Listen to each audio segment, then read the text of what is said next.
So just to give you some context, Innovate UK is the UK's innovation agency, and it's part of a broader organisation called UK Research and Innovation.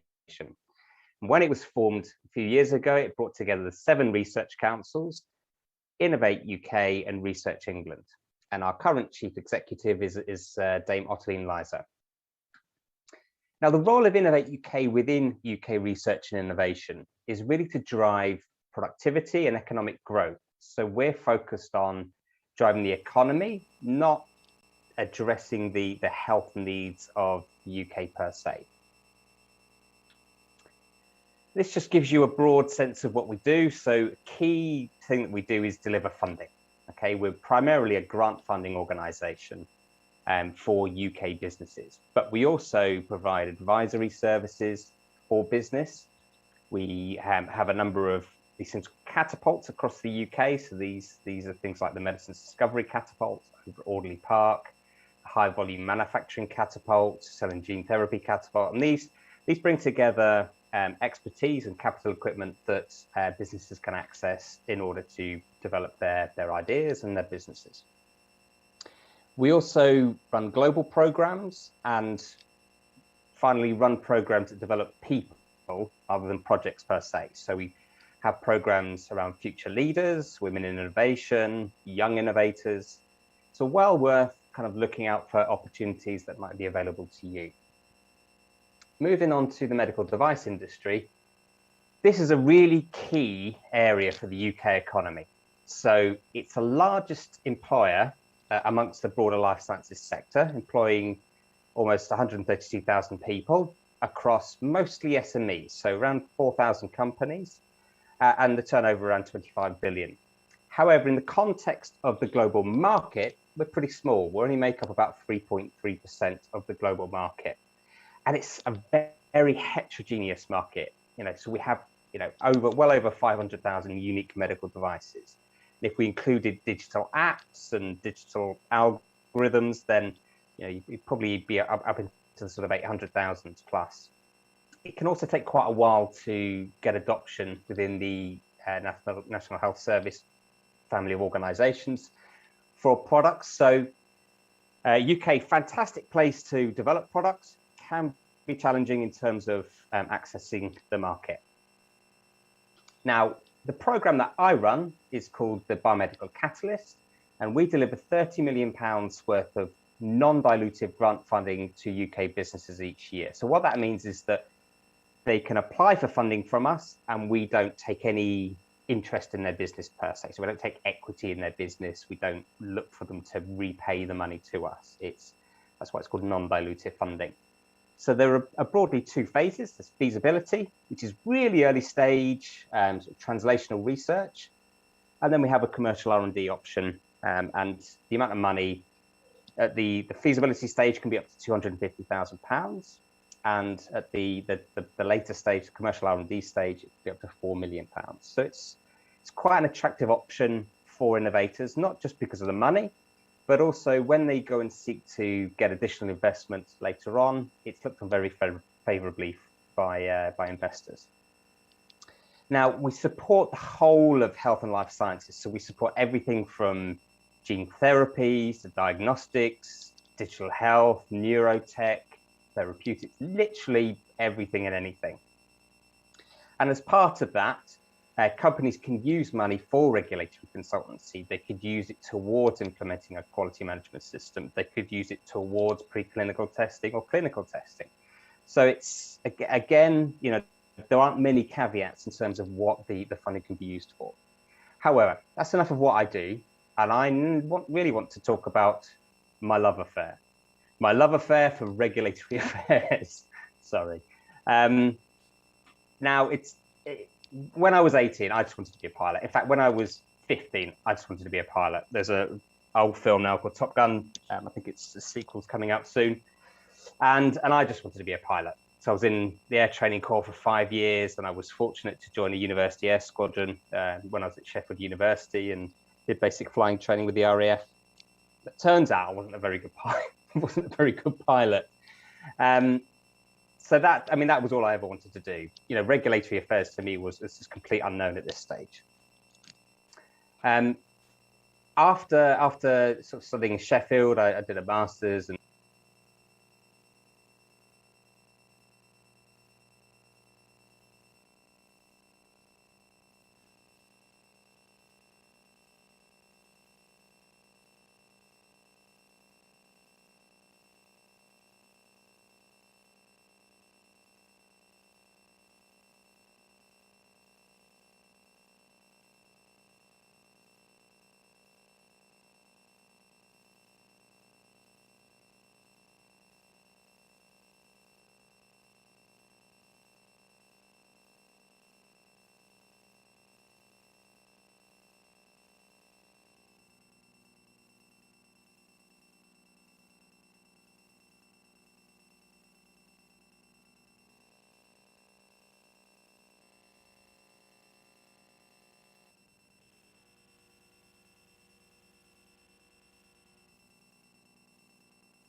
looks like it just needs dust.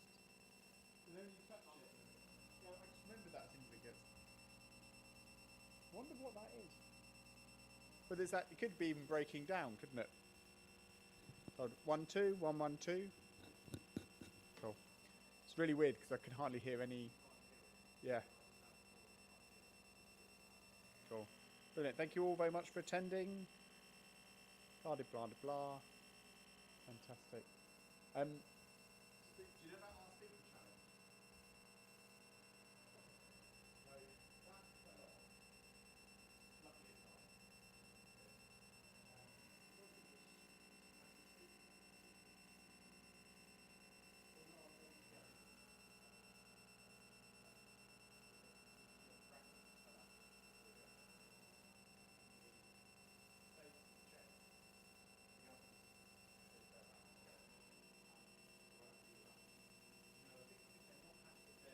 So all of them they're going to redo. So they're going to put them on. All of our awards on.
put them all, set I'll them up. replace the PDF.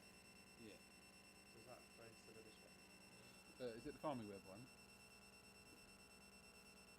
This one instead of that. It works all right. If it works well, I'll run off the PDF. It works fine as a I'm just PDF. going to just Oh, check. sorry, I've already got it loaded. Yeah, no, it runs fine. So, yeah, I always.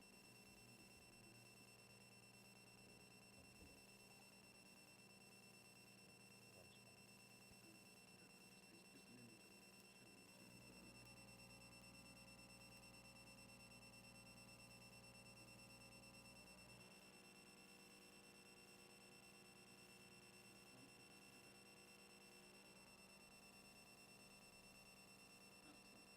All good? And it literally is this. Yeah. Yeah, up and down. Are you running that? Just these ones here. To be honest, the voice carries very well in the room. So, yeah, so all the other ones are obviously using PowerPoint. But if you just do the Alt tab, it's running as a separate, because it doesn't come up on the bottom, it doesn't show it's in the PDF. But if you just Alt tab, it flicks it. So Alt tab is a flick between applications. Ah, right, okay. So mine will be the only one. So they will be there, because all of theirs is now all in one long slideshow. Okay. So if you just do Alt and tab, then it just goes. Okay.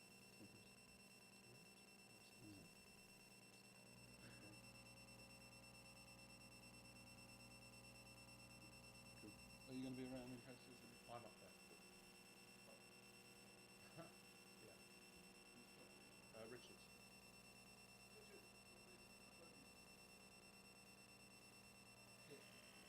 Should all be good.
Hi, my name is Dr. Michael Kipping, and I'm one of the Health Innovation Leads at Innovate UK. Before I get started, I'd like to offer you my sincere apologies for being unable to be with you today. I've been really looking forward to attending the Topra Careers Fair, and I hope you have a fantastic time and learn a great deal about this wonderful career. Okay, so let's get started. So just to give you some context, Innovate UK is the UK's innovation agency, and it's part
That's the laptop.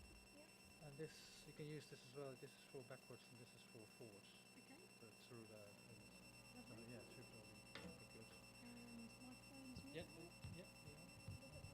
Okay, lovely. Yeah. Perfect. Thanks, Eric. Appreciate it.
presentation is loaded in one on this screen, Yeah. and it's just a matter of moving it with the pointer. This is next slide. This is the previous, Okay, cool. and that's all. Fab, thank you. Yeah, it's not a problem. If you need any help, you know where to find me. Thank you.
This is the laptop. I mean, they've got it all set up. You can move, you can use that Yeah, thing. And you can move through the seat back and move forward.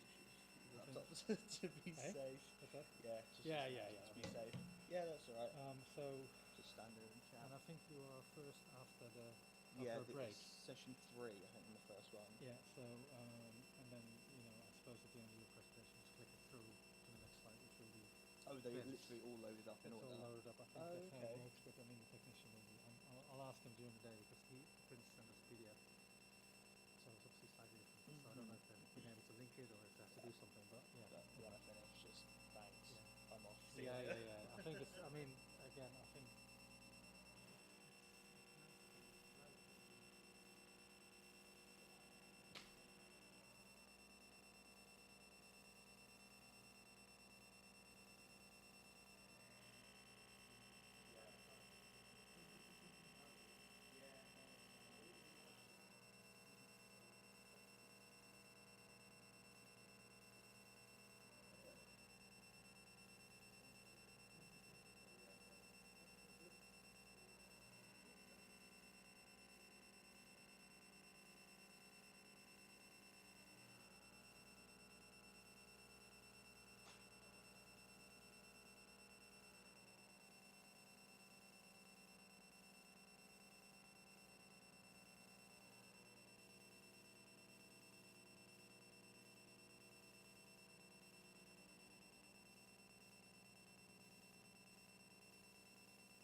you're on at 3:30. Okay. Do they allow 5 minutes in between? It looks like there is 5 minutes between us, but I guess that might be for questions. Yes. Okay. I can make it as long or as short. Yeah, Because it's just talking about. that's fine. Yeah. Is there a clock? Is that a working clock? I don't think. That's his 4 o'clock. That's not that bad. Oh, look, so it's got. I actually deleted all the notes on my slides because I didn't want them to be shared with. I know that was the. Oh. There we go. It's I'm sure it.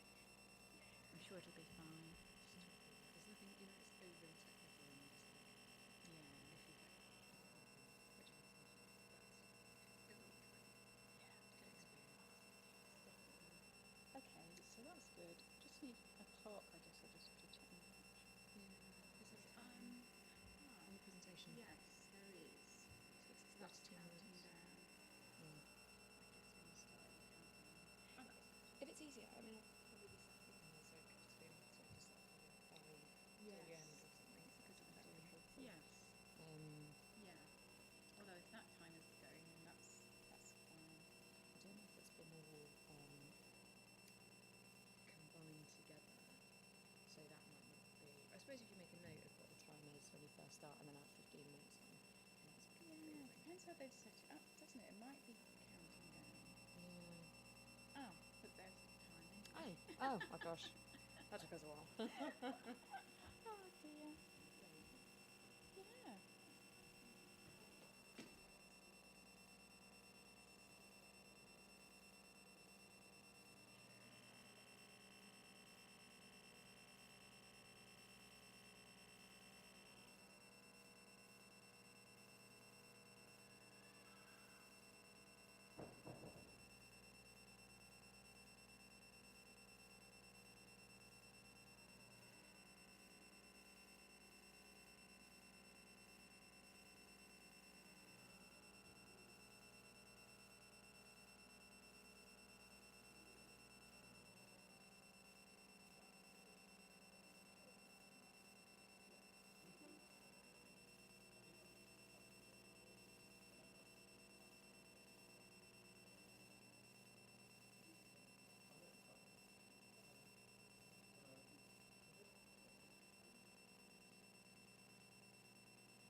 Sorry, it's a bit awkward.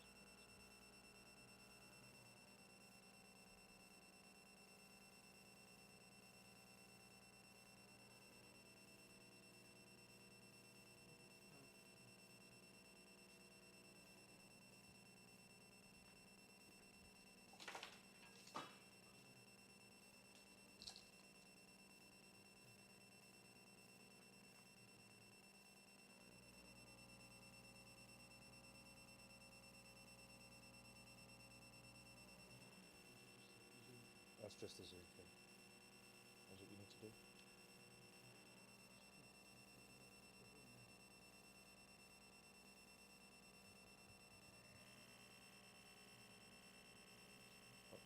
Yeah, that's the two-finger thing.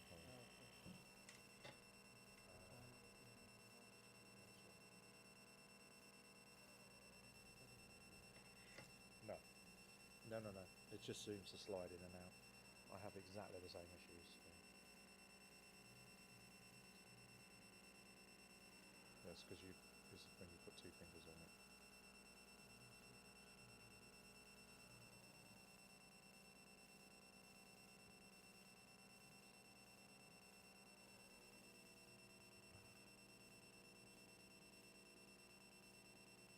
So what do you want to do? Just move that one.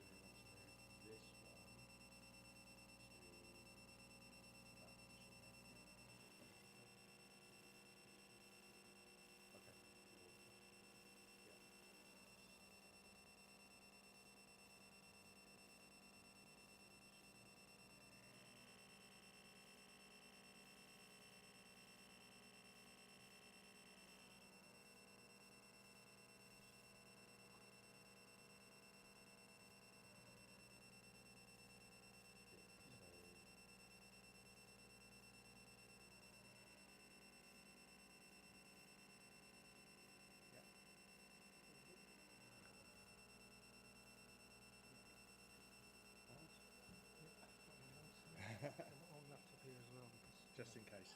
yeah, nice program. No, on laptop just to make sure you can see the presentation. Okay, that's good. Thank you very much. I think we're all sorted. Good. Thank you.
Hello?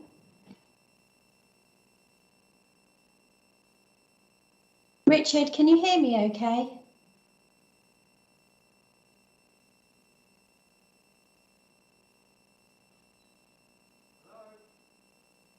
Hello, can you hear me okay? Yes, very well, thank you. Wonderful. Okay, thank you. I can't hear you from up in the control room, so...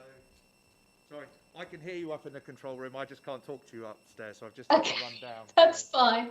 And let me just try my camera and see if that works okay. Yeah.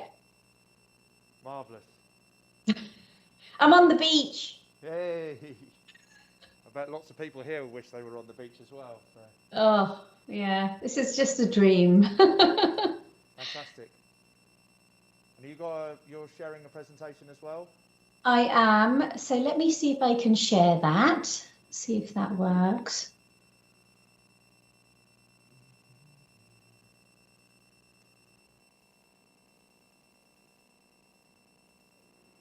Yep. Marvellous. Perfect. Fantastic. That's all good.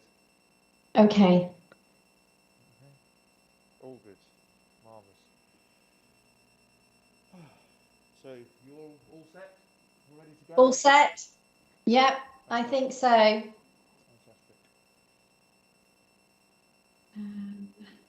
Let me stop presenting. There we go. Does that work okay? Yeah, super. Okay, brilliant. Okay. See you soon then. Okay, thanks. Cheers.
Hi.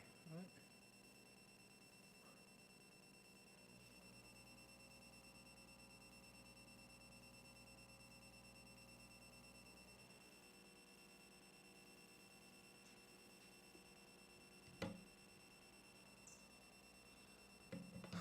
Are you okay? Yeah, I just was nervous about the technology. Oh, by the way, do you think you can help me with WebEx or GoToMeeting tomorrow or Thursday? Yes. Because we have a number of webinars coming up and I need to get run through the template Yeah. on Friday. Yes, I can show you. We can have a chat about that tomorrow. Yep. Do you want to just because what a lot of times that people get a bit carried away with talking. So Oh. when the time comes, you need to, you know, like tell people that they have to be, we're starting and that they should be here. Yeah, maybe we should do that now, do you think? 5 to 1? Well, Shayla said the presentation only will be about 12, 15 minutes, so she's Yeah, not going is to fill in the whole Shayla team. and So, and is Shayla mine. online already? Well, she's connected via Teams, so he'll be putting, when I'm Okay. finished, he'll be putting the Teams thing on. I'm here, Eric. Oh, hello. Hello. Hi. I'm here. I've just got my camera off and the mute button on. Yeah. Okay, that's good. So Perfect. I'll connect and switch my camera on when you say that. Then I should kind of go ahead and I'll present. I'm just I'll hand over at the end of my thing, and then Richard will put the Teams thing on. So Okay. cool. Perfect. Amazing. The magic of technology. Yeah. Yeah. Yeah, and then you follow on after that, just here with the presentation. So should all be okay. I think that so we are this is really tough. I think that we were in the places. Yeah. Good. And you? How was it? Monica, did she manage to give you some more details? Yeah. Oh. Oh no. Not worried though, but yeah. Yeah. I think that it's a both really because we'll have quite a few people teaching in the year that's coming up, so it's very helpful to get people on both sides. So very much appreciated if you have any questions, you can feel free to contact me. Yeah. Shall I will join where are you sitting? You can sit here, you can stop over there. No, I don't think that Eric has established that yet. I think that is after each presentation. So we don't have microphones or anything in the room, but we'll encourage people to sit in the front. And then they have a presentation. Yeah. Testing, testing, testing, testing. Testing, testing. Yeah. Testing, testing. So. Yes, Yeah. lovely. Thank you. Yeah, thank you. Yeah, and there's the clicker over there as well. Yeah. I'll go and try to help bring people in the room because it's 59 pounds. And enjoy.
Right, well, welcome everyone. I'm Eric, I work for Topra. So we've organized this event, obviously. We're very excited because it's the first event back after COVID, for us anyway, in terms of external. We've had some events in the office. So it's great to see you all. Small but perfectly formed, I suppose. And also this event is live streamed, so hopefully some people online. Welcome to them as well. So just quickly on housekeeping, please turn your phones off or on silent. We recommend face masks around the building.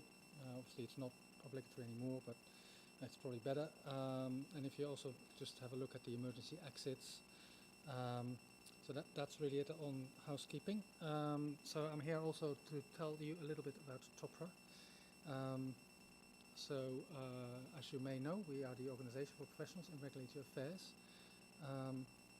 And our vision is to be the leading or global organization for professionals in healthcare regulatory affairs. So we represent the remote profession, we help with training, and we generally celebrate excellence in regulatory practice. And we also support your career development and build your regulatory competencies and your regulatory networks and CPD activities. And we're doing that through a lot of different activities. And in this slide you can see we support you throughout the whole of your career in regulatory affairs. And that starts with basics and essential conferences and training, all the way up to very senior conferences such as the symposium. And this careers fair is one of the things that you do at the start of your career.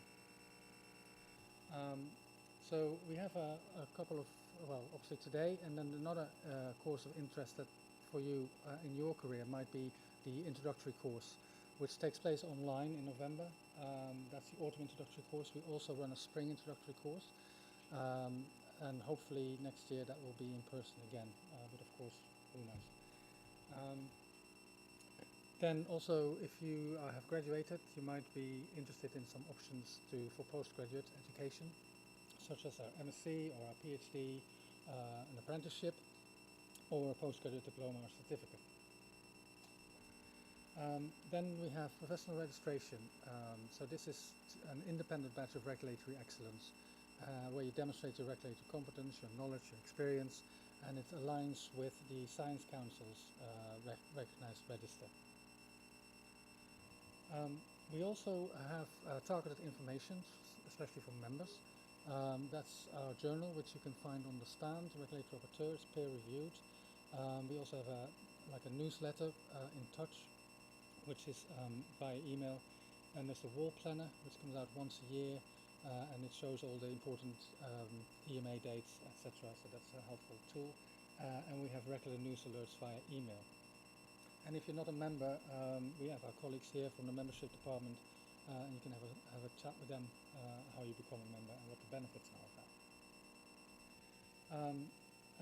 There's also an app which you can download through the usual channels, and there's other ways of getting in touch with us. The Topra Connect, which is our regular email newsletter, you can email us. There's social media, there's various ways, and of course you can talk to us today as well. And then finally, just to say thank you to all our supporters. Most of them are here, and you can talk to them, and many of them will also be presenting today. So, without further ado, I would like to hand you over to Shayla Choi, who unfortunately can't be here with us, but will be presenting via our Teams channel. Thank you very much.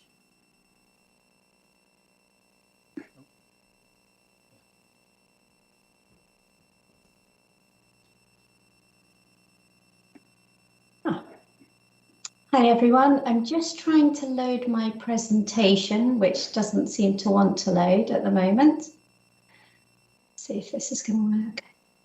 There we go. Great.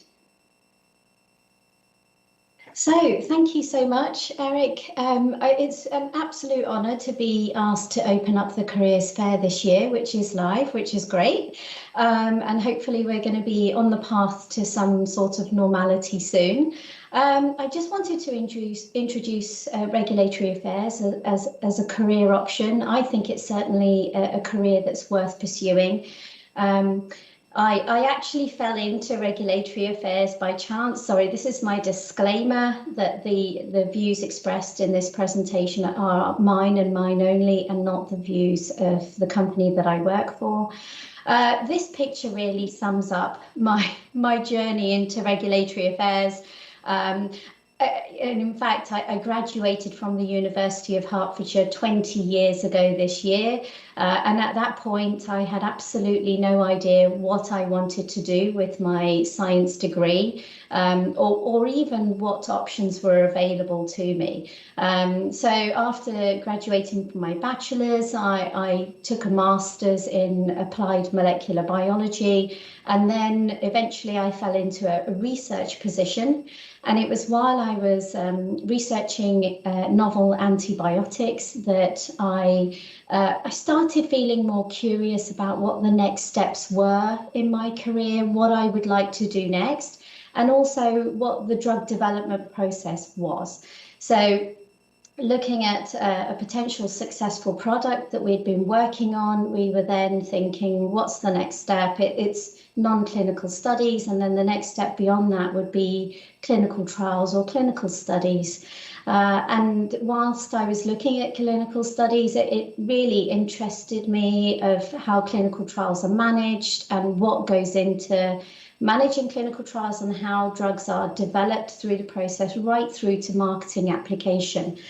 I then just started applying for some positions. I ended up actually applying for a rotation position, which was a role which allowed you to move across different fields to give you that experience across the drug development process. So that was a couple of months in regulatory, a couple of months in medical writing, clinical development, pharmacovigilance, etc. And I thought that role would be perfect for me to have some insight into what career options could be available to me after having been as a lab scientist in research for several years. And it's only when I went for the interview, and it was with a CRO, that the manager at the time said to me, I think you would be perfect for regulatory affairs. And at that point, I didn't know much about the field, but I said, okay, I'll give it a go. I'll take the job. And I think that's the best decision I've ever made. I absolutely love regulatory affairs, working within regulatory affairs. And, I developed my love for clinical trials in that first role. And I've always, throughout my 13 years within regulatory affairs, have had that connection with clinical trials, even though I've worked in different areas of regulatory affairs. So that's my journey. It wasn't clear cut, it wasn't a simple route forward, but lots of twists and turns, and I've learnt an awful lot along the way. This is a very simple slide here just to talk through some of the potential areas within regulatory affairs that you could work in. I have actually listed pharma, biotech, which tends to be the industry that most individuals tend to look for or look for in a role. But you can also work within generics, in healthcare and charity institutions, within animal health, if your science degree supports that, within CROs, cosmetics, tobacco companies, food supplements. There are lots of other options. And of course, you could, instead of going into industry, you could also work within regulatory agencies, government agencies. You've got policy groups. There are loads of other opportunities to work within regulatory affairs without specifically going into industry. This is the general team that I have worked within over the last 13 years. I started off in a CRO, moved into pharmaceuticals and biotech companies, and have pretty much stayed in that arena. And so typically the regulatory team consists of lots of different regulatory functions. So you have lots of options available to you here. You've got operations, which are typically responsible for the submissions, putting the submission packages together and having them published. Also archiving. submissions, and that's very important when it comes to inspections and making sure there's traceability of what's been submitted. You'd have your program heads in regulatory, also known as your global regulatory leads for a particular product. You've got regulatory labelling, quality, responsible. Regulatory quality tends to be responsible for the inspection side of things. Regulatory policy and intelligence, ad promo, so it's a regulatory review of advertising and promotional materials. And then you may have several regulatory regional leads that you may be working with, as well as medical writing, Reg CMC, and project management, regulatory project management. And then, of course, there's the link to the wider team within a pharmaceutical company, in my experience, and that's when the regulatory lead connects with other functions such as safety, medical affairs, market access and pricing, translational science, research teams, commercial, CMC outside of regulatory, clinical supplies, clinical development and operations, and program management. So you would really be that link to speak on behalf of regulatory as a regulatory lead when you go into a wider forum with other functions. So what could you do to help your transition into regulatory affairs? I mean, these are just a handful of bullet points. You will learn so much more throughout the day-to-day, but I would highly recommend joining a professional association which supports the regulatory profession. I've listed Topra, DIA and RAPS as examples. For me, as soon as I joined the regulatory profession at the CRO, my first regulatory role, I was part of Topra. That was actually actively encouraged by the organisation that I was with at the time, and it's been great for me. Now, after having developed my professional career within regulatory affairs, I try to give back to Topra by speaking at events. I actually run a clinical trial cred course for Topra. I speak at the spring introductory course. I know the autumn one's coming up in November, but it's a great overview of all the different aspects of regulatory that will give you a good basis and good understanding of regulatory affairs.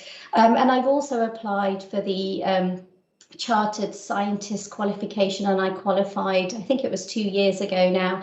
So there's an awful lot that you can gain from joining professional associations, and I certainly have from joining Topra.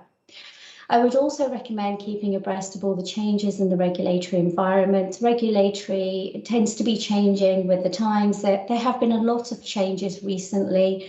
My focus has specifically been on the clinical trial regulation, which is coming into force next year in January. So there's a lot of work to prepare the company for that change and the change that it will have on how we manage clinical trial applications in the future for the EU countries, of course.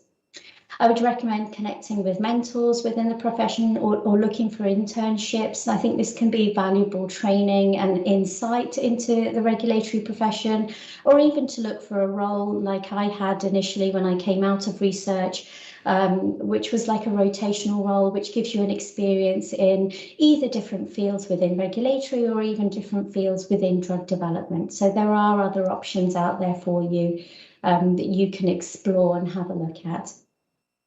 You could potentially take a position in a related field. So if you've got your heart set on, I mean, we could say regulatory affairs in general, but even regulatory affairs within clinical trials, but you can't find a position that suits you at this moment in time, you could go into an agency, or you could look at regulatory intelligence or a consultancy or a CRO and see what other options are available to you, with a view to potentially move into the field that is of interest to you in the future. And my final point is, don't just try and focus on industry or focus on a CRO or government agency. If you look at all the alternative paths that are available to you, and then of course you've always got that possibility to move to other institutions in the future once you've gained some experience and once you've got that foot in the door.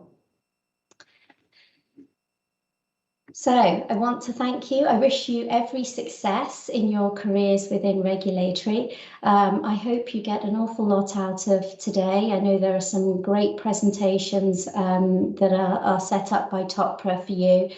Make the most of the networking session as well. And I wish you all the best.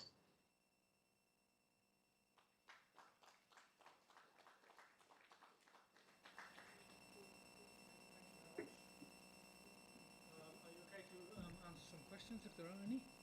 Yeah, sure. Don't know if there are any questions at this stage for Shayla.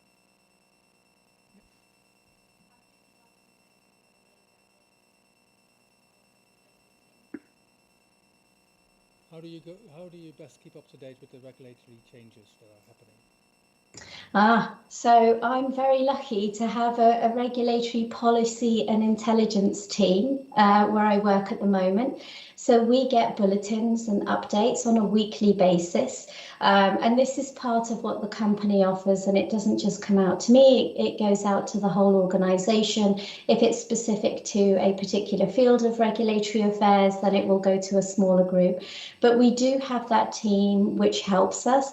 But of course, for my own personal development and to keep on top of trends, I am a member of Topra, so I do receive the Regulatory Rapporteur, which is a magazine or a journal that comes out on a monthly basis, and it provides articles on what's new, what's upcoming, and what the changes are. I'm also a member of DIA as well. So I get my personal updates through those channels, but I do get a lot of information through work from the Regulatory Intelligence and Policy team. Okay, thank you. Anybody else? No, I think there's no more questions. So thank you very much for joining us. And Thanks, hopefully Eric. next time in person, hopefully. Yes, hopefully. Yes, sorry I couldn't be there today. All right, thank you very much. Thank you. Good luck. Have a fabulous day. Thank you. Right. So that was very informative. Now we have Sylvia Lobo as Director, GPD GRA Cluster Lead Oncology, Diversified Brands, Pfizer. And she will talk about the role of regulatory agencies, industry and consultancies in the regulatory process. Thank you. Eric, thank you. Can I just get a sound check for those of you in the audience? Can you give me a wave if you can hear okay? Wonderful. If I begin to drift away because I'm going away, wave back at me and I'll try and get back onto screen. Well, good afternoon. It's great to see you all here today, and I hope you'll really make the best use of the opportunity you've had. I echo everything that Shayla just said before. It's a fabulous opportunity to network, so come and grab us and talk to us. By way of brief introduction, I currently work for Pfizer, and I will give you a disclaimer that any views I express are indeed my own and should in no way be construed to my employer. I've been in regulatory affairs for almost 25 years, and in that time I've worked in both what I'm going to call a local affiliate, but what I will also call a general regulatory strategist. And that career has spanned drug development through to post-marketing. Today, what I'm hoping that you'll get out of the presentation is to understand a little bit more about the different regulatory career pathways that are available to you. You're going to hear from some speakers later on who have more specific in-depth discussions to have with you about various aspects. So I'm going to try and give you some of the pathway around that. To give you a sense for some of the roles that you can be doing here, Shayla's given you some examples earlier on about the way regulatory interacts, and appreciate how the various roles interact. I will just say to you that regulatory affairs is one of the professions in the industry that probably touches every single other function in industry. The scientists, the commercial people, the legal people, the clinical trials people. We also interface with the regulatory agencies, and I'll probably call them regulators as we go through this presentation. So it really is an overview and a bringing of things together as a skill set that you will be looking to have. Very often, we see industry and we see regulators, and the two will never meet. Well, actually, my mantra is that there's a unity of purpose between regulatory agencies and those of us that work in industry or CROs or consultancies. And that is actually, at the heart of it, we're about getting safe and efficacious medicines out to patients. If you then look at the industry-agency overlap, we work together to shape the regulatory environment. They may be driving regulations, we may be driving science, but together those two things come together to shape the regulatory environment. With the consultants and industry, as regulatory professionals, you're looking for the desired outcome for your company. So let's take a look at the regulatory agencies and the players in that organisation. I'm going to be really bad here and look at that because my screen's a little bit too small, okay? So you have scientific assessors up at the top, and it's not that they're up at the top for any other reason, just that they're the ones that, from a pharmaceutical perspective, we tend to interact with. These are people that, like you, will have had science degrees and maybe gone on to get further qualifications, but they do the bulk of the assessment around the scientific quality of that dossier. There will be project managers at the EMA and also at the MHRA that are looking to do admin functions and bring all of those things together. There's administrative support, and another big role that the agencies have is around inspections. Acronyms up there: GCP, good clinical practice, which relates to clinical trials; GDP, good distribution practice; GLP, good laboratory practice, which relates to the animal work that's done; and GMP, which is good manufacturing practice and relates to the manufacture of products. So these are some of the functions that regulatory agencies have. If we then go on and look a little bit more at their activities, I've got there supporting medicines development. Industry doesn't develop medicines on its own. We do it in collaboration with the agencies because we want development programs that are going to work and give us the best chance of success. And regulatory has a big role to play in that engagement process with the regulators. Scientific evaluation we talked about earlier. That's how companies get their licenses or marketing authorizations in order to be able to sell their medicines. Monitoring medical safety. You've probably seen an awful lot, perhaps with all the COVID vaccines, about reports coming through. And the MHRA, you've seen them in the news talking to you about the safety of products and how they monitor. Medicine safety is a huge part of what regulators around the world do today, and it's a big part also for agencies. Inspections I mentioned earlier, these are dedicated inspectors that will go out and visit sites. They will work with companies to perhaps rectify things that need rectifying, but certifying that what companies do is fit for purpose. Monitoring advertising. Companies advertise, sometimes they're not always squeaky clean, and the regulators may get involved in that. Product information. If you ever go look at the MHRA website, for example, you'll be able to see product information, and they monitor that. They publicise it. They work with healthcare professionals to allow appropriate dissemination of information. Interagency collaboration. The MHRA doesn't work in its own isolated bubble. It will work with other regulatory agencies, and prior to Brexit was a very big player as part of the European Medicines Agency. But agencies work internationally, so the Australians might be looking at what's going on in Canada, who might be looking at what's going on in Europe, who will be talking to the FDA pretty much on a weekly basis for certain products and issues. So there's a lot of stuff that occurs behind the scenes with regulatory agencies. And then moving up to the top, technology development. It's the age of digital, gone are the days of paper copies being shipped off to regulators for them to assess dossiers. It's electronic, even the forms we complete, and they are constantly evolving and developing those to try and gather information. So what you're seeing here, I hope, is that even from a regulatory agency perspective, you're spanning anything from science through to business sense, through to technology, as career options that you might have. Let's take a look at industry now and some of the regulatory roles here. Just on the side there, I've got global versus regional versus local. Regulatory affairs is a global phenomenon for sure. However, in countries, what you will find is that there may be people that work in an office and they are experts in that local office area.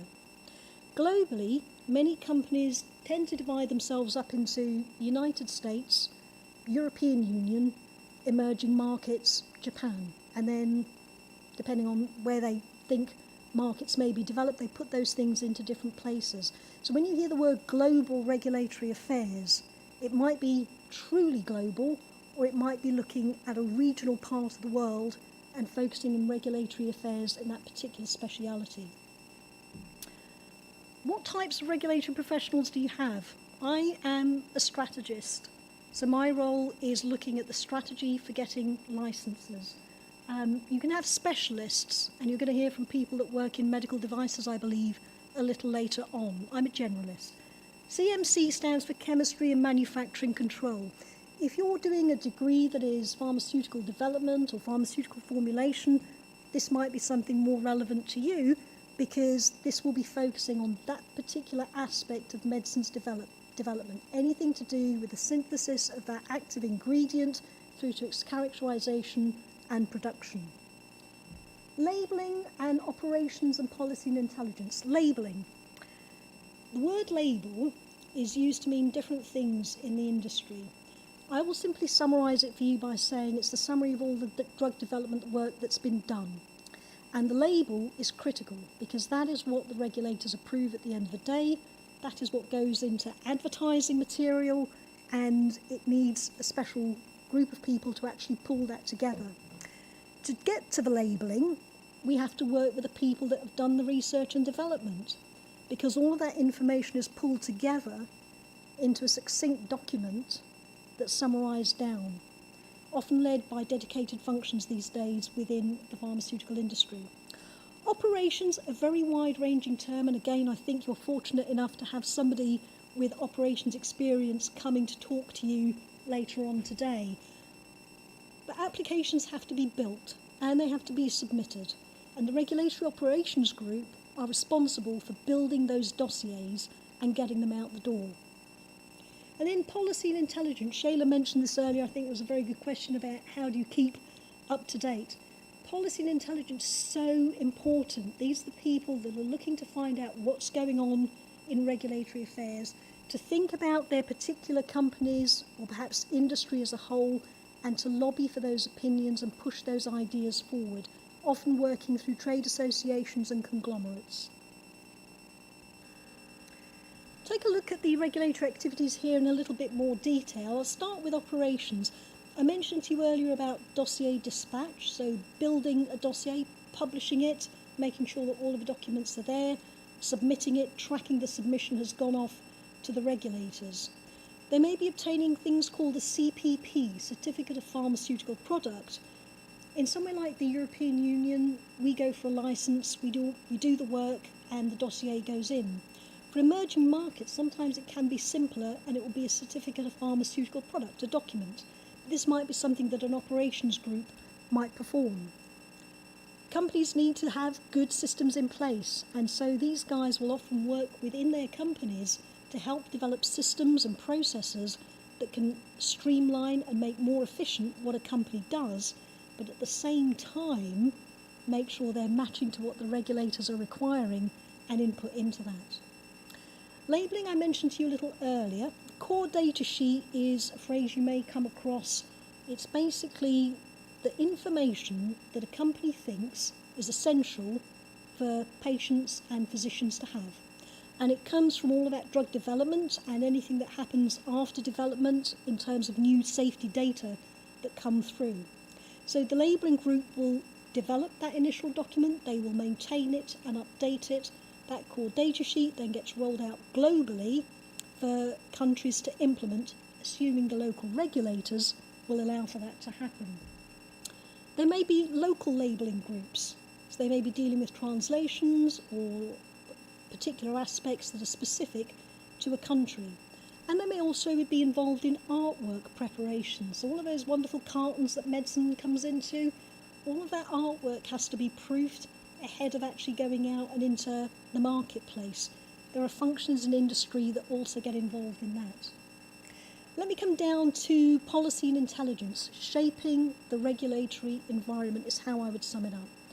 Trade associations. In the UK, it's the Association of the British Pharmaceutical Industry, the ABPI. Collectively around Europe, all of these agencies come together. The European Federation of Industrial Pharmacy Associations, EFPIA, but we work together as companies in order to try and move or shift regulatory thinking.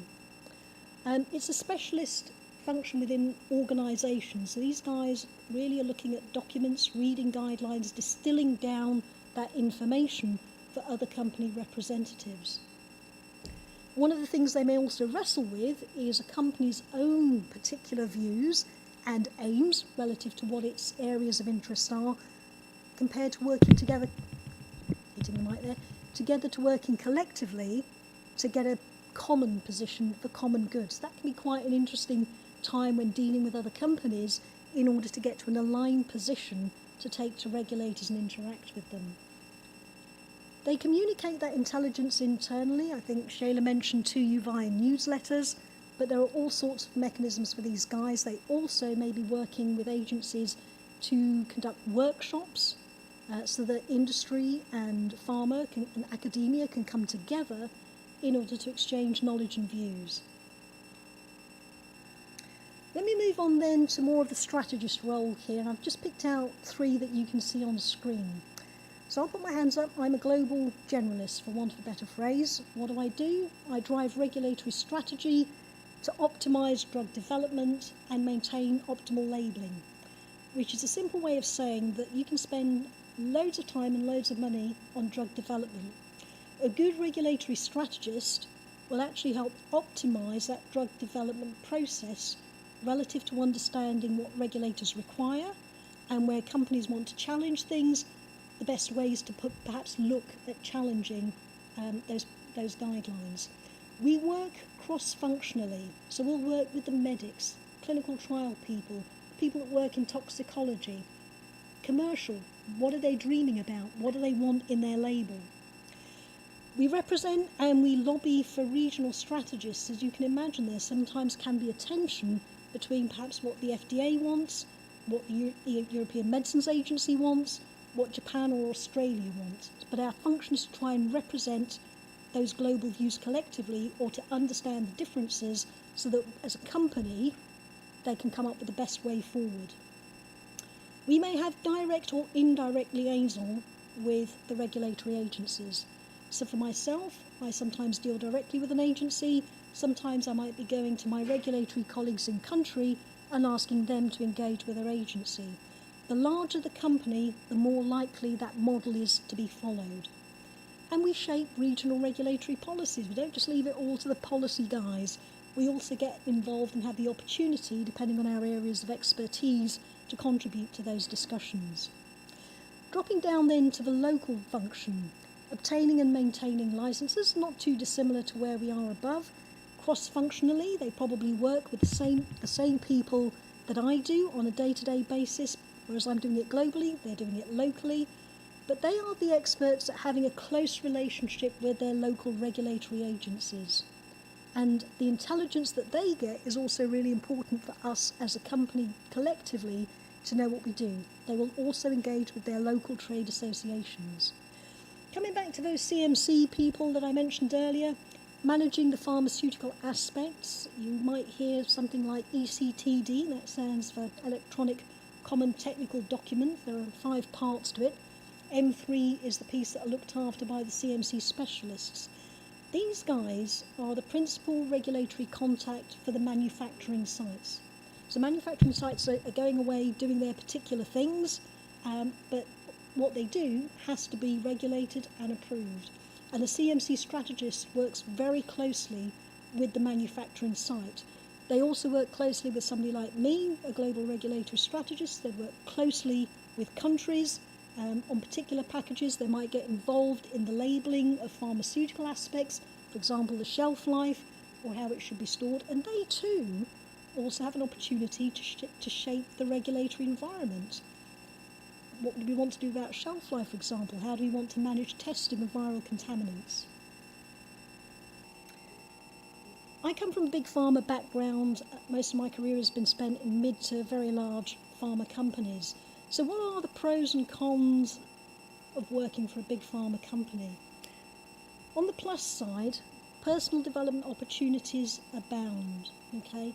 Big companies do have resources to support training and development. Sometimes it's external attendance. Very often they also have internal programs available. Sure, you can go up the promotion ladder, vertical progression, but there are also lateral opportunities to move around to different parts of regulatory, to move into secondments, to experience other parts of the organisation. What's it like on a day-to-day basis? Highly challenging, but also often highly supported. It's big business, it's big money, it's big risk. So as you can appreciate, regulatory work can be challenging. Money, we've all got to live. It's pretty decent in terms of the compensation package. Benefits are usually flexible. For example, buying and selling holiday, usually some form of private healthcare, etc. And there are long-term incentives, part of the bonus plan. So opportunity to invest in the company either by being given stocks and shares or having the opportunity to purchase stock, which might be matched by companies as well. Are there any downsides? Well, yeah, there can be. In a big company, you are a small fish in a big pond. You are that smaller wheel in the larger cog of things. And it isn't always easy to see how decisions are being made. Sometimes it can feel as though it takes a very, very long time as it goes through all of those processes of governance. Depending on the company, perhaps it lacks a community feel, although I will say regulatory tends to be quite close-knit, with people very often just exchanging views over teas and coffees in the days of office working, and certainly even remotely. There are processes, and there are two reasons for processes. The pharmaceutical industry is one of the most highly regulated industries, so there have to be processes in place because the regulators are going to come in and look at them. But equally, by virtue of the sheer scale of organisations, they need to have processes and harmonised ways of working. Any big company is going to have its town halls, happy days, whatever it may be. So there are corporate distractions that come into play. Part and parcel of life, but if you like that kind of thing, perhaps a big company is for you. It's also possible, if I'm going to be honest with you, to become niched. So perhaps if you're a CMC strategist, making that transition into another part of the organisation or vice versa might take a little bit of extra effort. Sometimes we get people that work in oncology and they may never work in anything other than oncology. Let's take a look at consultancies now and consultancy types. CRO stands for Contract Research Organisation. These are large organisations that are independent. They have very often life science groups of different sorts. You might be a specialist and offer your services out. There are life sciences consultancies, so they may have arms that do lab work, they might have arms that do regulatory work, etc. You've got legal firms that specialise in consultancy, so there's regulatory law.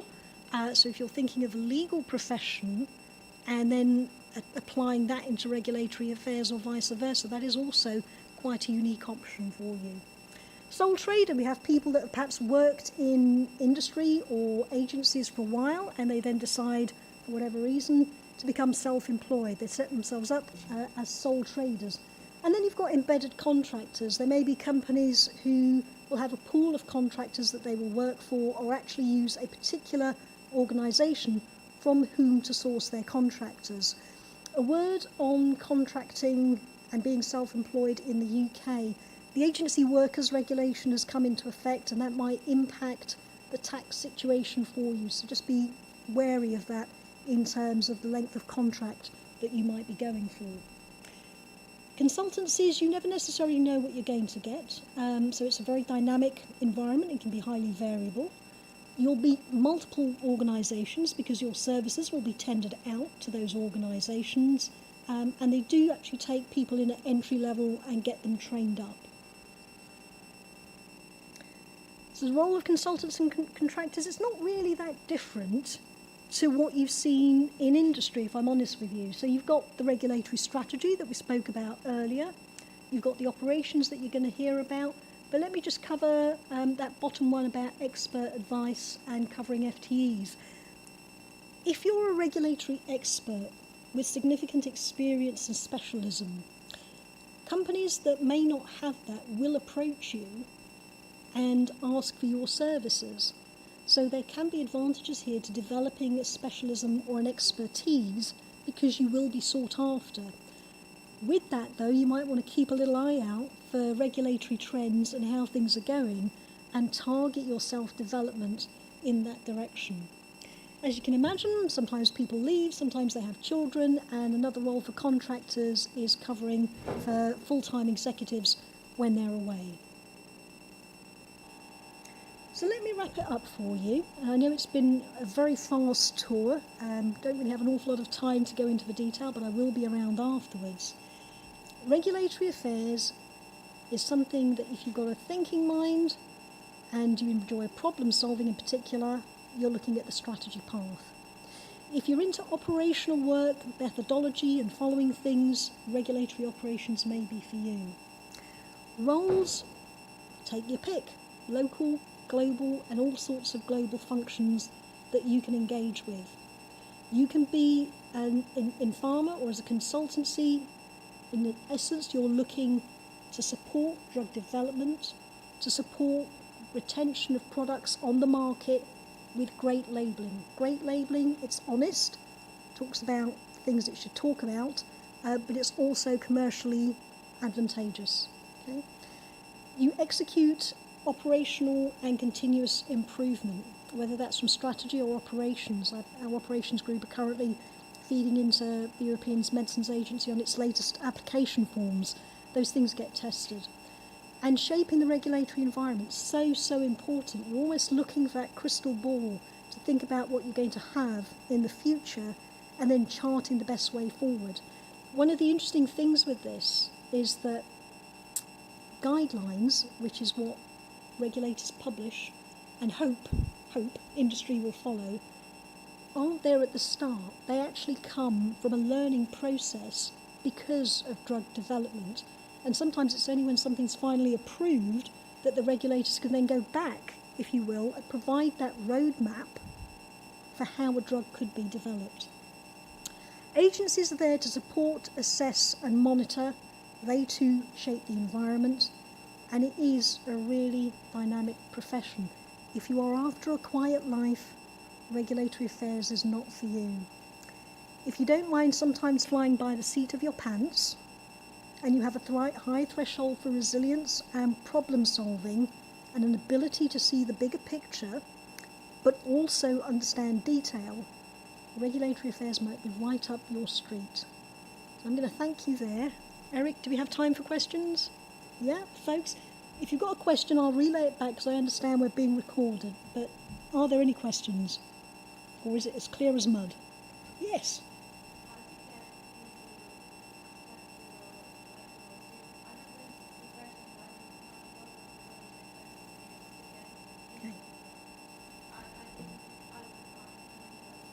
Okay. All right, so the question was, how do you get into doing what you're doing, regulatory strategy, in the absence of experience? So thank you for asking that question. I'm what I'm going to call a cradle regulator.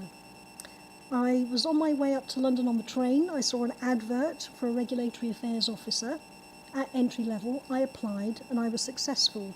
That was actually looking at clinical trial supply, and because I'm a pharmacist by training, that worked quite well, and I then went into regulatory affairs.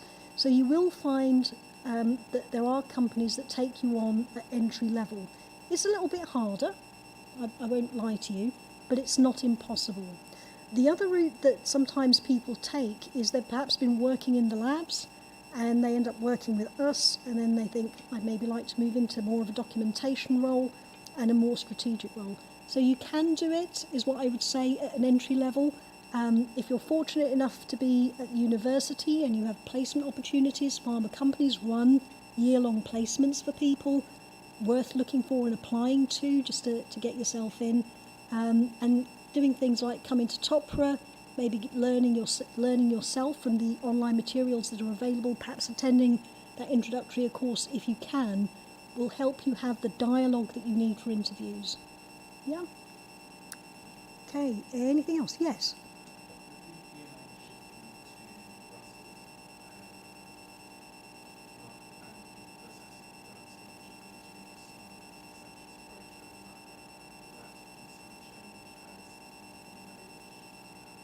Okay. Right, so the question, let me reflect back. The question was, with the EMA having shifted out of the UK and other countries such as Croatia, Latvia taking on work, might that change in the future moving forward? Okay. The EMA has a very interesting history. There are probably half a dozen or so what I'm going to call big ticket major agencies that companies invariably go to for scientific advice, which is a dialogue to help us do our drug development. But they, and the MHRA in particular actually, was very good at going out and training other agencies that are perhaps a little bit smaller in size or growing that experience.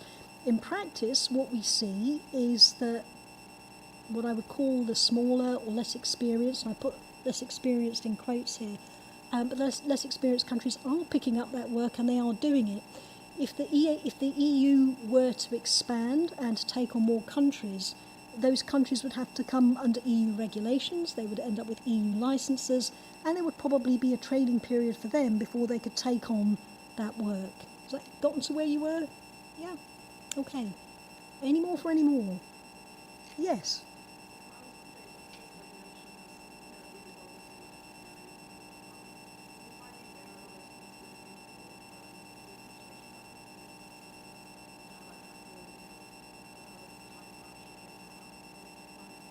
Okay, so let me just see if I can reflect back to the question was, with it being such a dynamic environment, lots of things changing, how does that affect time pressures?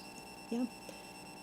Well, I tell you what, if I had a penny for every time that's happened, I'd be a very rich lady and probably not standing in front of you today. Information comes in different ways. Sometimes you're really lucky because you've read the right thing at the right time. Sometimes things come in and it is emerging. And all you can do is work with your colleagues in company and sometimes the regulators just to say, you know, here's something that's happened, we understand this has changed, what are we going to do? I'm in the middle of a filing that's been going on for far too long, if I'm honest with you. But the number of times we've had to change different things, or because of Brexit, we've had to find new ways of working, actually collaborating with the regulators has been so helpful because both of us have learnt together and we've still tried to keep to those timings. 80-20, sometimes you might have to put something in that isn't going to be as great as you would like it to be, and you will get the questions back. So there will always be this balance about time and perfection versus time and the 80-20 rule of Pareto and what I need to do. But it can be a challenge for sure. Anything else? No? Right. I'm going to thank you. Grab me later if there's anything else you want to know, but get out there, network and ask those questions. Oh, Eric, back to you. Sorry, Mr. Techman, killing the equipment.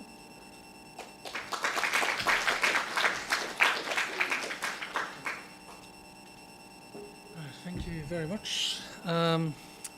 So now I need to introduce you to Michael Kipping, who unfortunately also can't be here today, but he has produced a video for this presentation. Just to introduce Michael, he works for a company called Innovate UK. They're part of UK Research and Innovation, and he's responsible for the management of government grant funding program called the Biomedical Catalyst. They support UK SMEs developing innovative health and life science products. He also provides specialist expertise to Innovate UK for medical devices and diagnostics products. And he works closely with NIHR, MHRA, ABHI and many others. And before this, he was at the MHRA, and he spent 10 years in the medical device industry, and he worked for Guidant, Boston Scientific and Biotronic. Please play the video now. Thank you.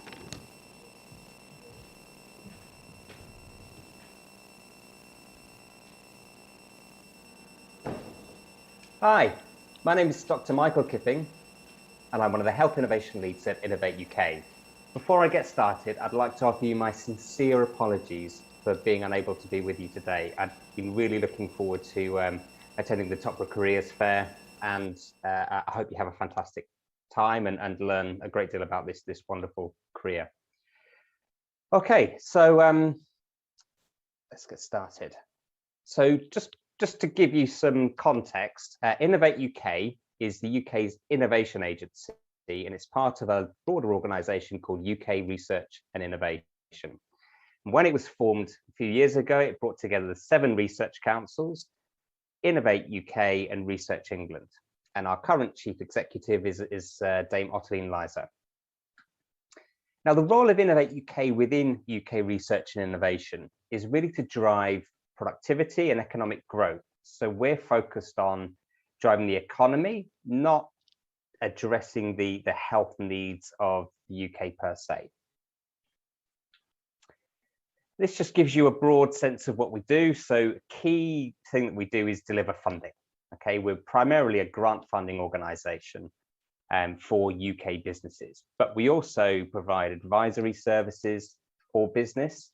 We have a number of these things catapults across the UK. So these are things like the Medicines Discovery Catapult over Audley Park, high volume manufacturing catapult, cell and gene therapy catapult, and these bring together expertise and capital equipment that businesses can access in order to develop their ideas and their businesses.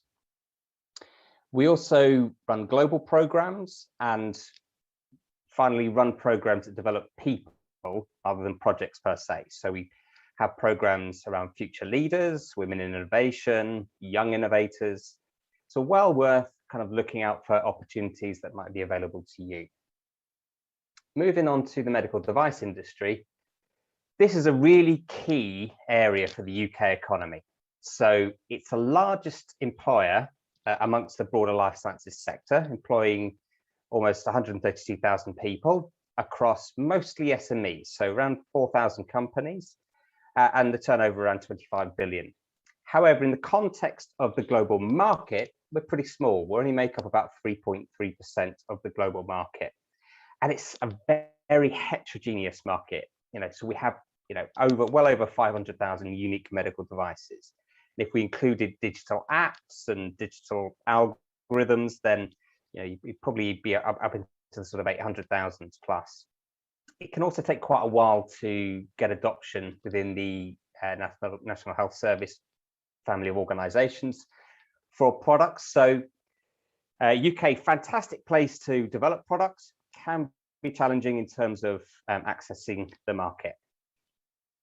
Now, the programme that I run is called the Biomedical Catalyst, and we deliver £30 million worth of non-dilutive grant funding to UK businesses each year. So what that means is that they can apply for funding from us and we don't take any interest in their business per se. So we don't take equity in their business. We don't look for them to repay the money to us. That's why it's called non-dilutive funding.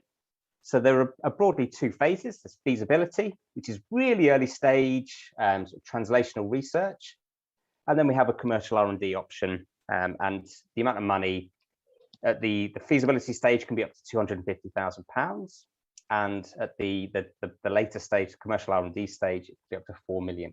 So it's quite an attractive option for innovators, not just because of the money, but also when they go and seek to get additional investments later on, it's looked on very favourably by investors. Now, we support the whole of health and life sciences. So we support everything from gene therapies to diagnostics, digital health, neurotech, therapeutics, literally everything and anything. And as part of that, companies can use money for regulatory consultancy. They could use it towards implementing a quality management system. They could use it towards preclinical testing or clinical testing. So it's, again, there aren't many caveats in terms of what the funding can be used for. However, that's enough of what I do. And I really want to talk about my love affair. My love affair for regulatory affairs. Sorry. Now, when I was 18, I just wanted to be a pilot. In fact, when I was 15, I just wanted to be a pilot. There's an old film now called Top Gun. I think the sequel's coming out soon. And I just wanted to be a pilot. So I was in the Air Training Corps for 5 years, and I was fortunate to join a university air squadron when I was at Sheffield University and did basic flying training with the RAF. But turns out I wasn't a very good pilot. wasn't a very good pilot. So that, I mean, that was all I ever wanted to do. You know, regulatory affairs to me was just complete unknown at this stage. After sort of studying in Sheffield, I did a master's and a few other bits and pieces before going to Nottingham to do my research in orthopedic implants. So again, completely unaware of regulatory affairs at this time, but obviously sort of understanding, you know, wear mechanics and failure mechanisms for any medical device is really important. So unbeknownst to me, you know, my research looking at wear and degradation of hip replacements kind of was kind of introducing me to the broad field of regulation and regulatory affairs. Now, after the University of Nottingham, I actually went and worked in industry for 10 years for a number of cardiac rhythm management companies. So Guidant, Boston Scientific, Biotronic. And these companies sort of make pacemakers, implantable defibrillators, cardiac resynchronization devices. And I did pretty much every job you can do within that industry, everything from clinical and technical support right through to running Biotronic in the UK and Ireland. And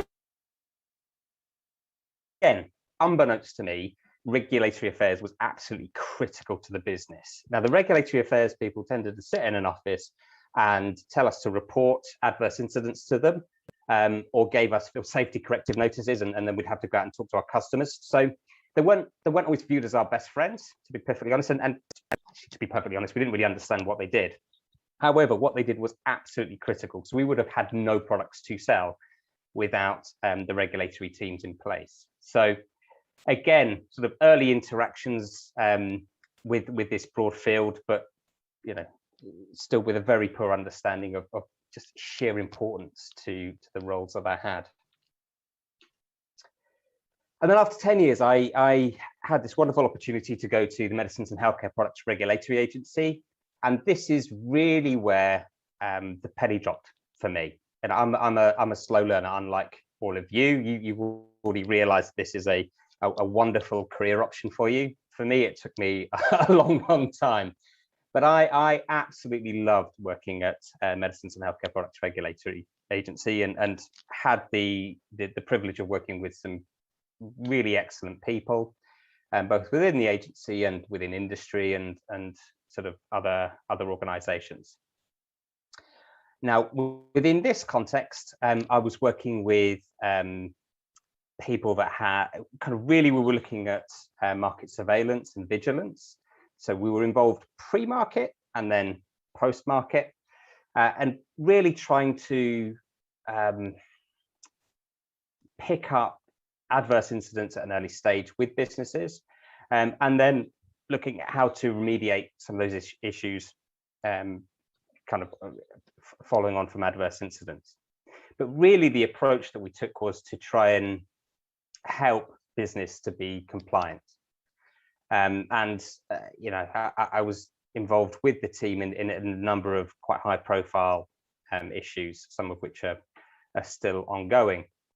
But that really sort of gave me an insight into regulatory affairs, admittedly from a competent authority perspective, but just the sheer importance of this area to patients. So regulatory affairs is regulatory requirements. It's a balancing act, and it's never perfectly in balance. So on the one hand, you have a situation back in the 60s with thalidomide, where we had very kind of minimal regulatory requirements, and clearly that's a really high risk for patients. But at the other end of the spectrum, if you have too stringent regulatory environments or poor support structures, then that's equally, or not equally, but that's also a risk to patients, because it can stifle innovation and increase timelines to access products or completely inhibit access to products. So it's always a balancing act. And at the moment, as you'll be aware, within medical devices, we have this transition going on. So we have these 3 older directives, and the EU have introduced 2 new regulations. And so we have uncertainty around kind of what that means for the UK in terms of our future sort of regulatory path. There's uncertainty around, when the EU will put in place all of the kind of the implementing tools and mechanisms needed to sort of really support business and industry to implement the new regulations appropriately. But fundamentally, we've got this big sort of jumble of kind of issues and lack of clarity. So, from a business perspective, what are the regulatory requirements? I mean, these are questions that you'd ask anyway, but with the introduction of new regulations, what are the requirements? What classification? Evidence do we need? Preclinical? Do we need clinical evidence? For if we've been up classified, what's the impact on supply chain, manufacturing, QA, all these sorts of things. And fundamentally, how long will it take? How much will it cost? And does the cost of compliance, does that outweigh the market opportunity, or is it vice versa?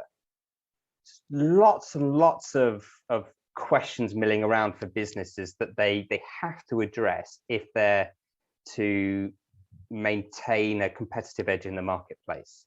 And really, regulatory affairs is the needle that helps guide them through this process. So it's an understanding of that you can bring to businesses, to other organizations around the requirements they have to fulfill, how they fulfill them, how long it will take, the cost, all these sorts of things. Absolutely crucial. And this really came to light during the ventilator challenge. But not just the ventilator challenge, but during the pandemic, where there were supply issues with a broad range of products. But I was particularly involved with the ventilator challenge. And so we had a situation where in March 2020, there was a forecast that we'd need an additional 9,000 mechanical ventilators. Oh, sorry, we had 9,000 mechanical ventilators, and that there would be a need for over 20,000. And these would be needed within a sort of 3-4 month time span. Now, bearing in mind that to get a product to market, it could take 18 months, 2 years, something like that. And we were looking at more than doubling the capacity for these types of products within a very, very short period of time. That's a huge challenge, and it simply would not have been possible had we maintained the sort of conventional approach to regulatory approval and supply chains, because these products were in huge demand globally. Now, over sort of 12-week period, over 13,000 ventilators were manufactured by Penlon and Smiths and a number of businesses that supported them. And really, I wanted to just sort of go through some of the elements of that really sort of impacted on that whole process and why regulatory affairs was so important. So firstly, there were a load of businesses that sort of came in and expressed an interest in supplying some of these products and other products. And the first thing that they had to do was understand, well, what is their product? They had to understand classification rules. They had to understand what the conformity assessment route looked like. They had to understand what evidence requirements were needed and how to present that evidence. They had to understand how to provide the clinical evaluation and how that would be assessed. And also from a quality management system perspective, what manufacturing requirements were there and the quality management system requirements on top of that. So yeah, for businesses coming in that were really keen to support the manufacture of these really, really important items, they were just bamboozled. And this included some medical device manufacturers that were working in a slightly different area. So regulatory affairs was crucial in terms of MHRA creating a specification, a target product profile, which provided clarity to manufacturers in terms of what was needed. Okay, so it was clear demand signaling and set out minimum acceptable performance. It was insights into global data sources. So so Ivan over at Medboard was very kind to him and his team put together an overview of sort of failure modes, adverse incidents involving ventilators globally for us, and that was really helpful to understand where we perhaps needed to apply more focus in terms of the essential requirements of testing. In terms of regulatory delivery, as I said, using a notified body in its entirety for this process just simply was not possible. So again, MHRA looked at how they delivered that regulation and what the essential elements of that regulatory delivery look like, and managed to come up with a process that could in theory could be completed within a week. But it was very clear to business exactly what the steps look like and how to fulfill those steps. A key bit for me was actually the focus on usability testing. Again, this is a time where we've got frontline staff working, all hours, absolutely maxed out, tired out, and there was a potential for them to be faced with equipment that they've never seen before. They may well know how to use a mechanical ventilator, but if when faced with a ventilator that they've never seen before, the buttons may be laid out differently. How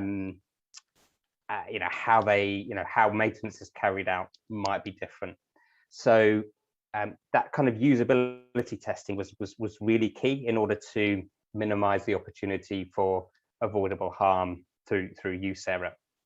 And there's an organization called MD Tech at Birmingham that undertook this testing, and obviously we see much more focus on human factors and usability within the new regulatory requirements. So regulation really was the glue and and that needle that enabled clarity to be provided for industry and with sort of clinical users, so that process of scaling or developing ventilators could be developed, perform as intended, within the available time constraints. But it was that regulatory affairs understanding, knowledge, and expertise that really enabled this process to happen. Without that, we simply would not have got these products, just would not have happened. So in terms of roles, firstly, having an understanding of regulatory affairs and regulatory pathways is really, really important and will give you an edge in a massive range of different roles, okay? There are roles in notified bodies, competent authorities, industry, CROs, all sorts of things out there, even investment firms, healthcare professionals themselves, commissioning. So basically, there are loads of different opportunities open to you with a background and an understanding of regulatory affairs. So I would wholeheartedly commend this career option to you. Also, in terms of medical devices, the thing that we see, certainly from my perspective at Innovate UK, is that medical device companies are broadly dispersed across the whole of the UK. We don't see this with medicines so much. Medicines is absolutely, again, crucial and a core component of the UK economy, but tends to be focused in certain geographic areas across the UK, whereas medical devices, broadly dispersed. So this is a part of the life sciences industry that is really pretty important to the whole levelling up agenda and giving much more equity of opportunity to people across the UK. And the final piece I'll touch on is that, again, net zero and a focus on the global environment is critical. Without a focus on that and without achieving our net zero ambitions, there won't be much of a world to pass on to future generations. So the NHS has very stretchy targets in terms of net zero, And there is a big focus on medical devices and medicines within that. So again, regulatory affairs will be key to ensuring that businesses can achieve these ambitions with healthcare providers, but in a safe manner for patients and users. Thank you.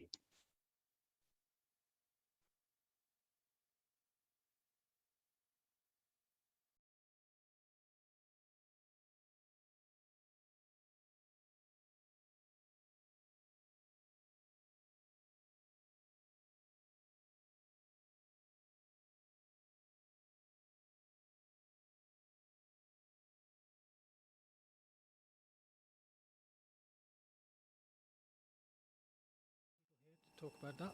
Satnam Bamra, Jailis Jani and Millie Solby. And again, this is under the banner of the different areas that you could be looking at. So welcome.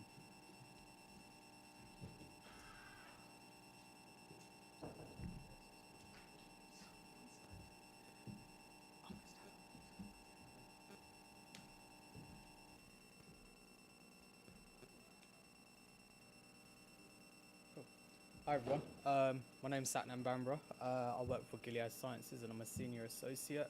And I'm here with my colleagues today, Jailis Jani, who's associate 2, and Millie Solby, who's a recent graduate and has joined us as a contractor. And we're going to talk to you about regulatory operations, which you've heard of very briefly across some of the other presentations that we've had. We're not going to go into kind of like too much in-depth knowledge because we could be here for hours talking about it because there's so much scope in this area. But we're going to kind of give you an overview as to kind of what we do as a company as Gilead. Not trying to sell you the company, but just to give you an idea and kind of context as to what regulatory operations actually does. So who are Gilead?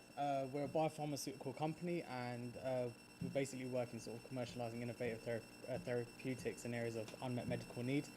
And the company's mission is to basically advance the care of patients suffering from life-threatening diseases worldwide. And we're still on kind of track to aim to develop sort of 10 transformative medicines across the next 10 years. And you probably heard of us in the news pretty much most of last year during the pandemic. We were working on remdesivir, which was administered in hospitals globally to treat coronavirus patients. And from a RegOps perspective, I was actually working on the remdesivir life cycle and the application license as well to submit to the EMA. We also did it for Swissmedic as well in Europe, and then obviously as well the FDA in the US. And also as well, our sort of key therapy areas sort of hepatitis treatments because we've got a 1-dose regimen as well, which is Epclusa and Harvoni. And that's a little circle there, kind of our sort of core values that we sort of work towards. So it's accountability, inclusion, integrity, excellence, and teamwork. And our mission statement is that we, as part of regulatory operations, we excel in delivering consistently high quality regulatory submissions to the most exacting industry standards, and we work strategically with our colleagues. So colleagues being sort of regulatory affairs, CMC quality, the labeling team, medical writing, to optimize operational processes. And this innovation enables us to give the fastest to market submissions, transforming patients' lives around the world. And just under here, you can kind of see where regulatory operations sits within this graph. So we've got the highlight areas in blue are specific to regulatory operations. So automation, document processing, and submission publishing.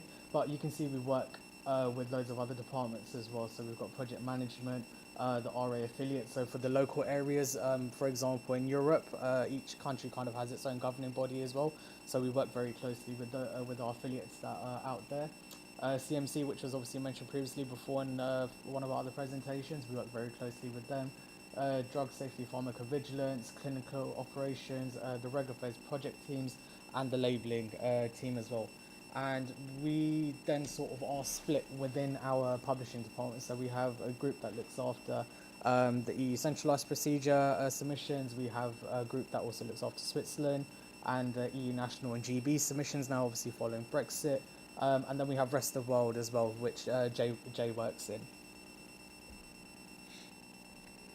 So I'm just going to speak about a quick illustration here, which kind of illustrates the common perception that you might have with regulatory activity over time. So you can see that from the project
And at the bottom, you've just got an overview that throughout this kind of life cycle, essentially, you've got the support systems, you've got the collaboration with Reg Affairs, who are majorly involved as well. So you've got the project setup and planning, which involves a lot of regulatory intelligence and submission planning. So you have meetings with different stakeholders, you have affiliates, distributors from different countries who are involved, and they have the local people.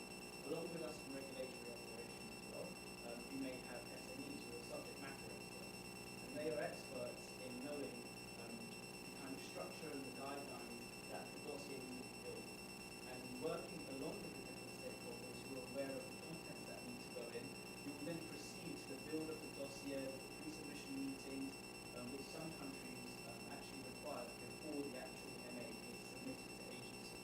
So you'll be building the pre-submission dossier, which will then go to agency, which will then go into the full MA filing itself. You then get into any questions that are asked by agency, and those are informed of responses that you ask to queue. And then you have publishing and regulatory operations who are involved in the work for that as well. Eventually, hopefully, the MA will be granted for the drug product, and then comes in kind of product lifecycle management, which is so that kind of plateau of activity will carry on throughout the life cycle of the product. It doesn't just drop after the granting of the MA. So I mentioned the life cycle management activities, inspections and audits, which were previously mentioned as well, which regulatory operations have a major part in because of documenting of how the process was followed. And my colleague Sat will actually go into that in a bit more detail. Yeah, so you normally find that every sort of couple of years or so, you have your health authority bodies. They normally come in and they don't spring it as a surprise anymore, but they normally say to you that, okay, we're going to come in, we want to audit sort of how your processes work, what kind of guidelines do you kind of follow. So historically, with my previous experience, I remember we would have an inspector that normally comes in, and they'd want to kind of see how you archive all your submissions, for example. So you could have a product, and you could have at least like 50 to 60 kind of submissions associated with that one product. They'd want to see, how do you archive that? How can we access that information if we needed to? Where is it all kind of backed up? What kind of guidelines do you follow? Is this process kind of being followed, sort of thing? And they just come with a tick sheet, and they sit down and they'll interview you and question you, that kind of thing. But again, yeah, regulatory operations has a big part in that, and especially with us here at Gilead as well. We're involved with all of the archiving of all our submissions as well. So we need to be in a position where if someone does come in and say, where can I find this submission? We as publishers or the managers or the senior managers will be able to go in and just be like, okay, it's over here. This is where the submission is. This is how it's been archived. This is how it can be accessed. These are the people that can only access it if you've got restricted information in there, for example. And then the final 2 points, just to mention the legislation which has been mentioned before, and this is crucial. So we keep up to date with new guidances published by agencies or regions through also regulatory information management OT.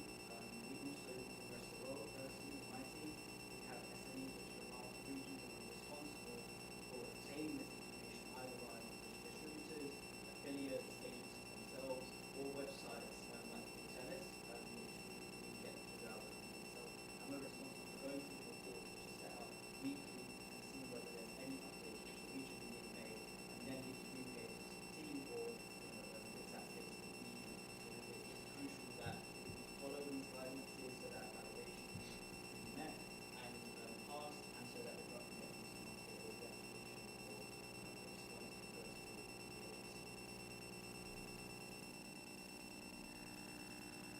So just a bit more about what type of work we actually carry out. We're expert users in the technologies which underpin RA activities. So we carry out something called electronic publishing. I mentioned ECTD. There's also NEES. There are actually a few countries still in the world that carry out paper publishing. Long before my time, apparently there were boxes and boxes and truckloads of submissions just going out, but not as many as anymore. We have regional technical requirements which we've spoken about in rest of the world markets.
validate the regulatory submissions before they're submitted, so we ensure internally that they meet validation, they pass with no errors, and this is crucial because we don't need that to impact on agencies to delay the process. And we ensure that regulatory documents are submitted to the agency on time and ensure how they should.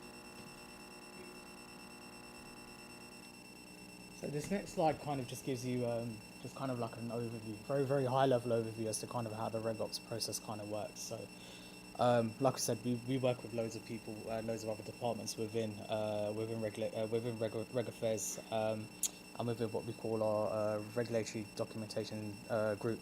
So all those documents are all authored. So we're not actually involved with any of the kind of content of the submission. That's all authored by the experts within those respective areas. So medical writing, CMC, quality, biostats as well being a big one as well, especially for your module 5 kind of content, and has all your kind of like safety data. Once they're all authored and approved, they then go through a stage called document processing and formatting. This is kind of more specific to Gilead, but it does vary from company to company. I mean, just historically, when I worked at a CRO, when I was in publishing, I'll touch upon this on the next slide, but I used to do a lot of the document processing side of it as well. So we would also format our clients' kind of documents as well, so they're up to a standard before we could publish and submit them. But once we've done the document formatting, we also do report processing as well, if applicable to the submission. And once that's all done, the authors and the reviewers internally will just approve them to make sure that they're happy with everything. They haven't missed out any kind of content that's needed in there. And once that's done, then it goes through the publishing process, which we're all involved in. And once it's been published, we do a quick quality check on it to make sure it's done up to standard and everything's okay. We do it internally. Then we also do an external kind of quality check as well with our partners. So if we have a contact from Reg Affairs who's assigned to the submission, they'll give it a quick once over to make sure it's okay before we dispatch the agency. And with that kind of process, that's kind of enabled us to have that sort of high quality of kind of submissions that we have, and which we as a company and as a department we're quite proud of as well.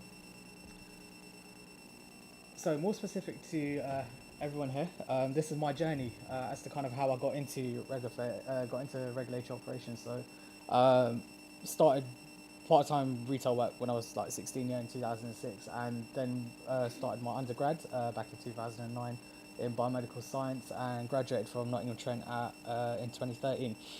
Came out of uni, didn't know what I wanted to do, so I knew I wanted to do something sort of science related. So I actually did a placement at Springer Health, Biomed Central, who sort of are the biggest publication for sort of research papers as well. So I worked there for 9 months, and then decided I wanted to go back and do something else at university. So I did my master's degree in biomedical engineering, which kind of actually wanted me to springboard into medical devices, because part of our course was actually to do with kind of regulatory affairs in medical devices, and that's sort of where I wanted to go.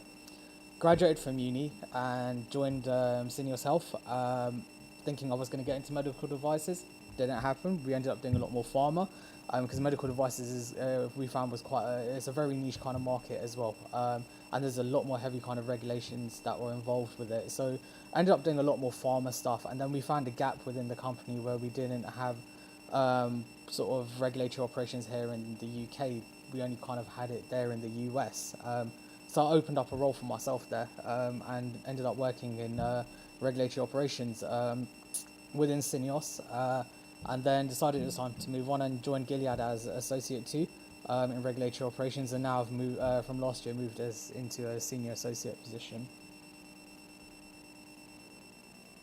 Similarly, I'm just going to speak about my journey with presentation. So my background is in biomedical science. After graduating, I went to kind of try and find experience, but whilst doing that, obtain my coaching badges and just doing a bit of coaching.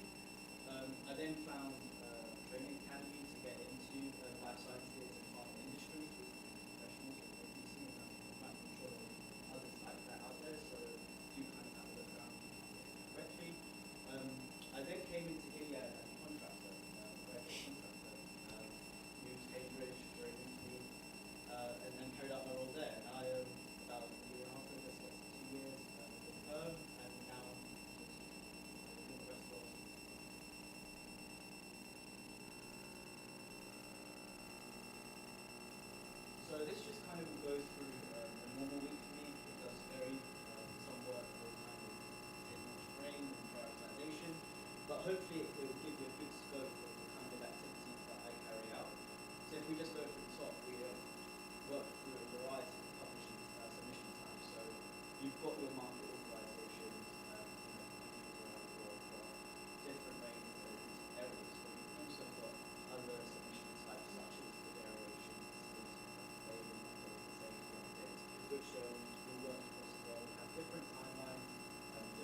Topra expert for the Latin American region, so all the kind of countries within South America, also Central America, and also two of the major markets such as Brazil, Mexico, and Argentina. Some of those we have affiliates in, so I work closely with them as well. We work very close with agencies such as and Visa.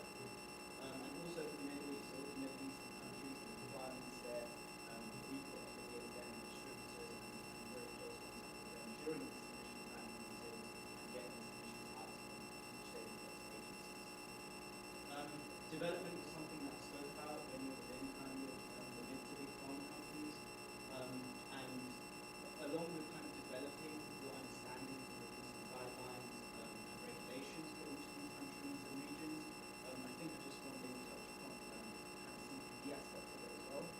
We've got our own internal development system with courses and kind of documentation processes for different functions within the company, which can build your understanding and further allow you to contribute or even factory eventually into the information. We provide a QC resource, as Sat spoke about earlier, so we carry out an internal review of the submissions that we work on in publishing to ensure the standards are met and the validations met. This then goes on to our partners within the different therapeutic areas in our LCC, who then carry out their review and we assess their to ensure they have it. So that's part of our work as well. I spoke about cross-functional meetings. This can range from major submissions to complex submission types, but also kind of ongoing projects or initiatives. And I'm thankful that I'm involved in some global ones, so it's been a great opportunity to work with other colleagues in the US virtually and learn from their experience and collaborate. And Gilead is great because the collaboration aspects of the company is really pushed forward as well. Carrying out project work for these different initiatives, they're not always related to submissions, they're related to kind of improving processes, being innovative, as I put below, to kind of identify any challenges within the role so that you can bring forward any streamlined processes.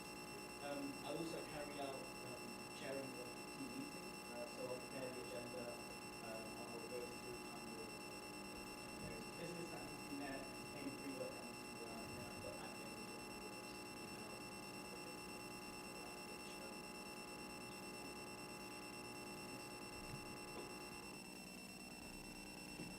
Hi everyone, my name is Millie Solby and I work as a graduate contractor within the European publishing team at Gilead.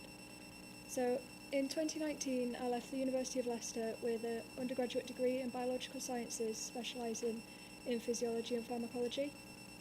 During my time at university I worked part-time in a local Tesco store and continued within that role while searching for a graduate role.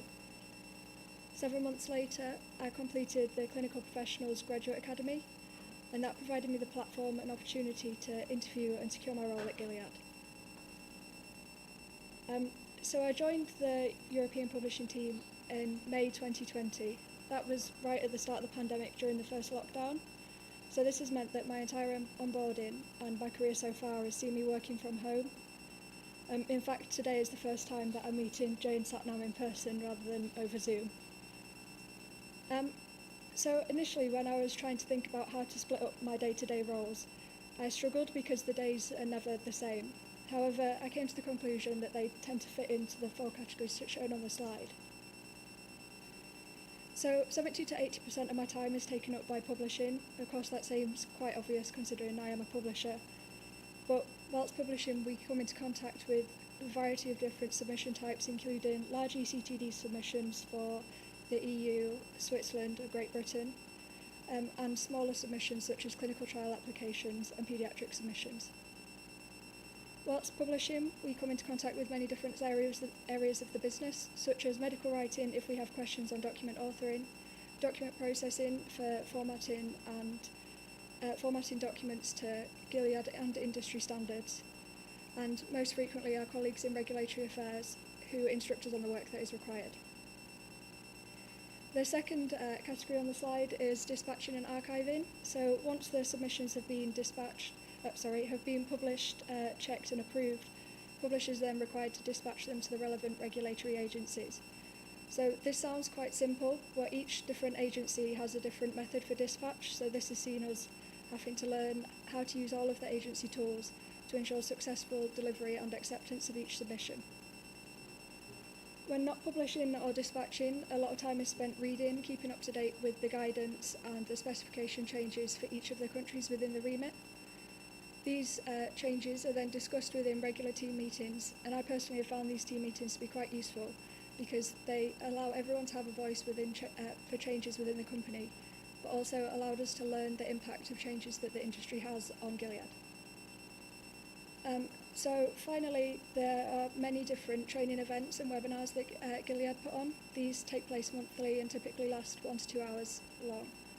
They're great opportunities for us to learn about different regulatory aspects, different areas of the business, and also how we can be more inclusive within our roles. I think many of you are maybe thinking that this role probably seems quite technical, and it is at times, but when I joined Gilead, I didn't have very much experience. My only industry awareness came from the Clinical Professionals Academy, and I wasn't able to do any internships or anything like that during my undergraduate degree. But I think Gilead are aware that as biology graduates, typical undergraduate biology degrees, we're not taught how to do these roles. So there's a really in-depth training curriculum that they provide.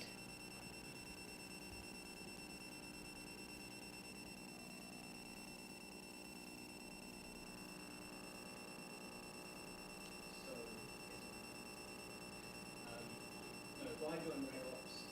So first of all, we've mentioned collaboration with the different teams that we work with.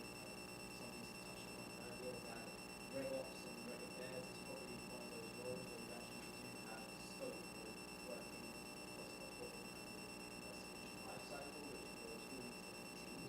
So that's a big positive. Here at Gilead, fusion, diversity, collaboration is really big. So you get to work with a lot of different teams, a lot of different projects from different molecules and specialists, orphan drugs, exciting things like that too. That you mentioned different projects which you come up with initiatives which are different from the other. So that's a massive plus. It is a really fast-paced industry. Pharma is itself, Reg Affairs is itself, and RegOps is no different. The workload that we receive is very high, often throughout most of the year. But what's great is that the resourcing is done very fairly within as much as possible, where you can also have time to work on your own analytics initiatives and carry out whatever external activities, which includes things like open conferences and building into people. But it is fast-paced, so if you have a technical mindset which likes to be challenged, likes to keep up with within the healthcare industry or within the pharmaceutical sector, then RegOps is definitely.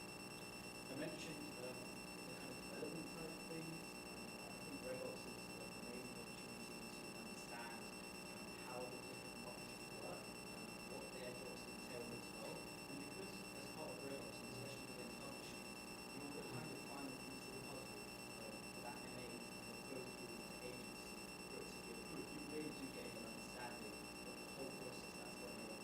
So if in the future you did decide to be approved, you have a really good performance to go on to, but also use your expertise in the day-to-day role to contribute towards these activities. And then the final image just kind of represents your growth. So with all of this combined, this technical background which you start building through a really good training program you have onboarding graduate or as a new starter, or even if you come in with experience, you have an opportunity to grow in your role.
So finding sort of like the last slide is kind of the opportunities within the industry that you have within regulatory operations.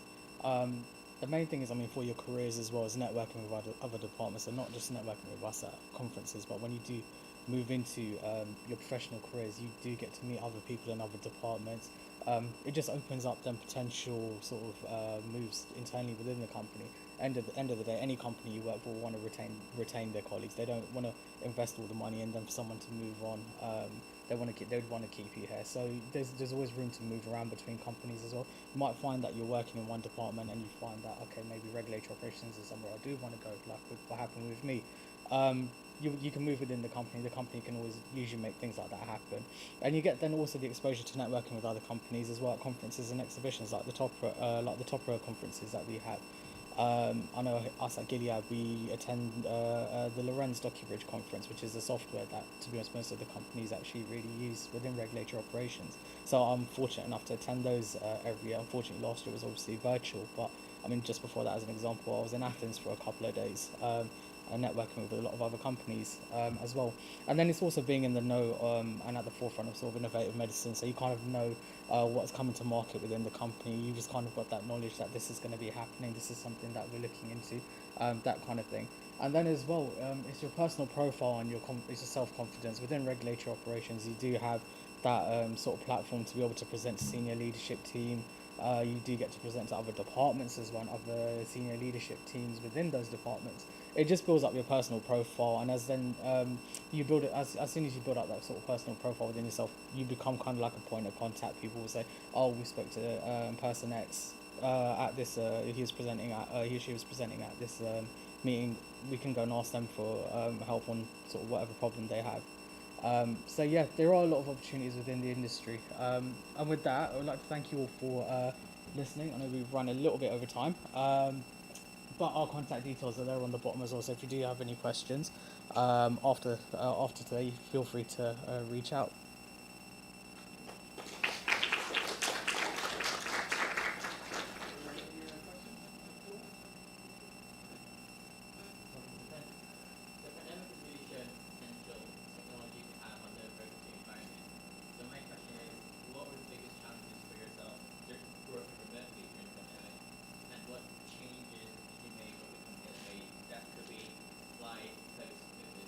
So fortunately, I mean, because a lot of our stuff is all computer based and not a lot of it's lab based anyway, we were all able to work from home. While we were working from home, like I said, we turned over the remdesivir application, and that difference, obviously being in the office when we were working from home, with that kind of high speed work that needed to be done, the quick turnaround times. There was nights I was working till 10, 11 o'clock at night. To get that application approved, get those responses out, because we had deadlines to meet, and it wasn't just us, it was regulatory affairs that had the deadlines they needed to meet as well. So it's all that collaborative working showed that actually working remotely means the job still can get done. There was no kind of implication on that, work from home, we can't do this properly, we can't do that properly. I mean, the only problem we had was like if Virgin Media went down for the day or something like that, then you knew like, oh, okay, what am I going to do now, sort of thing. But then even then we kind of had like backups in place as well. We all had like our company phones, we could tether our phones as well, to our laptops if we needed to. Everyone was reachable obviously during the lockdown while we were all at home, but we didn't find our workload increased or anything like that, thinking that, oh, you're working from home, you can do a lot more now kind of thing. We still had that work-life balance as well. And I think moving forward, I mean, it's all going to be dependent on the companies that you work for as to kind of what they want to do, whether they want to fully incorporate a fully working from home kind of scheme, or whether they expect you to be in the office a couple of days a week and then work from home remotely a couple of days as well. It'll all be company dependent, but we found at Gilead that the job got done at home. And if anything, it got done just as quick as it would have done in the office. The only thing you missed was the social aspect, obviously seeing everyone rather than being confined to a room. Yeah. Yeah.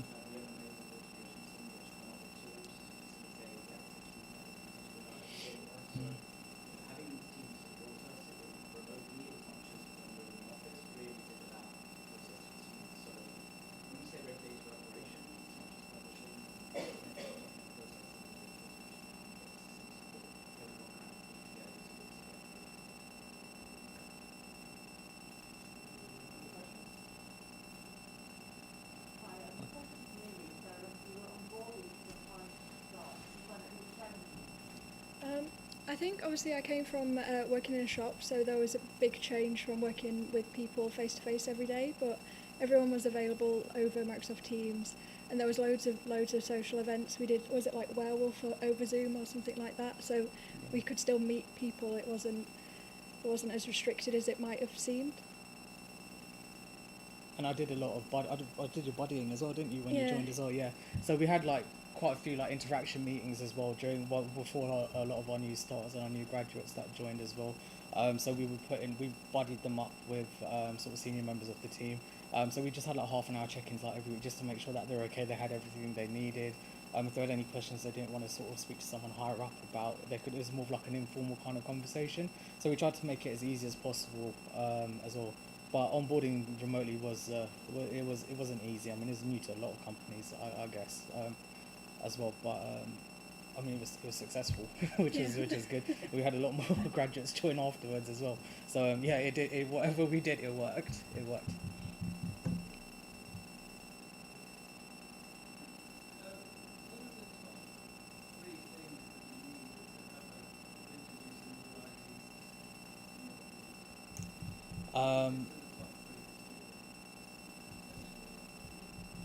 If you want to introduce a new IT system, well, you definitely need a good IT team and to be able to turn that around very, very quickly. But it's robust testing is the main thing as well. So something that we do internally within RegOps.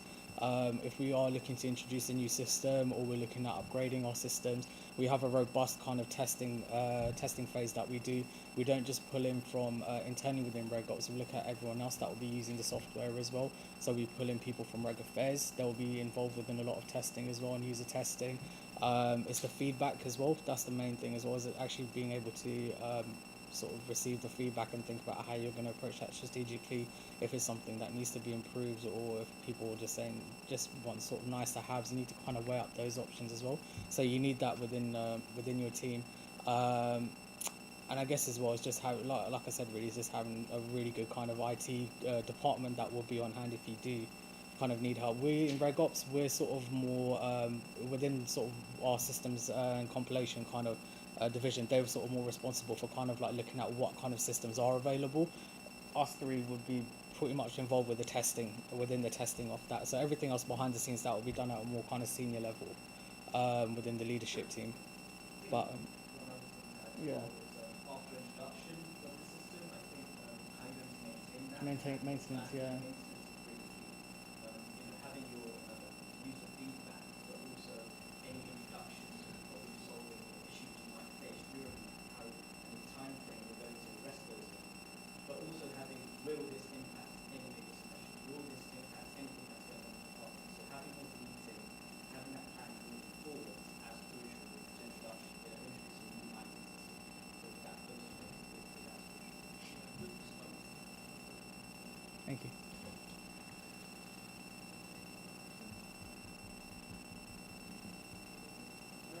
Thank you. Thank you.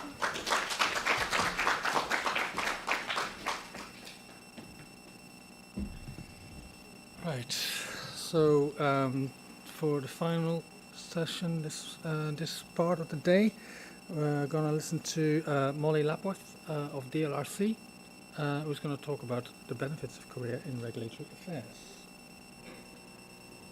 Thank you.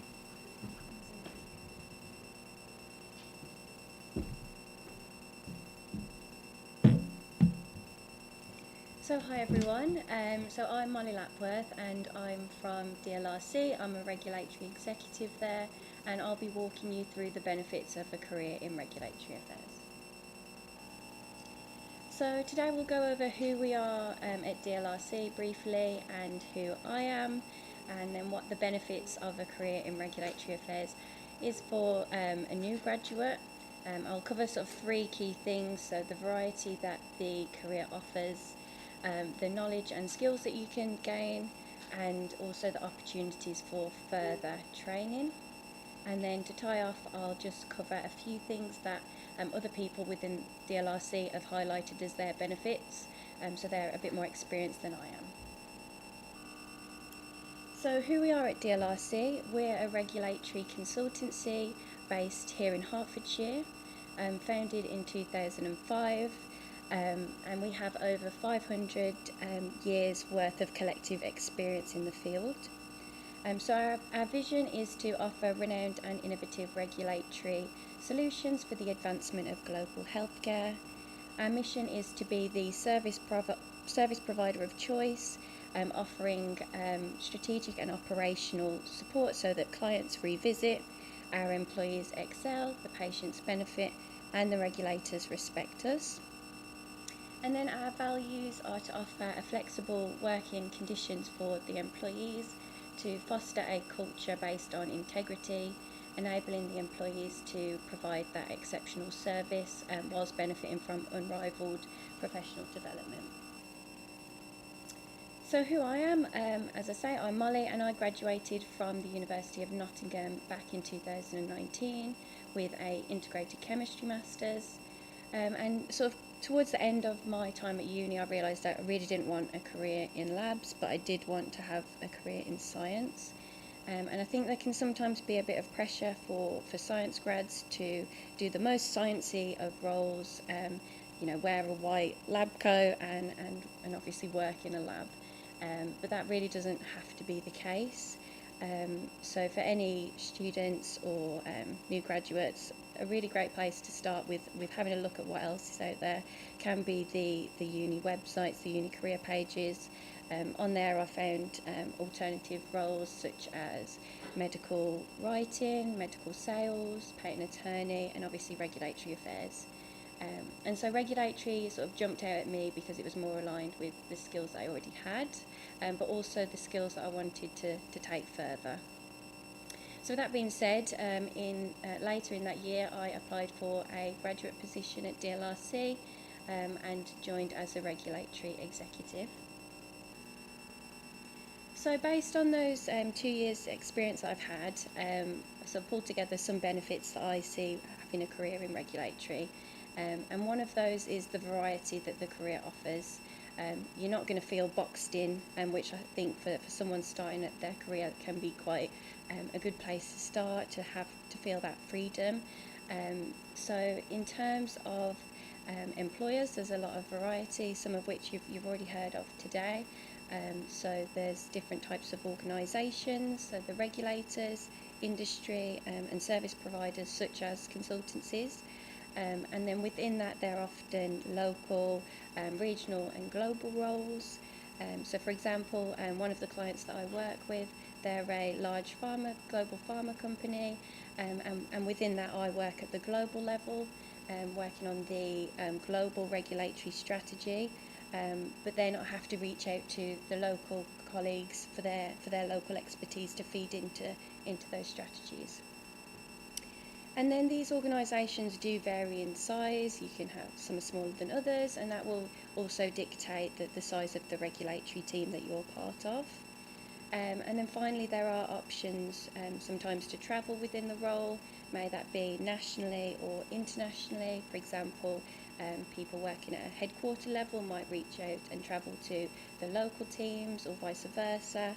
And then you know, if you're a consultant, you might be travelling to meet up with your clients. And then a lot of these employers now offer more flexible working, flexible hours, working from home, and that's definitely been emphasised by COVID, but that is certainly an option. So there is an awful lot of variety within the employers that you could be employed by. And then in terms of the products and the product life cycle that you could be involved with, there's a huge amount of variety there. There's different products to work on, different formulations, different routes of administration, and obviously different therapy areas. But within the product life cycle itself, you could be working at different areas in that. So a few of them are highlighted here. So we have the pre-approval stage, the approval stage itself, or any post-approval activities, some of which I've already had some experience with. For example, in the approval stage, so they're highlighted in green, some of the things that I've been involved with. But in the approval stage, so pulling together all of the documents that are needed for that marketing authorisation application. But at the moment I work way far down in the product life cycle in divestments. So that's where typically a large pharma company, they have an old product. It's no longer the big blockbuster product that it once was, and they're looking to sell that to a smaller company. And that really requires a lot of strategic planning. So you've got to transfer all of the licenses and in the various markets to this new company and make sure that that is a smooth transition, ensuring that the availability of the product continues, and obviously the product's quality and safety remains the same. So that really requires you to interact with a lot of other departments, for example supply chain, the commercial teams, just to make sure that that transition is super smooth. And ultimately, whatever product you work on, wherever in the life cycle you work on, you do have the opportunity to impact patients' lives with the products that you're working on. So I know this has been touched on quite a lot today, so I'll just very briefly highlight there's different levels of expertise.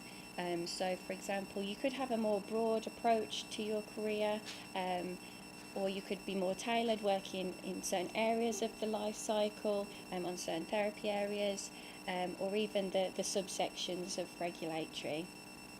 So just looking at the sort of umbrella of medical, there's a few things that I've already had some experience on under the medicines umbrella.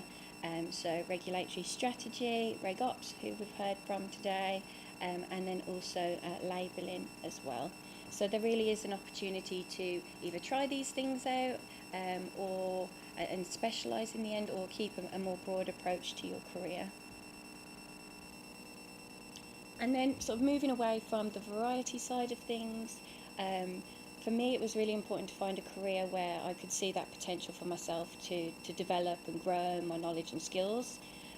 So in terms of knowledge, for me personally, it wasn't the be-all and end-all that I didn't have loads of experience or knowledge within the field, because that really is something that you do learn from day one if you're applying for an entry-level position.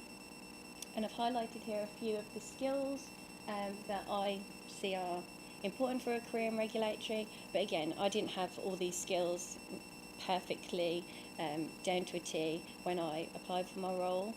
Some of them I felt that I was more equipped with, for example, attention to detail, teamwork, organisation, and that gave me the confidence to apply for the role.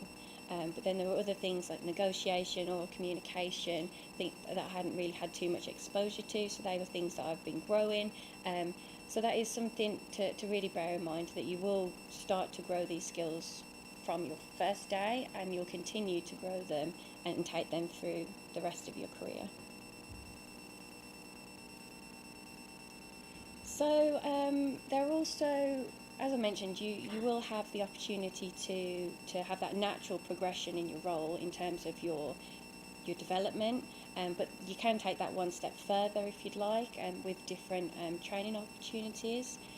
So that might be in-house training for certain organisations, for example with graduate schemes, but then in other organisations they might encourage you to get external training, for example with organisations such as Topra, and that might be short day courses on specific specific topics, or something a bit more long-term like a master's or an apprenticeship.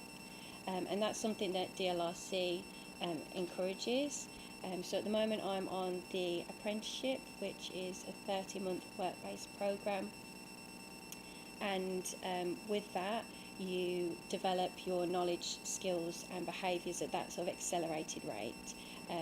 So after, I think I've done a year now of the apprenticeship, and I can already say that I've had exposure to things that I hadn't previously had the opportunity to work on.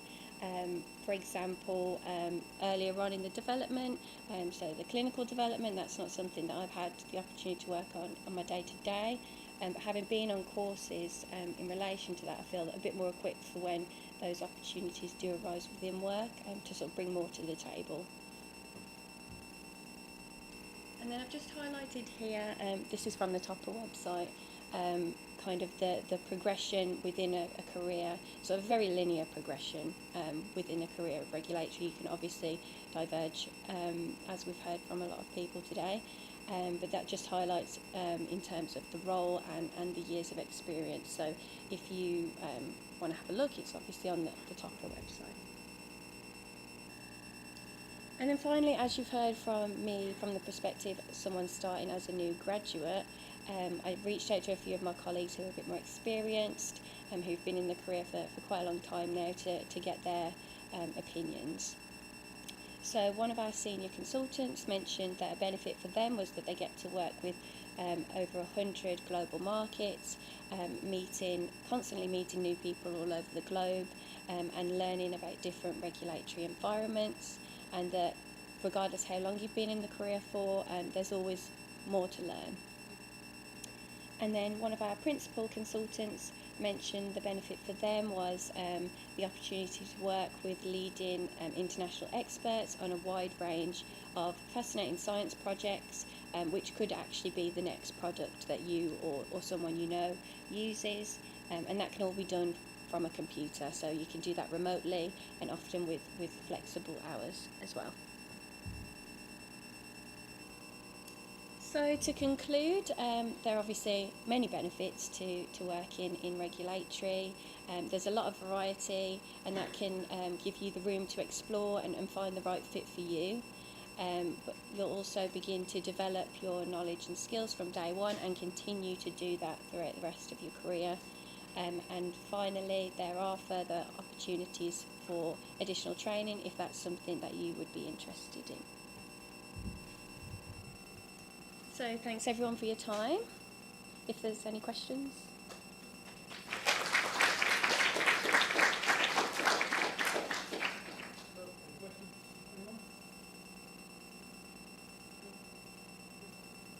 Okay. Perfect. Great. Thank you. Okay, well, that concludes the first session. So we have a half an hour break now to do some networking and talk to all the speakers that you've heard this morning and the ones that are still to come. So go and grab a drink and something, and if you can be back for 3:30, then we'll continue. Thank you very much.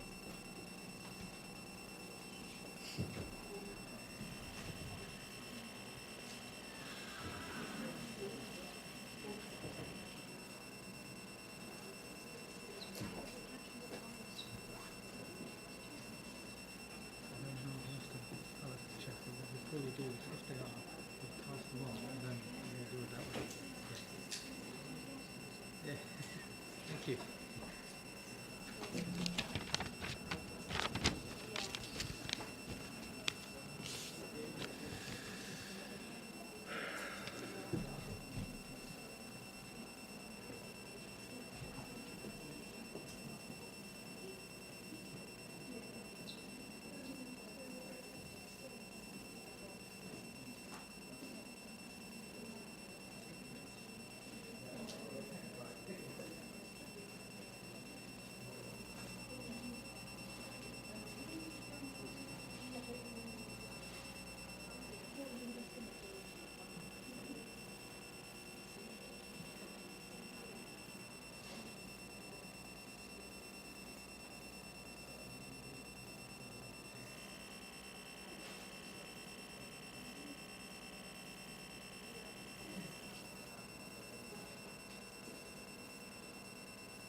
Yeah, look here. It's here. Oh, I've yeah. got my watch. Oh, you've got to watch. Yeah, I've got That's my watch, but it's one of those where you have to Yeah, sort of no, yeah. do that Yeah. in order for it to work out. Yeah, so I mean, the thing But is, yeah. if it runs over a little bit, doesn't matter. I don't Really. think I'm not going to run over. No. I'm worried about not speaking Actually, no, you've got quite a. time for You've got questions. the three. Yeah, So you each do one. You each cover one of these areas, do you? that's right. We Yeah. do. We're doing it in a slightly different order, but Oh, hopefully that well, I doesn't think, matter. that I'm should be sure it fine. won't really matter. Yeah. Yeah. So So we're each doing one of these three things. and do you want to do the questions? You So do you want to do questions for everybody at the end, or do you want to do it in between every? Let me just sort of think. I think between each one might. Yeah. So might do you be want to good. just do it? Because I've been kind of hard arranging from sitting down in the audience, and another person has done it themselves. But that's probably more fluid. Yeah. If you don't fine to mind, do at that, the end yeah. of your, you say, are there any questions? And then Yes. taking them. Yeah, and then Um, I'll hand on right. to the next person. Yeah. Okay. Yeah. Thank you very much. Yes, thank you.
Right, well, welcome back, everyone. We have the next presentation. In fact, the next session will be run by Roche, who are also our lead supporter. And it's overall about laying the foundations to a successful career in regulatory affairs. And this is presented by Ross Sutton, Lizzie Thomas, and Joe Phipps. So thank you very much and welcome.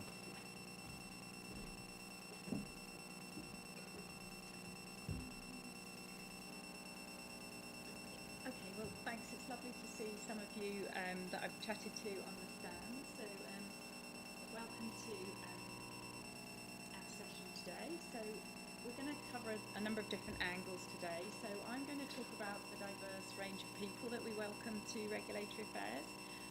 And then Joe's going to talk about some of the skills and knowledge and competencies that are important. And then Liz is going to give us an overview of working in regulatory affairs and some examples of her working day. So hopefully it'll be an interesting session. And we'll just say that if you want to ask a question as I'm presenting, please do. We'll also have time for questions in between each presenter. So happy if you'd like to interrupt as well. Okay, so first of all, welcome to Roche. And I'm going to just put so, one of the key things about Roche is our core values, so courage, integrity and passion, and we really try to live by those every day. And one thing I think is really important is a focus on the patient that we have. And, I really find that motivating in my job, and, I think about the opportunities we have to engage with patients. And I think back to this one occasion, I was working on a Huntington's disease programme, and I had the opportunity to go to the British Film Institute in London, which was amazing. And they were showing a film that had been made about these Huntington's patients that had gone to visit the Pope. And it was just so moving. And then after the film, there were loads of patients, there were physicians, everybody was like interacting and chatting, and it was such an amazing experience. And I think of that when I work on programs. I think about how those patients were really, really wanted us to be able to help them, and it was a really moving experience. So grateful to have had that, and those are the sorts of things in Roche that we really focus on to motivate us throughout our day. So I think as well as that, it's a changing and challenging environment. I mean, we've all lived through the COVID pandemic, and we've all seen how work and life has had to change so significantly, and it's the same in the regulatory environment and our work days as well. So Roche is really looking to sort of lead through that. Another really great thing about Roche is the development opportunities that there are. Some guys, I know I've spoken to some of you about some of the different functions that we have. Really is a broad spectrum of opportunities, not only in regulatory but throughout the company as well. And we really have an ethos that we want people to flow to their passions, so to work that they feel passionate about.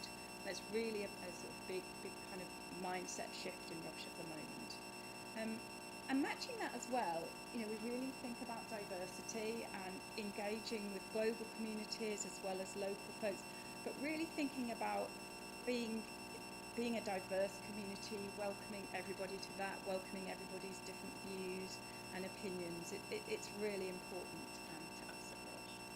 And I've just put up there Best Company Award 2021, and I think one of the reasons probably we were awarded with this, and I think it was based on employee feedback, was the way that Roche supported its employees during the pandemic. So there was so much flexibility. People had to maybe spend more time looking after their children because the schools were closed.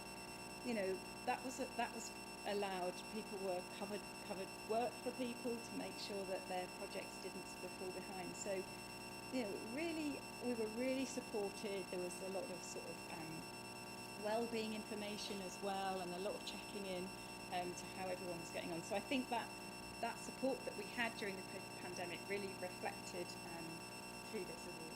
So that's Roche, and we're all here from Roche today to share our sort of lives with you. So the title of my presentation then is around what are the diverse types of people that we welcome into regulatory affairs. And I think you know, maybe years ago when I started in regulatory, we did have this idea that, you know, a regulatory person was very focused and specific and always said no. And you know, I think we've really moved on from that, and I think we recognise that we actually need lots of different types of people within our regulatory functions to make them successful.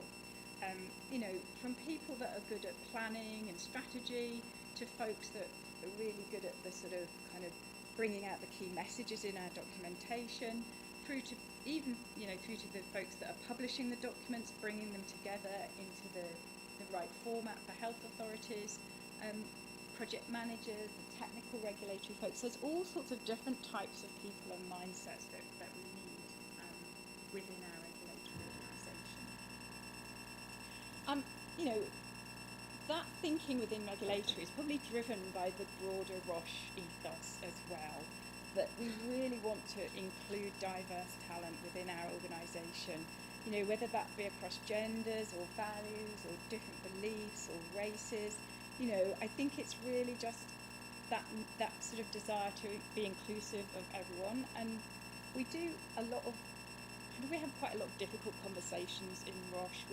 So I was talking earlier about some videos that we saw a couple of months ago about Stop Asian Hate in the UK, which was really, really enlightening, because I'd never really experienced anything like that, and I'd never heard anybody talk about that, and it was really meaningful that, you know, there was a guy there who said he'd been on the tube with his family, and he said, like, nobody would sit near him because they suspected him of being a terrorist, he thought. So, you know, it's like, oh my gosh, you know, sat there with your family and experiencing that, and there was just some really meaningful conversations around that, and I think it's so nice that we are able to have those difficult discussions.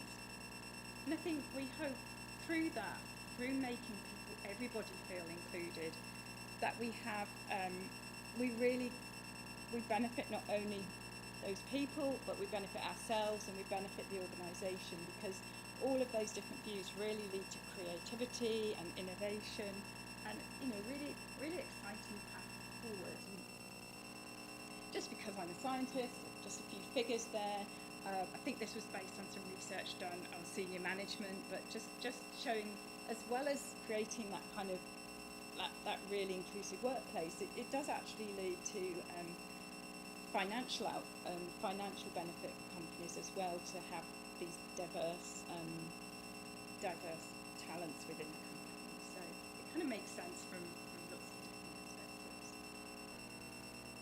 So now, how do we build that in regulatory affairs? And I think there's a number of elements to this, and a really important one is the patients that we include. You know, not just looking to have a diversity within the people that work for Roche, but also the patients that we reach out to, because we want to, you know, we want to meet their unmet medical need. We want to have those folks, you know, all different, whole diversity of people within our clinical trials, taking part, really being able to benefit from our medicines in the long run. And, you know, our goal is really to build a workforce that supports that. And so right from our sort of interview process through, you know, we do a lot of thinking about what are our unconscious biases. So each of us has biases that, you know, we kind of have, we were born with them.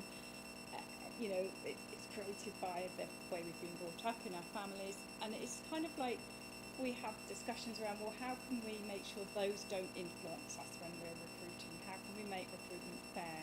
And how can we really bring in that diverse pool of people? And we hope by doing that we then have this inclusive culture that really does include everyone. And again, we have those difficult discussions. How do we all make sure we are being inclusive to everybody? What actions do we need to take to make sure that everybody can contribute in a meaningful way? And I think, you know, one thing we really encourage is be your whole self at work. So come as whoever you are, you know, whatever sort of gender or whatever ethnicity, whatever you are, whatever views you hold, bring that to work and be yourself, and know that at Roche you can be included. And we hope, you know, by that maybe also that can have an influence on broader society, and you know, really be impactful.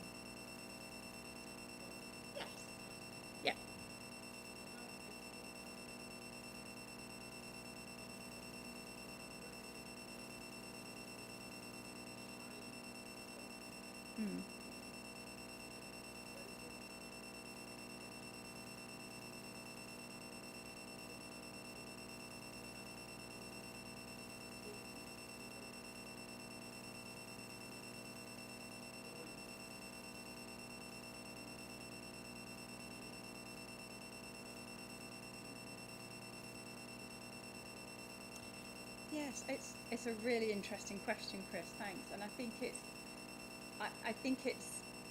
you know, we have to sort of get our messages across in a way that is that can be understood by patients, and that's, you know, that is one of the skills. I think that, so for example, you know, just one example is the labelling group, who have to think about how the label can be understood and put in a language that the sort of person at an average reading age can understand, and that really is a skill. And I think it's the same in clinical trials. You know, you need to get the information to patients in a way that they can understand it, and you know, so many challenges as well. You know, you can think of maybe an Alzheimer's study where you've actually got to try to get information to a patient that might be cognitively impaired in a way that they can understand. So there's lots of challenges there, and yeah, it's a really good point for consideration. Yeah. Okay, so I wanted to bust some regulatory myths. So you know, maybe there has been in the past a sense there's just one certain type of person that we want in regulatory, but I think hopefully from what you've heard so far, you've really got the sense that actually we want a really diverse set of people, and we try to look beyond sort of physical characteristics to see, you know, what makes each person unique, what could they contribute, what are their skills and talents that we could really use in regulatory affairs. I think another question has been around a PhD. You know, do you need a PhD to be successful in regulatory affairs? So I would definitely say no. I don't have a PhD. I think I've done all right. So I think we really welcome a broad range of qualifications. And you know, as you saw from the previous slide, and I'm sure you've heard earlier as well about the many different roles that there are within regulatory. You know, all sorts of different types of people and levels of qualification. I think a science degree, or certainly a good solid knowledge of science, really helps in the regulatory field. And you know, talking to other colleagues that work in regulatory, I think you do really get to use your science degree when you work in regulatory. So, you know, I think that helps. But we've got folks that came in without a degree and did a degree while they were working at Roche. So, you know, I think there's all sorts of opportunities that are available. Regulatory affairs is a bit boring. Many other functions within the company seem to think this, but I would say no, definitely not. I think every day brings a different challenge, and you know, I might think of my own day. You know, one day I might be doing some coaching and mentoring. Another day I'm working with our science teams, maybe in Basel, to talk to them about the development of a drug. Another day I'm here giving a presentation and talking to you.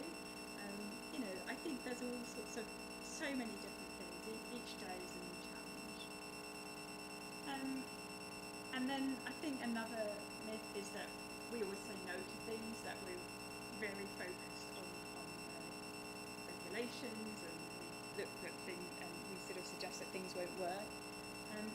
But come off the bottom of the slide, but really it says that, you know, flexibility and agility are really, really key to the modern regulatory affairs professional.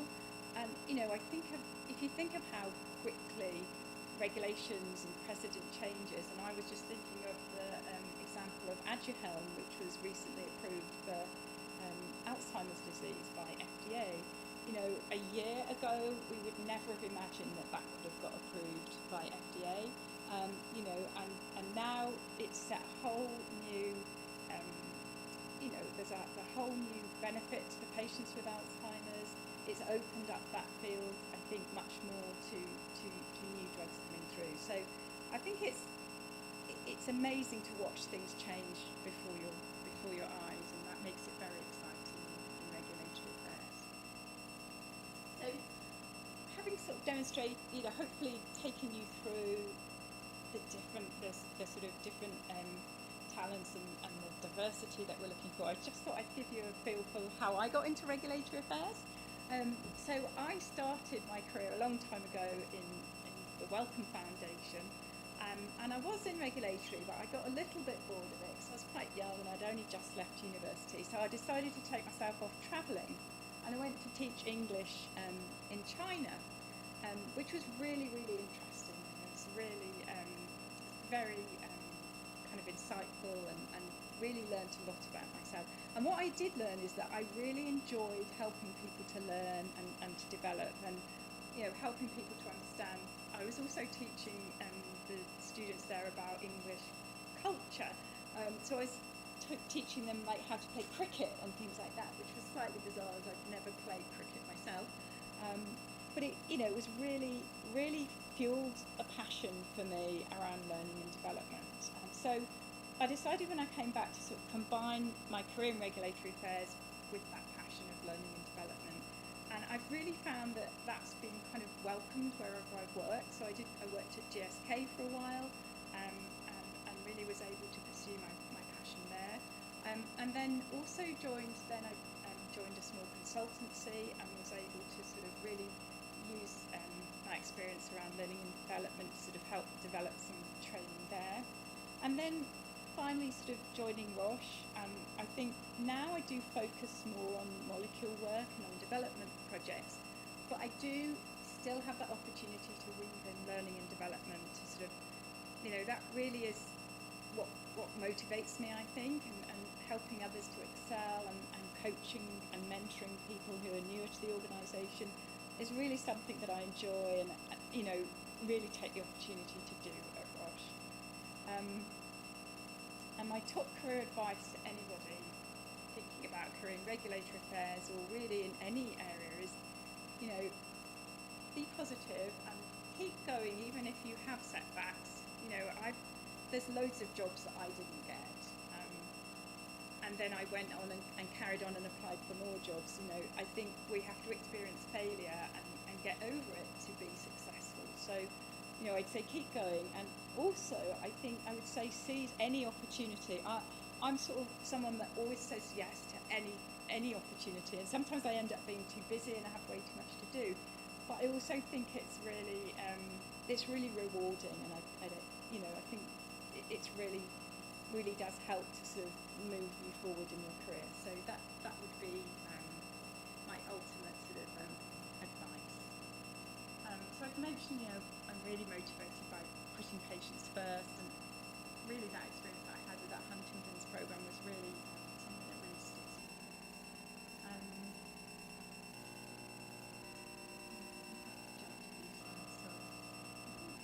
Yeah. So that was really where I was going to finish up. So I hope it's been interesting, and I hope it's given you a nice picture of how you might be able to get into regulatory affairs if you're interested, and how there are very many different pathways there. So don't feel there's only one route in there. So, yeah. Any questions or thoughts?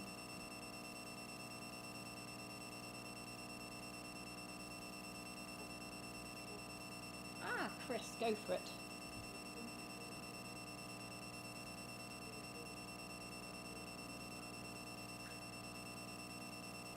Mm-hmm.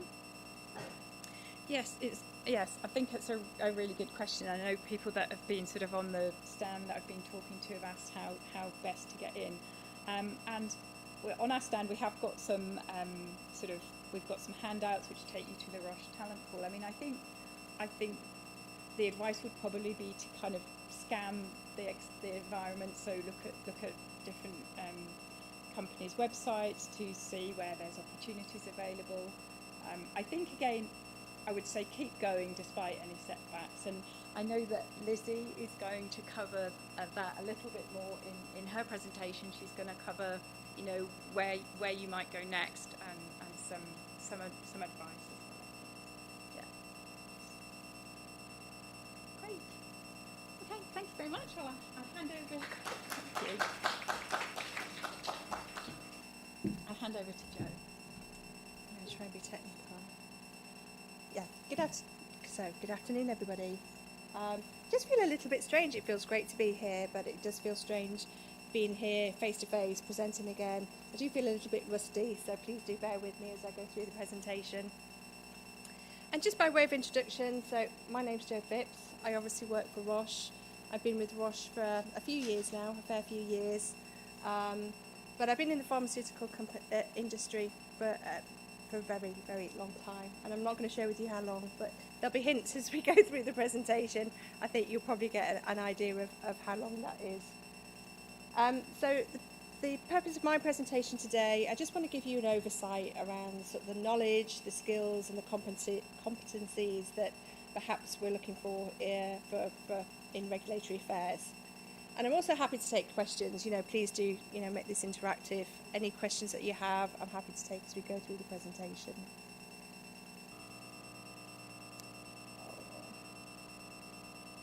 So please bear with me. Oh. So as you can see, it's also good to have a good understanding of the technical instruments that you're using. There we go. So in terms of learning outcomes, what I hope you'll get out of this session today is just an understanding of the skills, the knowledge and the competencies that you need. I put here what type of person is best suited to a role in regulatory affairs, but as you heard from Ros, and as you'll hear from me, I wouldn't want to pigeonhole. If you've got a passion, I'd really recommend that you pursue that passion. And I'll give you a case study, so an example just of how I got here today as well. So this, I guess, is the most important side of the presentation. But before I do go through it, again, what I will say is, it's not that you have to have everything on this slide. And please don't use it as a tick box exercise that, I have to have these competencies, the skills to be able to consider a role in regulatory affairs. I strongly, you will hear from my journey here through the pharmaceutical industry. If you've got a passion, I personally really like science, and I actually sort of fell into regulatory, and I'll explain how I did that. I think it's a fantastic career for me. I love the diversity, I love learning new things, and I think this role gives you this opportunity. So really I just wanted to make that point, don't sit there thinking, I've got to do this and I've got to have this. Obviously, the more you have of these, the stronger a candidate you would be. But anyway, let me take you through what I think is important to be a good regulatory affairs person. So similarly to what I did do a science degree, and I think typically most companies would look for a science-related degree from candidates. In terms of skills, I think it's important to understand your project needs. So once you get into the company, to be able to provide, and what I try to do is, where can I add value to a project team? It's not just about just advising around regulatory. There are potential guidances out there. There are legislation that you have to follow. But for me, where I think I add value to projects is really understanding what the project need is, so that I can direct that project effectively. To be able to adapt and respond to change, it's an ever-evolving regulatory environment, and just recently, the pandemic just highlights just how fast things can change, not just for industry but for regulators as well. I think both the companies and health authorities had to respond in a phenomenal, unprecedented manner to cope with the pandemic and getting new medicines approved to be able to treat that. So it's a real example of how working together with regulators, we can deliver something really, really important to patients. And obviously the vaccines and new medicines in this area is very important. So, that's a very, very strong and powerful example. Being comfortable with uncertainty, and what I mean by that is nothing is certain. I personally like early drug development, so you're trying to get the new medicine onto the market, and everything is uncertain. There may be guidances out there, regulatory guidances, to help guide projects as to what you need to do in order to develop a successful medicine, but there's always uncertainty. You may be working in a novel area where there are no guidances. So again, I think you have to be comfortable with knowing that there's no clear path forward. It's for you to develop that path as a team. Obviously, it's a given identifying and solving problems, and also devising ways of mitigating those problems and risks. Good use of interpersonal skills, so good communication and influencing is key. and ability to learn and contribute. Like I say, the role of the regulatory, you'll hear more about it from Lizzie's presentation. I mean, I think regulatory is, as a term, is just so vast. You've seen from the stand that we have outside, you know, there are lots of core functions within the regulatory function. But even in the role that I'm in, so I'm in regulatory strategy as a program manager, you know, you can work in early development or late stage development, and those two roles are quite different, perhaps. So, you know, it's vast, and this ability to learn and look at, you know, what best suits you and how you best fit into the company is really, really advantageous, and that's what I love about my job. I can do what I want to do, and I love learning new things. So in terms of competencies, to be a strategic thinker and agility, and that just speaks to, you know, managing change and the evolving regulatory environment. Be a decision maker. I mean, I for that I'd say, and it's more of a recommendation, so you work with the team to be able to, you know, you decide on a path forward and you recommend that to the team, and you use your influencing skills to show why that's the best route forward for the project. A good communicator, good at managing change, and also being inspirational. Throughout my career, I've worked with really inspirational people, and I've learned a lot from different people as well. So I think that's the beauty of working in a department. The role is so vast. You're all working on different things. I remember my very first manager in regulatory advised me that you can't know everything in regulatory. I mean, you just physically can't know everything, because you'll never do every single procedure that there ever is in regulatory. And even if you do, then that procedure constantly changes, and, you know, things are updated and changes. So, you know, being able to manage that change is really important. I think I've touched upon influencer. Obviously, being a strong team worker and working in collaboration is key. You will always work within a global development team, so that's important. And obviously, achieving results is important, and achieving the right results to enable that medicine to get onto the market for patients. Again, I know sort of throughout my career, I've been really lucky with the companies I've worked for. They've all allowed me to pursue, you know, my personal development.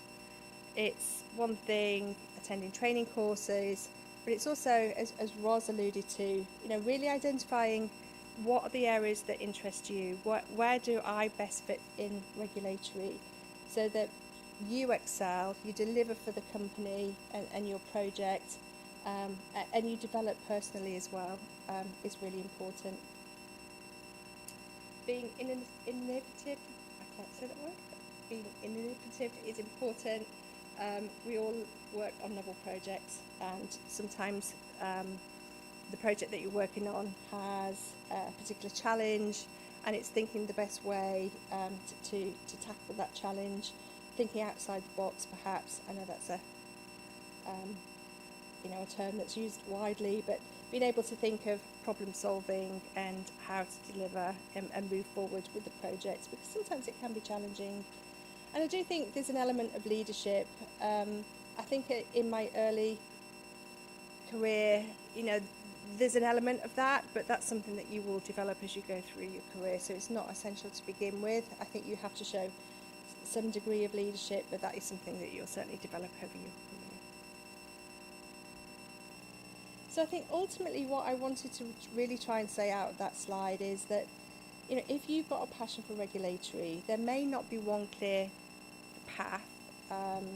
Obviously, looking within different pharmaceutical companies on their website, looking for new jobs coming up is important. And once you're in that role, it's all about self-development as well. So using the education and training both externally, you know, there's lots and lots of external training. Topra is a prime example of, you know, whatever topic there is in regulatory, that there is usually a training course that you can attend, but also in-house training as well. Roche have a fantastic development and training program that can be tailored just for you as well. So it's all about learning and development at Roche, which speaks to the personal development. I think you get that through, you know, a good understanding and working with your project. You will develop as a person and a regulatory affairs colleague, and all the different. And I think Ros said it in her presentation. Always look for opportunities. Always say yes to opportunities. That's what I've done in my career, and I've been really, really lucky. I've had lots of different things and unusual things to work on, and I always jump at those unusual topics to learn from and do. And again, experience. You know, I've been in regulatory and industry for a very long time. So you develop and grow with all the different experiences that you encounter. So it isn't one size fits all. You know, you may be sat there out there today. You know, please take from this presentation that if you've got a passion, there's obviously not a degree in regulatory. You know, use what you can to identify, you know, how you can get into the regulatory role. So again, I just thought I would touch upon, you know, my journey and how I became a regulatory affairs professional. And this probably shows my age actually, because I'm going to start by saying, you know, I joined ICI Pharmaceuticals in their graduate academy. So at this stage, I'd only got A-levels. I was passionate about science. That's what I wanted to do. I was lucky in the area that I lived that there was lots of different ICI companies around, so I sought lots of work experience with them. And then I was very lucky enough, I'd obviously applied for universities, but just before I had to make decisions, that ICI Pharmaceuticals had posted for this graduate scheme where they would take you, train you, and you would do your degree 1 day a week at Manchester Metropolitan University. So that for me was just the ideal. I had the opportunity to study for my degree, but I was also developing my career as well. So I'm going to test you out there actually. Does anyone know who ICI Pharmaceuticals turned into? Because yeah, that is showing my age, really. Chris, I thought you might know. No, it didn't actually. It is on the slide. So, yeah. So ICI Pharmaceuticals actually transitioned and formed Zeneca, and then just after I'd left, they actually merged with Astra to become AstraZeneca. So, yeah, that slide just tells how long I've been in industry, because, yeah, I first joined ICI Pharmaceuticals. And then I have moved around a little bit, not extensively. So I've spent a long time at Pfizer. I went back to AstraZeneca just recently in their regulatory department, and now I've come back to Roche as well. And what I'd say, you know, I consider myself extremely lucky with the companies I've worked for, the people I've worked with, the projects I've been given, and, you know, to a degree, I've tried to seek out the projects that I found interesting. As I mentioned, I always like doing anything unusual, anything new, just to learn from that, and a strong passion for learning anything new. So it's great to be able to move around, even within a company, and maybe look at new therapeutic indications, etc. Just to keep it fresh and keep learning something new. So I do consider myself extremely lucky. I've worked, you know, all three of these companies have been fantastic and have really supported me. So I've spoken a lot about perhaps, you know, coming in as a graduate. You may be already in the industry. I certainly know a lot of people, you know, start off maybe in the lab, in research, so you're already in the pharmaceutical industry.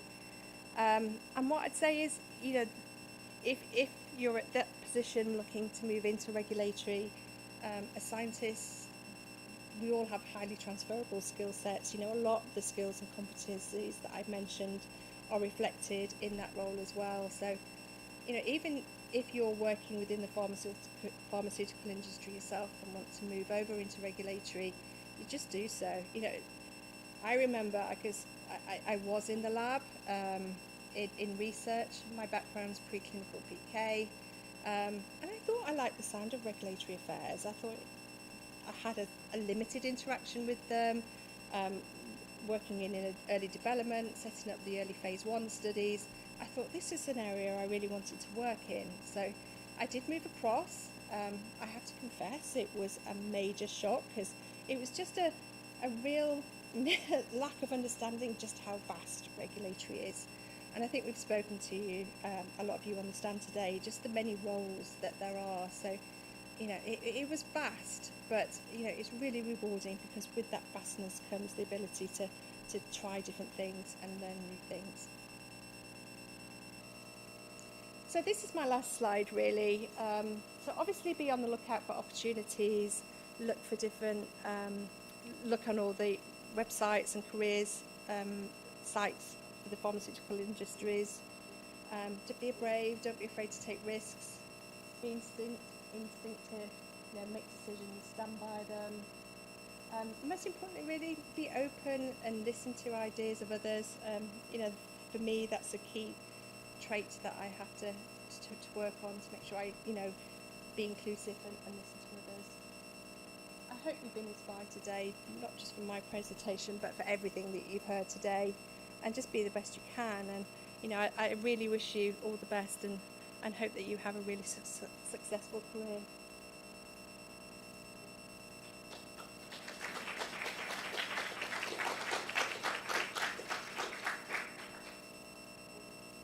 And I'm happy to take questions.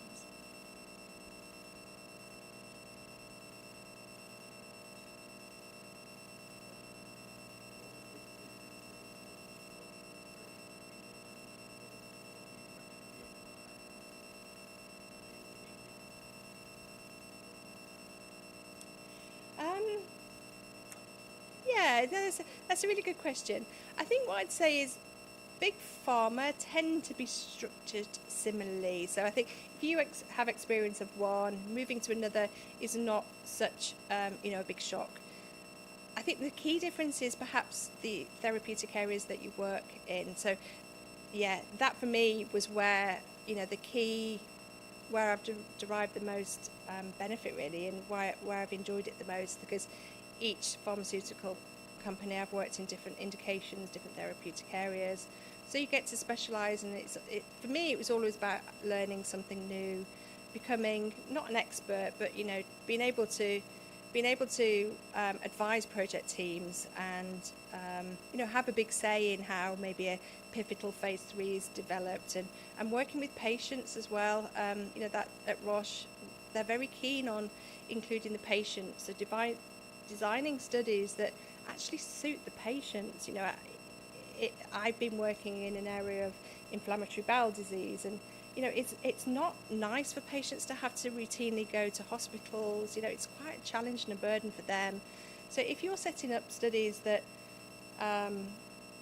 make them go for regular assessments, then obviously that's not going to suit them, and you're not going to get recruitment. So it's the you know, the learning around that perhaps I wouldn't have on a daily basis within regulatory, which is what I've encountered from each of those 3 different companies, really.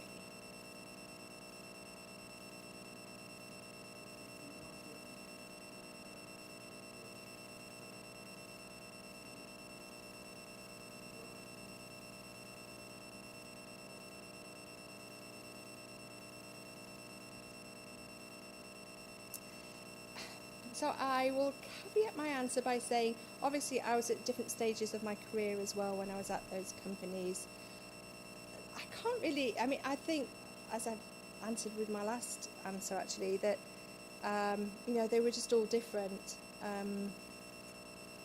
With Pfizer, you know, that was very early in my regulatory career, but I was thrown in right at the deep end, and I really value that. I think I went to an agency meeting 3 months into the role, so, you know, it's yeah, there's value in all 3 of them, and I think partly, you know, I've tried to seek that out myself, you know, with what becomes available, you know, what is out there and available, and you can talk to your manager and setting up your development plan and what interests you and where you want to work. So I'd say for all 3 of them, you know, they've all accommodated that.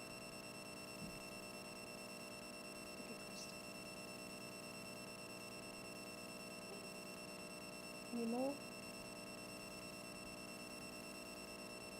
Yeah.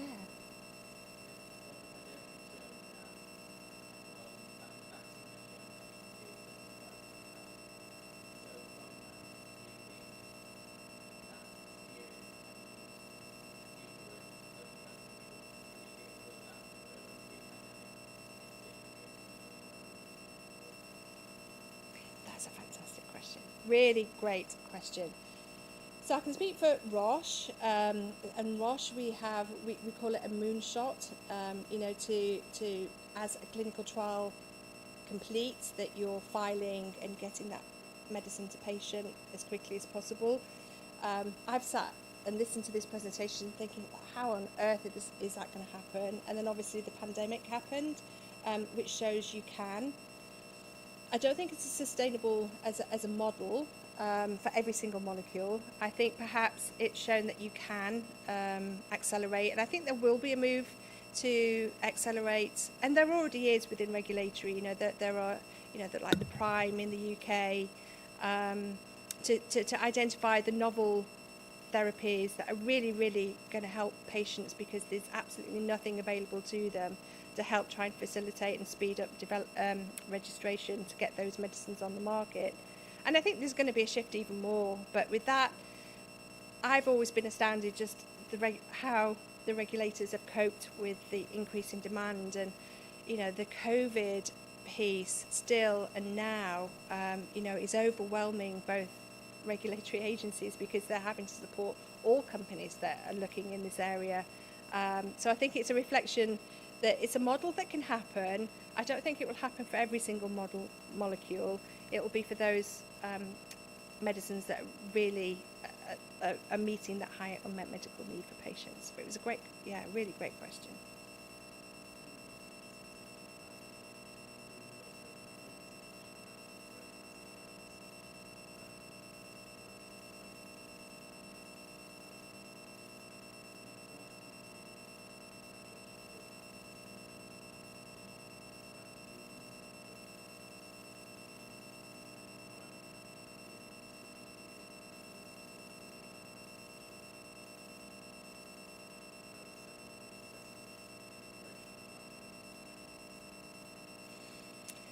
Yeah, so is your question, just trying to understand your question, in terms of, when we come to put a medicine on the market, I'd welcome anybody else's thoughts around this. My particular thoughts, and I'm obviously probably speaking for Roche, is that I don't see any immediate change. The priority, the countries that we go to tend to be the US, EU, and then we call it the rest of world countries, which is essentially everything else. And the UK will be included as part of that, so they're still considered a key country. I guess over my time in the regulatory environment, what I have seen is just the evolution of agencies in maybe the rest of world countries that are becoming more open. Obviously, China is a big example of that in terms of how they've tried to align their regulatory environment and how they approve medicines to more akin to what the EU and the US do. So that's been a major evolution for them. A massive shift in thinking. It's a paradigm shift in how they run clinical trials now in the country and how you register. It's a lot more open and hopefully more similar to the EU and US. And it's all with the aim of the patient, getting that medicine to patients that need it. Does that help? Does that answer?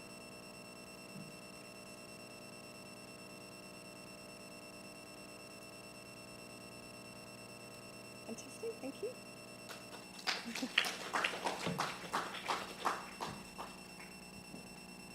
So on to me. So thanks Ross, thanks Joe for those presentations. So my name's Lizzie and I'm going to talk you through a day in the life of a regulatory professional. So let's go first to my career. So a slightly shorter career.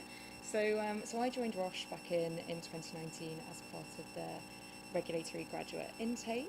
Prior to joining the graduate scheme, I completed a BSc in pharmacology, where I did a professional placement, and this was at the University of Bath. I did my professional placement at a small pharmaceutical manufacturing company called Bath ASU, which kind of gave me my first exposure to pharmaceuticals in general. I was working on writing batch documentation. It's a slightly different type of documentation to what I'm writing now, but that was a really great experience for me as an introduction into kind of the working pharmaceutical world. And then earlier this year, I became a permanent member of Roche as a regulatory documentation scientist, also known as a medical writer in industry, and that's a bit of a brief history of my career. So regulatory affairs at Roche. So every day is different. So we collaborate with colleagues across the globe. So for those of you that don't know, we've got 4 main principal sites across the world. So we've got Welland, which is where myself and my colleagues are based. We've got Basel, which is our headquarters. That's in Switzerland. We've got another kind of main site over in South San Francisco for our US colleagues, and then we've got another site in Mississauga as well in Canada. So one of the most exciting parts of our jobs, as Ross touched upon, is interacting and negotiating with health authorities and other stakeholders. So that's something that we find really exciting, the kind of sexy side of regulatory, you could call it, as well, working with those health authorities, trying to get our drugs onto the market for patients as well. Devising and implementing regulatory strategies as well. It keeps the environment active and new, and we always have to be on our toes, trying to develop the most productive way to get through and get our molecules on the market. Advising and supporting development teams to get safe and effective medicines to patients, that's really key for us, because as long as one of the main parts of our job is trying to advise teams as to how they can actually get those molecules onto the market and through the regulatory procedures that they need to get approved. So that's another really exciting part of our day. Creating robust documents, this is me in particular, to support our health authority submissions. Problem solving, creative thinking to reach those solutions. Designing accurate and concise labelling. So for those that came to the stand, this is our labelling department that mainly deal with that. Influencing and shaping the external environment, and learning and developing each and every day. Oh, if anyone does have any questions, I'm happy to just take them on a rolling basis, so throw your hand up and answer as well. So just to give a bit of a focus on regulatory documentation at Roche, so we are responsible for preparing regulatory documents to meet the needs of health authorities by utilising our experience in science, writing and the regulatory environment to present not only clinical data but safety data, pharmacokinetic data, biomarker data, all of this data clearly within our documents. We collaborate with a cross-functional team to develop clear and scientifically accurate key messages. We manage the life cycle of these documents from the initiation to submission, and we ensure that the timelines are met as well for the submission of documents to support the approval and maintenance of our product licenses. So every day is different, so we work on a wide variety of documents. So I'm going to take you through some of the documents that I've written before. So they generally tend to sit within one of 4 groups. We've got clinical, non-clinical, registration and safety documents. So for example, documents that I've written are like protocols, clinical study reports. They're one of the main documents that we actually write. This is the opportunity for us to present the key data from our clinical studies. So this can be, again, the safety data, the biomarker data, the efficacy data. It's really, really integral part of documentation is being able to write the clinical study reports. Briefing packages are also a really exciting document to write. So these are documents that we tend to submit to health authorities when we're looking to get advice on maybe the clinical development plan that we have. If we're looking to get advice on our submission package when we're filing a molecule. These are really important when we're looking to go to the health authorities and for them to give us our advice on the number of things that we need advice on.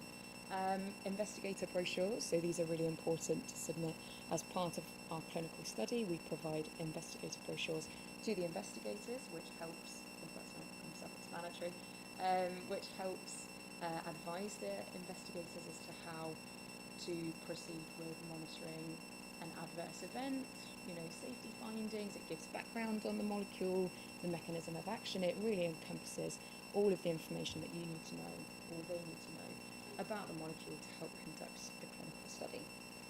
Development safety update reports and risk management plans as well, and these are our key safety documents too. Another one that I maybe haven't included on there is a document that I'm currently writing at the moment, which is called, it's a summary document, so it's called a summary of clinical pharmacology, which for me is a very new document that I've only just started writing, but it's a great experience because for me, even though I've got a background in pharmacology, working very closely with PK and PD data, it's almost like a different language, I think. So that's, another one that I've written. Oh, yeah.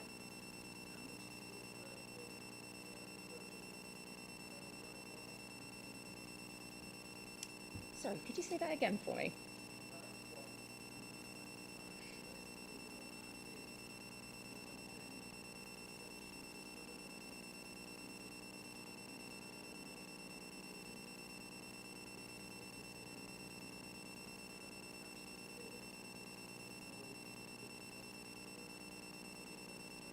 Yeah, it's a really important kind of part of our approach because it saves us. We want to kind of provide consistent messaging across our documents. You don't want one person writing one thing and another person writing a completely different thing, so it's important for the consistency. It's also a lot more efficient if you can just lift certain text that has been written and leverage it for another part of the document, and that is kind of the way that medical writing is evolving moving forward, is leveraging all of the different documents, looking at where you can pull information from to save that constant writing and rewriting of sections and to prevent those inconsistencies. So yeah, that's a really good question. Yeah.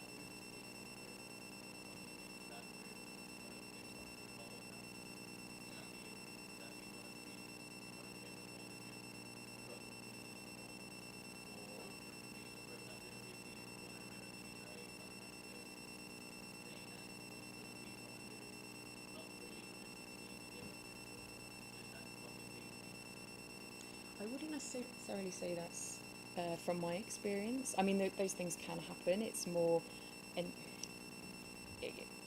no, yeah. From my experience, that's not something that's happened. Maybe from looking at the same text and trying to rewrite that same text in a maybe different way or for a different purpose. That can maybe, I don't know. That's an interesting question, but I'm sure those things can happen. But from my experience, it's more to streamline the approach and make sure that we're giving out the consistent messaging between where we need to. Yeah.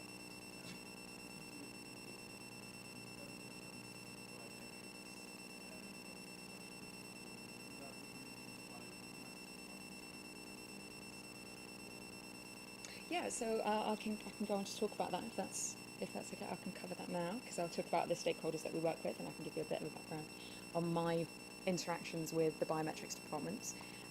So yeah, thank you very much for segueing nicely onto that.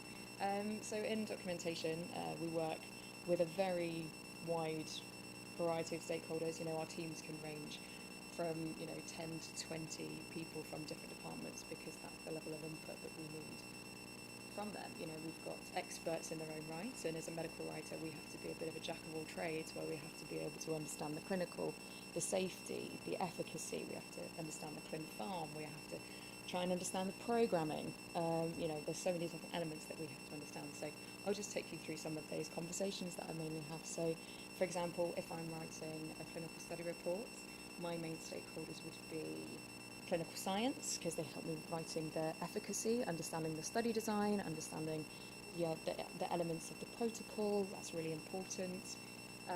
Working with safety science, because they help me write the safety sections, understanding that when we're presenting our kind of benefit risk for the molecule, that we're not trying to oversell ourselves, because that's really important as well.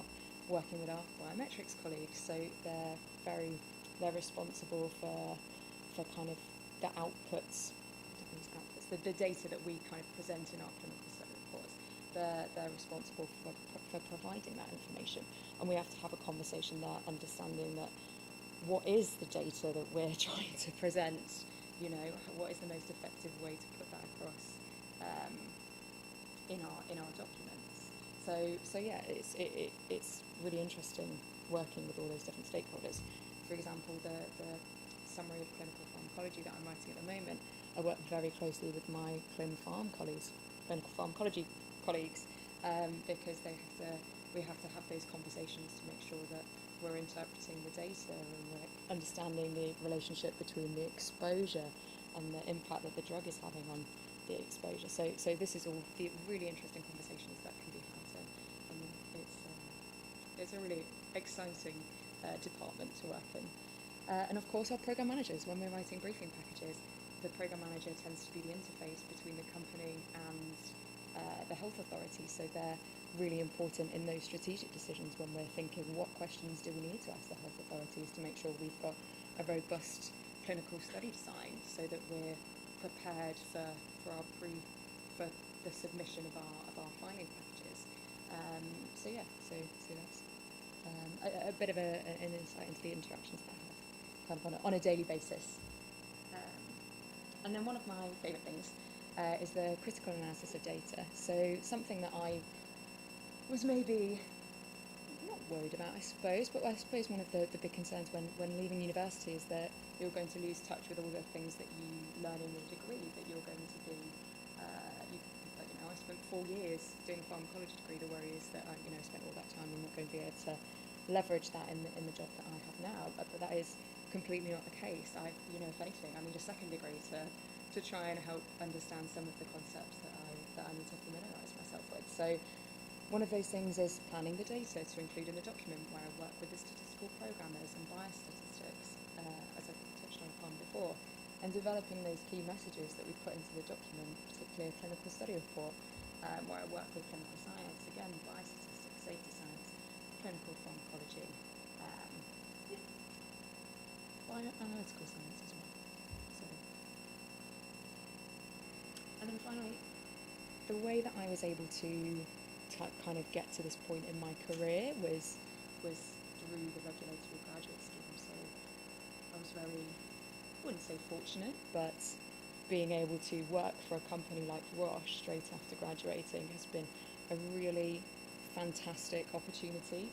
So I tried to kind of depict it through this triangle pyramid. So the kind of, at the top, we've got the real-time impacts, the work that I do helps patients tomorrow. So through my graduate scheme, I was able to work on actual real-life documents that would be submitted to health authorities. There wasn't anything that was necessarily done as a training exercise. You do just get kind of thrown into the deep end, and you are writing these documents, which is an absolutely great experience. But you do also get supported. So through the learning and development, there's a really robust support system that we have. There's a wealth of knowledge at Roche, which is absolutely fantastic to be able to tap into. There's so many welcoming colleagues that we can go to, and we can ask all these questions from the basis of, like, how does this application work, to all of the intense strategic discussions that you need, that it's great to have advice on. As part of the learning and development, I completed a 6-month rotation into regulatory program management. So we can go into any area of the business, but I love regulatory so much that I decided to stay within it. So I completed a 6-month rotation into regulatory program management to broaden that horizon and understand more about not just the documents and working at that study level, but working at the kind of oversight of the entire molecule from early phase to phase 4 to maintenance, post-approval. So it's really exciting getting to be able to have that opportunity through Roche, and they fund this, and they're very excited to develop people with in other areas of the business, so that you have a much more broad skill set, and then you can bring it back into the department and share your learnings. Again, trusted with challenging tasks that actively contribute to the business. As I said, I was writing live documents, which is a very daunting task, I think, when you've got no prior regulatory experience upon coming into a company that you're going to be writing something kind of 2 weeks into the start of the graduate scheme. I was like, well, here you go, you're going to write an investigators brochure. And I was like, well, I've never written an investigators brochure in my life. I don't even know what one is. And it's fabulous that, to be honest, you do get the support of all your colleagues, that don't feel like you're left on your own.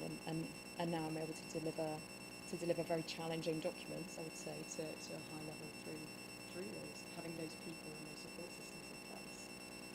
Variety, so we have a very wide breadth of therapeutic areas. So personally, I've worked in oncology mostly in my graduate scheme, and now I work in neuroscience, which for me is what my passion is. I absolutely love neuroscience. It's a very exciting area, as Ross highlighted, because of the Aduhelm approval. There's a lot going on, so that's great to see how different clinical studies are developed based on the indication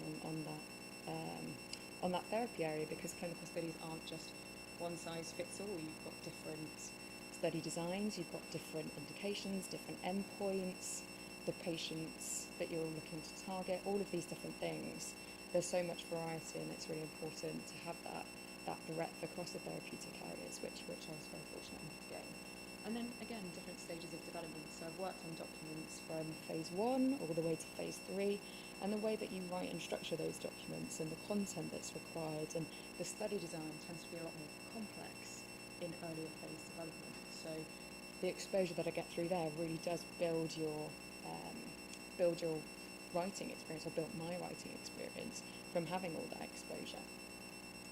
Then wider regulatory involvement. So we're not just set on keeping you in regulatory, we want you to get involved in lots of different areas of the business, so we can get involved in kind of the global team meetings, which is great. Knowledge sharing forums that happen at a local level and a global level, so lunch learning systems where we tend to reach out to other departments. We want to learn more about what they do and bring that back into regulatory. So that's a really exciting way to network within the company, which is something we love at Roche. It's really important to form those networks, because you never know. Absolutely love regulatory now, and it's where I want to be, but maybe in 10, 15 years, who knows where I want to go. So it's great that it's important to form those networks. And then local site initiatives as well. So that's encouraging, again, building that network at a more local level, and really getting to know your colleagues on site, which was great, especially joining as a young graduate. I didn't know what it's really nice to be able to get that opportunity. And then support and networking. So particularly in Europe, we've got a trainee network. So we do have trainees based at Welland, and we've also got trainees based at our Basel site, and we have connection there, and we're able to learn from each other on our different experiences and the different molecules that we work on and the different processes that we go through. So that's a great experience, learning from each other.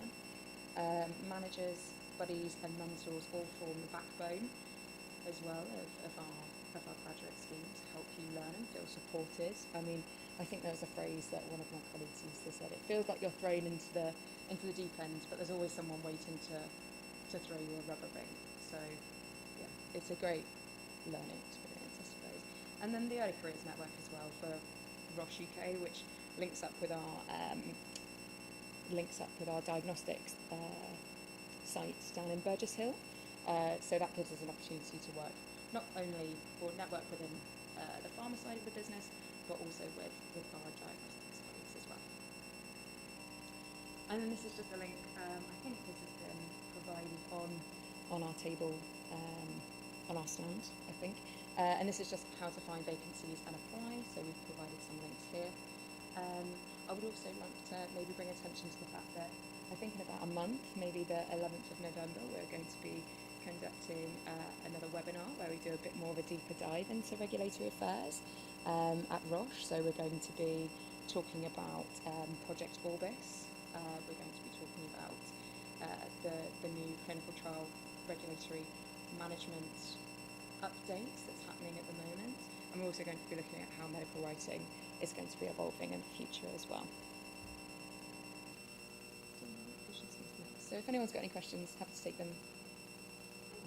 If not, no worries.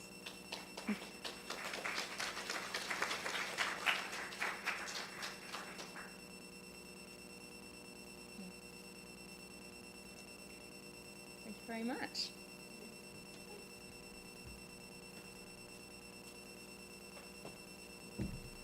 Okay, I think we have another break. So if you want to come back in about 15 minutes, I think. Yeah, about 15 minutes, we continue with CV tips and interviews. Thank you very much.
this isn't the It's one. not yours.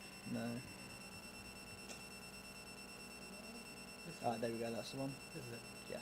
So yeah, so you just, I mean, you can use this. That's right. I'll use that. Yeah. Go through it. And then yeah, if there are questions, because before I questions from my Yeah.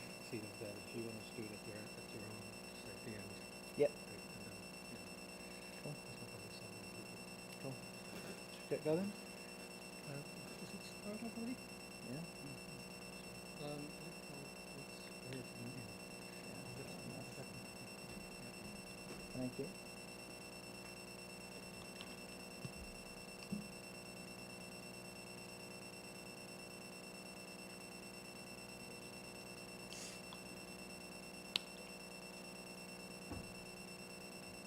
I heard some more people in.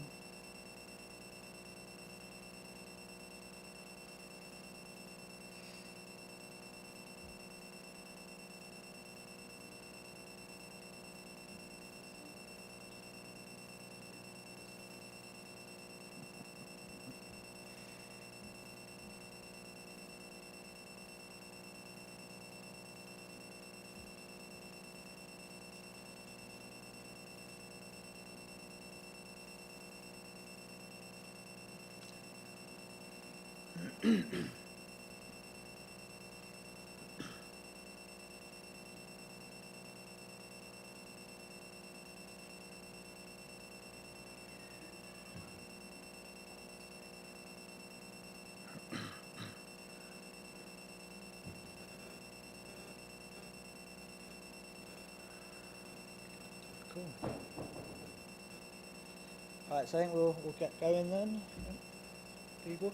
So my name's Andy. I work at CK Group.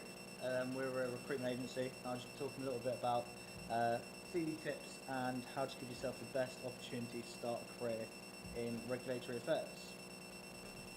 So yeah, that's me. I'm senior recruitment consultant, and CK Group, we're made up of a few different arms. We've got clinical, science, technical and QLS. I'm part of clinical, and we cover everything to do with clinical trials really. Regulatory affairs being one, but drug safety, clinical operations, etc. So first of all, what experience do companies, recruiters, hiring managers look for in order to, for candidates to start in regulatory affairs? First of all, strong scientific background. Can be at least a bachelor's, but realistically something from a degree from a university is helpful. They need people that understand a little bit of the science behind it in order to sort of apply their knowledge. You need a high attention to detail, accuracy and communication. Regulatory affairs, obviously, it's checking if things are to code, they're to the regulations, legislations. So you need to be able to see that, but also you need to be accurate. These laws, legislations are changing all the time. You need to stay up to date with everything. And communication, you will be talking to a lot of people in different departments that maybe don't have as much of a regulatory understanding as yourself. You'll also be talking to external companies, the MHRA, so you need to be able to get across what you're trying to say in a clear and concise manner. Hands-on experience for your entry-level candidates. Some courses at uni offer placement years. If you're really keen on regulatory affairs, I'd say do a placement year. Really gives you an idea on, how these teams work, how these companies work, and you never know, you might even get a job off the back of it. So that's good. If you can't get that, any work experience you can get is really helpful, whether it's shadowing someone you know for a week, if it's chatting to someone after work about what they do, anything to show that you're really interested in regulatory affairs. And then masters, extra courses can be very helpful, can really sort of help you understand what area of regulatory you like, but again shows you that you have that extra understanding. And that you've done your research, you're passionate. People want to hire people that want to be in that company, want to be in regulatory affairs, so make sure you do your research. So a lot of people here won't have any experience in regulatory affairs.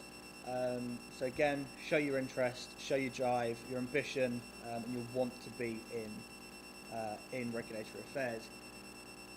You can come from a range of scientific backgrounds.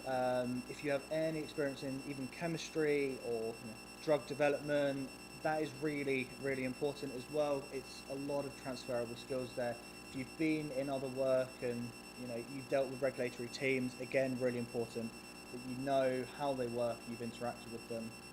But really an understanding of where does regulatory fit into the whole process of drug development and afterwards. Where does the particular area of regulatory affairs you want to work in slot into the process? You need to have that understanding and know-how. And be specific with your applications. Look at your experience. There's no point applying to direct level jobs if you don't have any experience. And do your research. Work out if that's really what you want to do, so you can put your effort into that application. Some of you here might be looking for a bit more senior, so more of a career change rather than join at entry level. The main question that you will be asked to interview is why regulatory affairs? Why are you changing from your current career into this? So first of all, it's good to know that anyway as to why you want to work, but to have that answer in your head is really important. It might be the regulatory affairs, or it might be the particular company, the therapy area, anything like that, all worth thinking about. Thinking about your skills that you've gained in whatever work you're doing. Is it relevant? Can I make it relevant?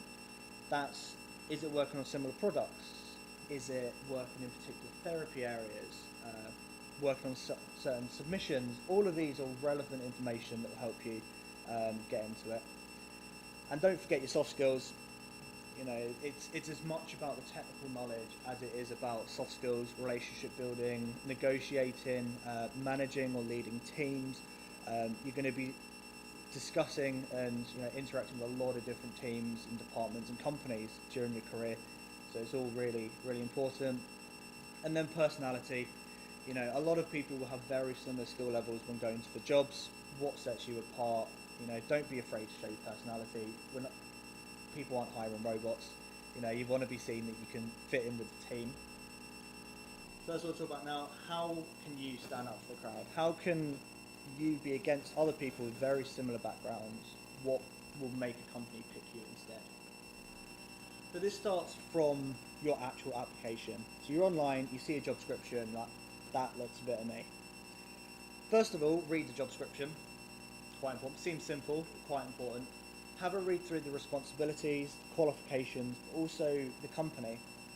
If a recruitment agency has advertised that they might not say the company on there, give the recruitment agency a call, find out who you might be applying to. Once you've done that, research the company. Do they specialise in any therapy areas? Do they specialise in any treatment types? All important for you to know, do you want to work for this company? And then from the responsibilities and qualifications, one, are the responsibilities interesting? Do you want to be doing it? And qualifications, can I do it? And then using all that research and thought, you need to be able to put that all together onto a CV in order to show all the experience you have and as much relevant experience as possible if you don't have particularly what they're looking for. And as I said earlier, think about it. Is this relevant to me? Is this something I want to be doing? And is this something I can do? There's no point wasting time on applications that you know are going to be definite no if they're looking for director level roles or specific experience that you don't have. Think about your experience and be realistic about what you're applying for. So, CVs. The idea of a CV is to show a hiring manager what experience you have, and that will get you the interview. At the interview, you can expand on that knowledge, that information on the CV.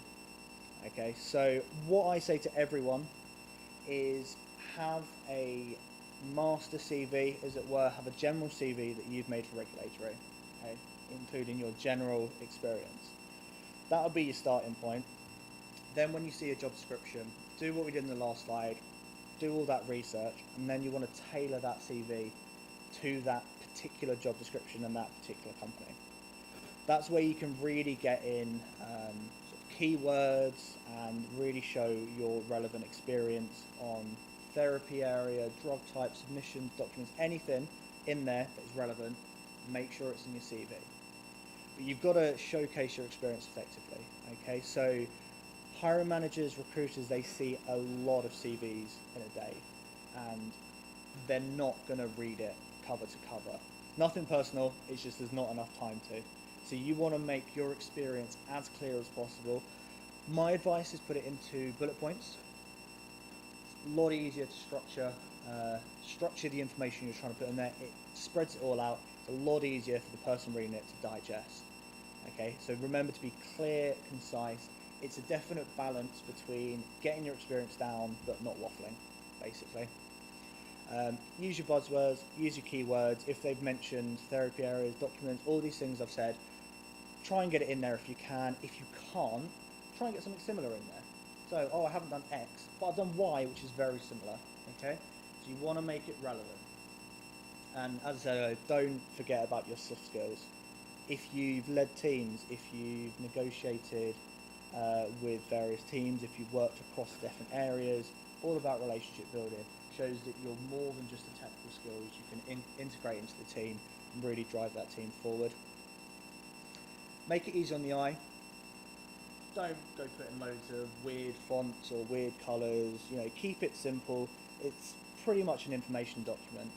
Okay, so the eye-catching thing about your CV is your experience, not that you can put it in 3 different colours. Okay, and we've got a 30-second CV test CK that's on our website, and it's just a few little points just to make sure that your CV is clear, concise, easy to read, and ready to go. I'll show you that in a second. Now, some applications will also ask for cover letters. Some do, some don't. But the art of a cover letter is to use all of the research that you've done up to this point, all the thinking that you've done about why this job, why this company, getting that onto a couple of paragraphs in order to say why you want to work for this company and why they should hire you, basically. So you've done all your research, you've analysed the job description, you've got all that in your mind. Keep it to the point. As I said earlier, it's a balance between getting the information on the page and not waffling. If you start to waffle, the person reading it will switch off, and we don't want that. So, structure it correctly. Regulatory affairs is a lot about checking, and it comes down to it again. Check it yourself. Grammar, paragraphs, capital letters, full stops, spelling. It seems very obvious, but you'd be surprised how often it happens that you see spelling mistakes because the spell check tool isn't 100% accurate. So read through it again. Even better, get someone else to read through it. Make sure it makes sense. Make sure it's all grammatically correct. Punctuation's there, because if it's not, it's going to stand out like a red flag. So make sure you check and check again. Now on our website, we've got a lot of different resources on your CV writing. So have a look on there. There's templates of CVs. So ckclinical.co.uk. You can go to the candidate page. There's a lot of information on there. And then there's that 30-second test. Just a couple of points, easy points. Does my CV fit to all of these? So as I said, your CV gets you the interview. How do you stand out in the interview? So by this point, you've probably made quite a few different applications. You've got an interview. That's great. This is where you build off your CV, and this is where you can expand on a lot of that information. First of all, research. You've done a lot up to this point. Do more. Look on their website, look on their LinkedIn, look on their social media platforms, any news articles that have been out there recently, have they had funding, anything out there that can show you're interested. Download their brochure. Also, a lot of companies have their pipeline on their website. See what therapies they've got in the process. It all shows that you've done that research. You are interested to work at this particular company. Okay, there's a lot of information out there, and if you've got the name of your interviewer, look them up on LinkedIn. They'll get a notification so you've seen them. You can look at their background. You might have gone to the same university, that you might have worked at different companies in the past. It's all about making that relationship. Remind yourself of your CV and the job description. Reread your CV. It's surprising how many people get caught out because they forgot they wrote a point in their CV. Okay, so make sure you reread it, reread the job description, try and put them together. Okay, you should have done this when you tailored your CV, but just make sure it's clear in your mind and you know what you're going to be asked on, because that's all they've got to go on you before the interview. The interview is where you can expand on that information. Now, the STAR technique is used to answer competency questions. You may have heard them, you may have not. Competency questions are a very, very common type of question where an interviewer will ask you to give an example of a scenario in which you did something, and the STAR technique is a really good way to structure your answer to make sure you keep it all on topic. I could do a whole presentation on this by itself. There's a lot online on it, so make sure you research it. Think of a few example questions and answers before you go in. That gives you a really good foundation that even if that question isn't asked, you can use that as a foundation. But make sure you answer the question, okay? Don't go off on a tangent. It's quite obvious when you do. If you don't know the answer, that's completely fine. Especially at entry level, you know, you're not going to know everything. Be honest. They'll ask you, oh, how do you do this? So, I don't know, but I would hazard a guess at this. Try and apply your knowledge. A lot of it is whether you know it, but if you don't know it, can you try and problem solve? Can you try and get to the answer yourself? That's really important to show that initiative. As I said, show your personality, not hiring robots. You know, you can be cheerful, happy. There are going to be nerves, but that's just normal. It's trying to get over it. Remember, the interviewers are people too. You know, you may be working with them. You want to do a first impression. You want to try and get on with them. Prepare questions to ask them. So, in the research you've done, you may have seen news articles. Feel free to ask managers about that. Ask about day-to-day life. Ask about why they chose that company. Just some extra information that you want to get from this interview. An interview is a two-way process. It's for them to find out about you, but also you to find out about them. And if either side isn't happy, it won't go any further. So if you find out after interview, oh, I'm not actually that keen on that company, that's completely fine. But this is your chance to find out what they're about, how it works, and is this the company for you? So always prepare some questions. They may be covered during the interview. Make sure you go with some questions ready. And then be on time. Seems simple, but if you're going to a face-to-face interview, plan the route beforehand. If you can, test the route beforehand, if you've got time. Traffic happens at different times in different places. Nothing worse than being late for an interview. But obviously things happen. If you are running late for an interview, let someone know. If you've done it through a recruiter, call them. If you've got a hiring manager's number, give them a call. Just say, really sorry, stuck in traffic, there's been a crash on the A1, whatever. It lets them know so they're not sitting there waiting for you and creating a bad impression, okay? Life happens, it's fine as long as you let someone know. And then dress for success. Always go on the smarter side of caution. First impressions are as much about what you're wearing and how you present yourself than it is about what you're going to say. So, you know, wear a suit, wear something smart if you can. If you get the job and they're very casual, then that's when you can adopt the casual look. But for an interview, dress smartly, okay? Obviously at the moment, there's a lot of video interviews going on, not a lot of face-to-face. You prepare for a video interview in a very similar way than you would to a face-to-face. So first of all, prepare your environment. You know, you're going to be on camera. What's going to be behind you on camera? Don't do it in a dirty room or with cups everywhere or whatever. You know, clean behind you and make sure you know what's going to be behind you. A lot of video technology nowadays has sort of backgrounds and blurred backgrounds and things. Don't rely on it. Sometimes they don't work. Just make sure whatever behind you is smart and relevant. And prepare your technology in advance. So if they're using a certain type of software, download it beforehand, download any apps, check that it works. Your phone, turn your phone off. You don't want to be getting a call during it. Find somewhere quiet in the house. If you're in the house with other people, let them know that you're on an interview if they could keep quiet. Just these little things so there won't be any interruptions. Again, dress appropriately. Dress as you would for a face-to-face interview. And that's top and bottom. You don't want to be caught out, you know, if you get up to get something there, you're in your pants, you know, not a good look. So make sure you go the top to bottom, dress as you would as if you were meeting them in person. And it helps you get in the right mindset anyway.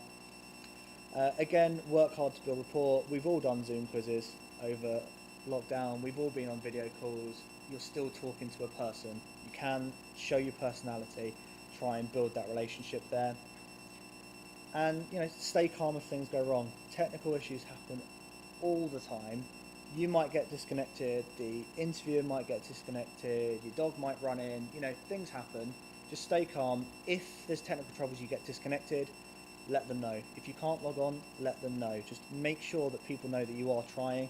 If the hiring manager gets disconnected, try and stay on there, see if they contact you, okay? Just stay calm, just let people know what's happening so they don't think you just, you know, logged off and ran. And as I said, treat it like a face-to-face interview. You know, just because you're sat in your room or in your lounge doesn't make it any less of an interview. And again, on our website, we've got a lot of resources about how to prepare for interviews, good tips, questions, that sort of thing. And we've got here what's called a SWOT analysis. It's a good way of thinking about your own skills, questions to ask, to really prepare well for an interview. At the end of the day, interviews are nervous. It's fine. People are people. Don't be scared to take a couple of seconds, deep breath before you answer questions. It's fine. So to quick review, to get into regulatory affairs, employers are looking for relevant experience, they're looking for a personality fit, and they're looking for key soft skills. Okay, I would say if you have 50% of what they're looking for, give an application. But tailor your CV to make it as relevant as possible. That's what it comes back to. Make your information relevant. Assess these within your CV and an interview. So obviously you've done a lot of research about yourself and the company. Get it on your CV, mention it interview, do your prep, and then that's how you can get your interview right and hopefully stand out for competition and hopefully get the job in order to make your career in regulatory affairs. Yeah, thank you very much. That's all from me. Visit our website, ckclinical.co.uk. We cover regulatory affairs and a whole range of other areas. Get an idea of what companies look for, read through adverts, see what's important, see how you can develop your career, and give us a call. Got any questions, ring us up, speak to us. It's a lot easier, and we can actually give you information straight away. So thank you very much.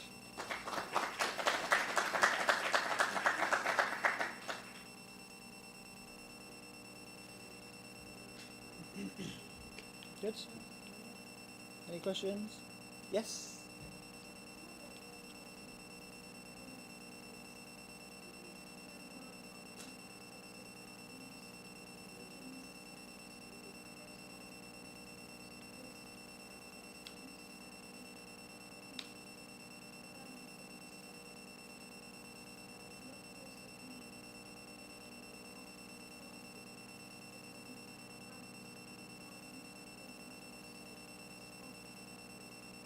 Yeah, very, very true. A lot of big companies have these values. A lot of recruiters will have access to them and send them to you. But, you know, if you're in a screening interview, it's a very good question to ask. You know, what values do your employees work to? What do you hold important? So, yeah, very well. Thank you very much. Anything else? Anyone else? Right. Sweet. Thank you very much.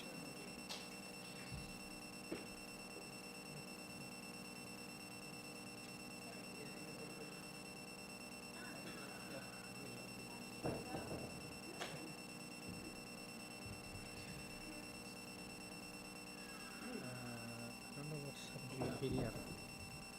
Alt-tab. Right? Alt-tab. No. Is it? No. Is it? Enter. Is it? Perfect.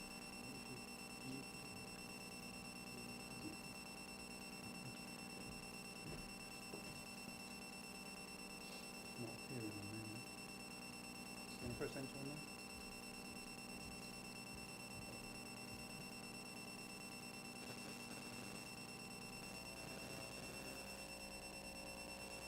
There we go. Well, hello everybody. If you've not already met me, I think most of you have, because I've spoken to almost everybody today.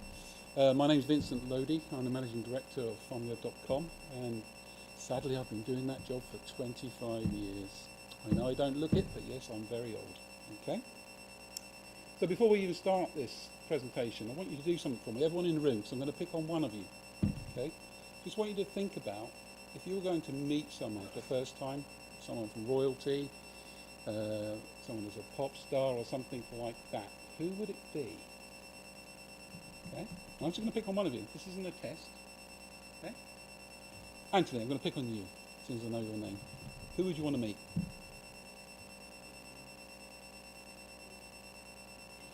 Anyone at all? Who would you really look up to? Who would just blow your mind if you met them?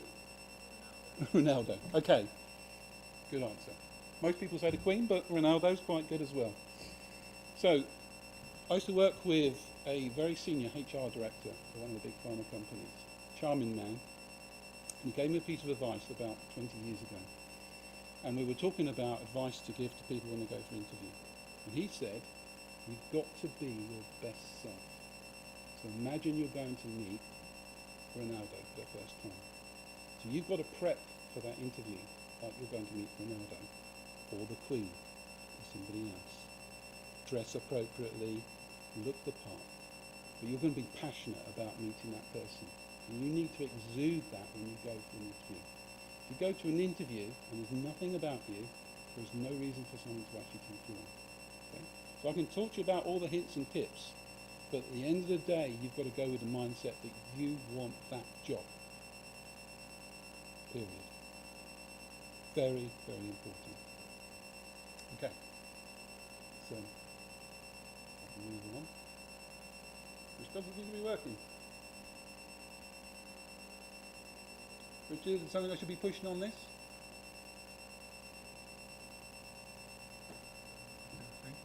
No. Does it work on there?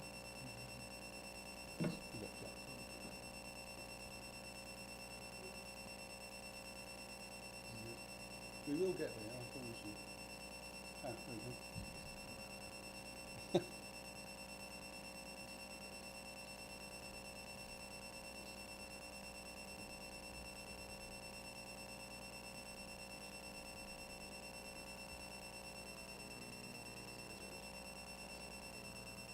Okay. Just up and down. Yeah. And it won't just jump from page to page. Okay. So what we're going to talk about today then, a little bit about you, what you're looking for, what do you want, we state in you a brag file, which some of you may or may not have, what to do in the interview and questions that you might be answered, how you deal with those online interviews. We've already covered some of those things with Andy, so we're just going to go through some of those things. The key thing is to do the research, which is what Andy was saying earlier from CK's professional recruiter who's been doing it a long time, nearly 30 years. Take on his advice because it does make a difference. So, the first thing you've got to think about when you're job searching, before you even get to the interview, is omnichannel researching. So you need to look for jobs, find the jobs. When you find the jobs, you need to look at anything else that the company's doing as well. So we've been carrying a lot of data on FarmWeb about what people are actually looking for and things that you can expect to be asked at interview. There's lots of different ways. Most people, if you're a millennial or Generation Z, or if you're just coming out of university right now, you can use a whole plethora of devices and tools to actually find jobs. But sometimes some of the traditional ways are just as good. There's a couple of people here today I've talked about just send a letter in with a covering letter. So don't even apply online, go direct. We'll come back to those.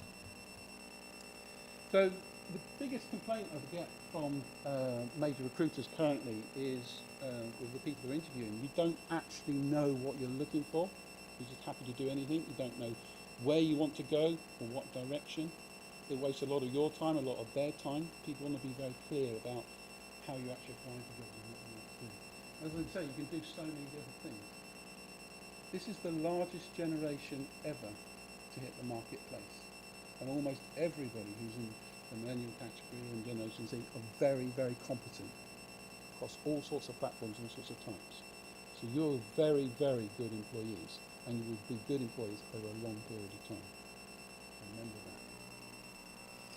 Some other things that millennials want, there's a lot of research going out on millennials at the moment, and the key thing from the employer point of view, which they're trying to enforce and push back to you, is the fact that you want more flexibility, creativity. You know, we're all thinking about flexible working, hybrid working, 3 days in, 2 days out, that type of thing.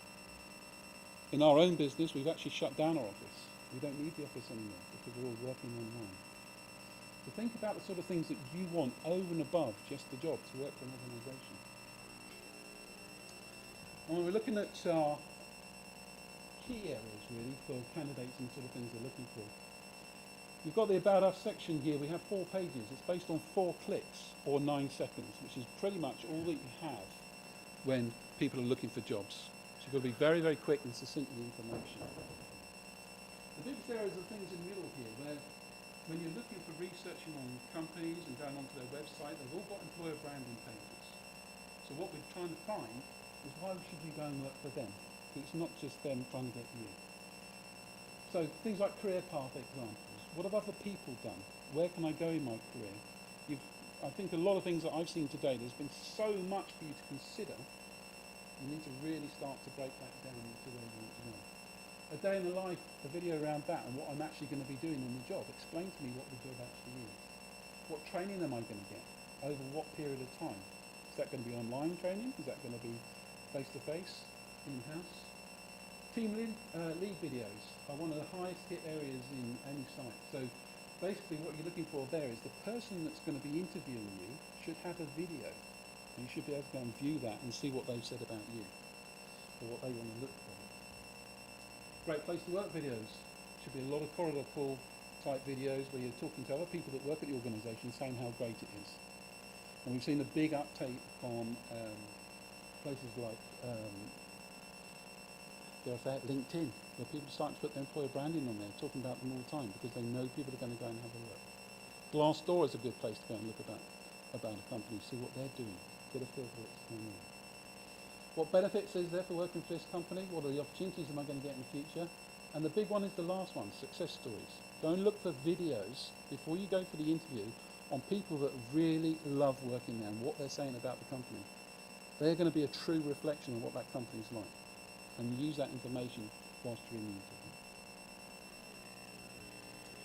So a couple of things, mistakes in interviews. I'm not going to go too much into all these things because some of them have already been covered. Lack of preparation. You didn't do your research. You didn't go and find out. You didn't look at the job description.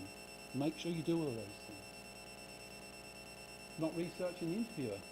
As we already said when Andy was talking about his presentation, know something about the person you're talking to. Look at their LinkedIn background, look at their hobbies and interests. Anything that's going to give you an edge over somebody else. Don't be late.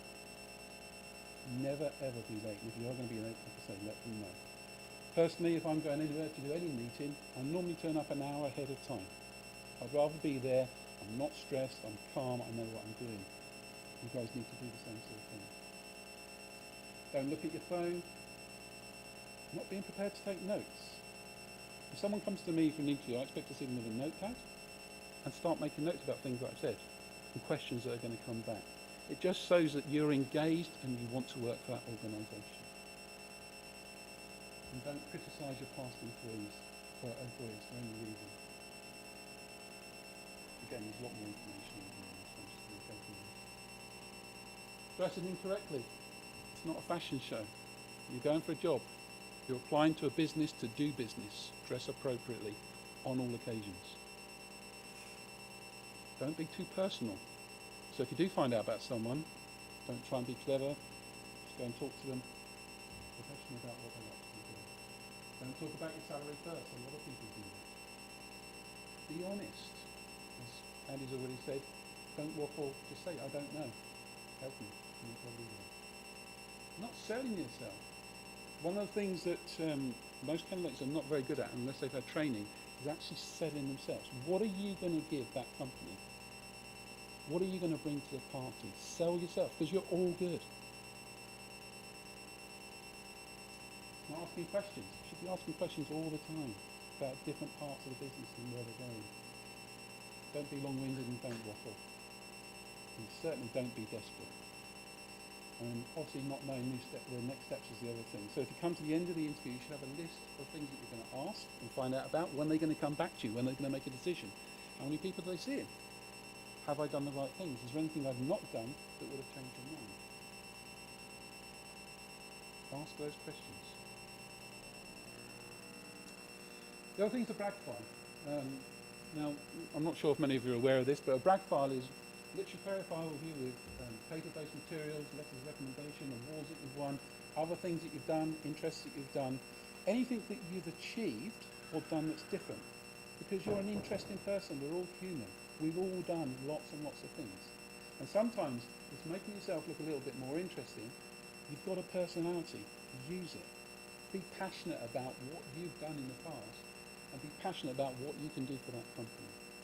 It makes a huge difference. And when you're in the interview, there's lots of things on here.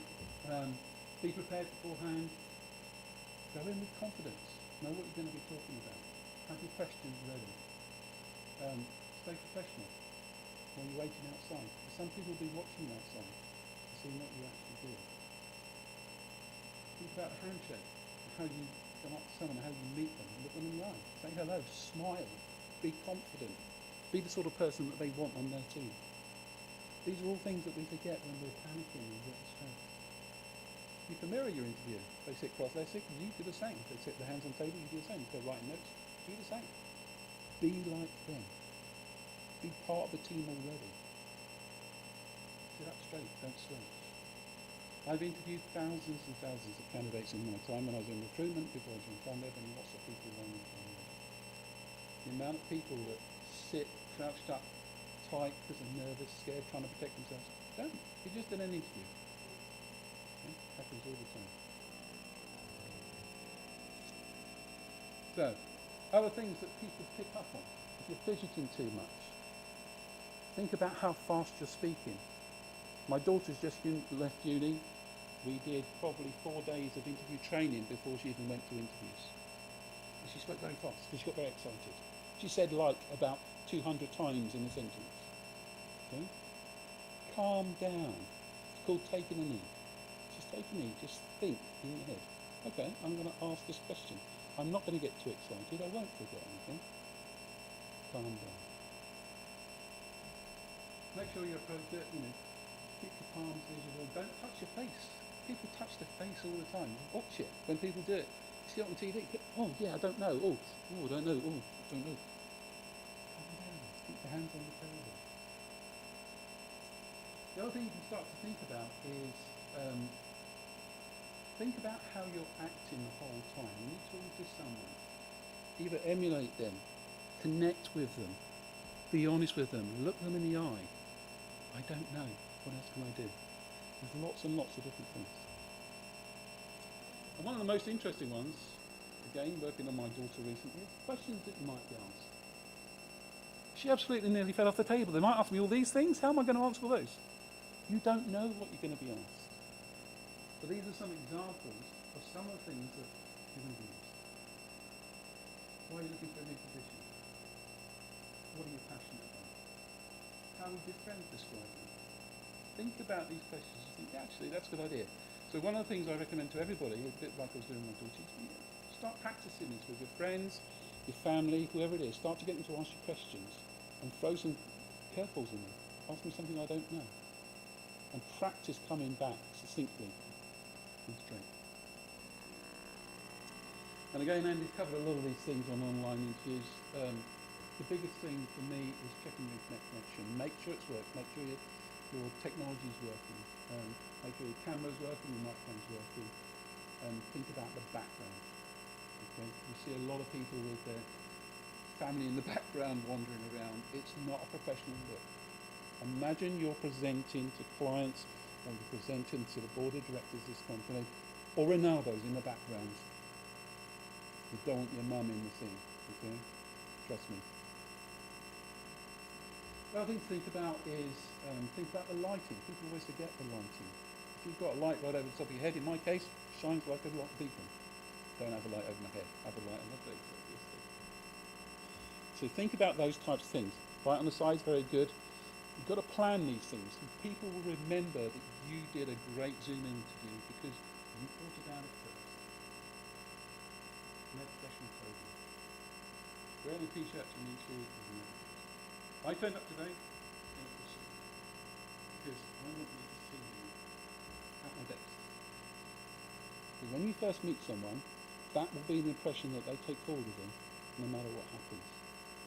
Just think about that. Cut down any background noise and turn off your computer notifications. No one wants your mum saying your tea's ready while you're in the middle of an interview. Okay? It's embarrassing. It doesn't do you any favours. If you do it an interview, you'll probably do it when you're at work.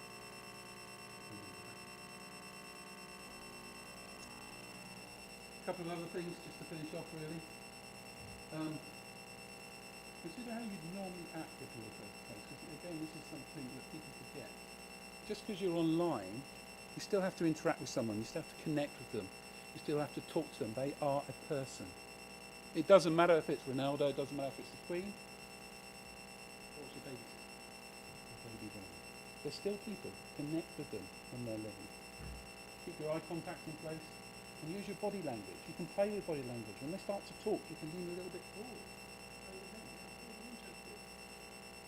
Pull back with you. It's a very good way to keep people engaged, rather than just sat there like a statue doing nothing.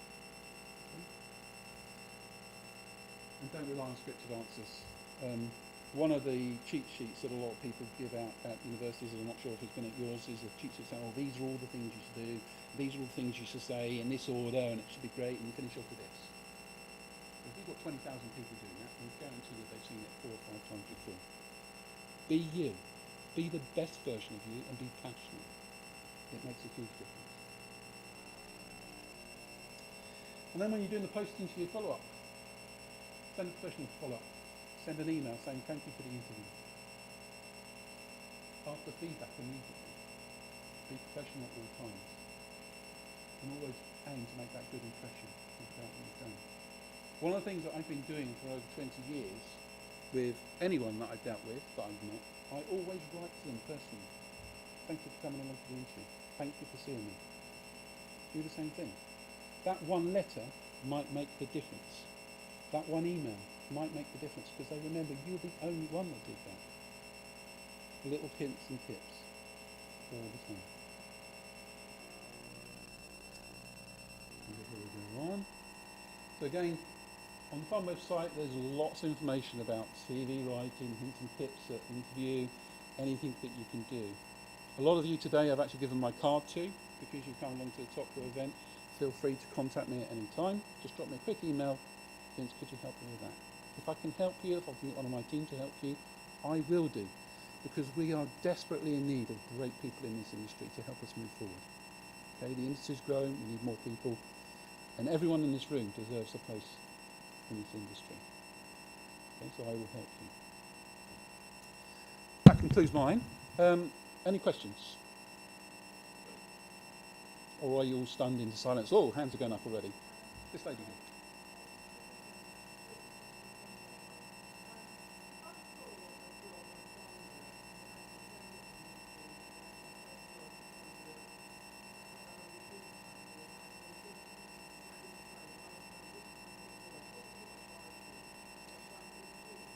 Yeah, probably. There's more chances you get, because different people are going to see it, different ATS systems are going to take the CV through, and it could be a human interaction, or it could be an IT AI interaction. So I'd apply on all 3.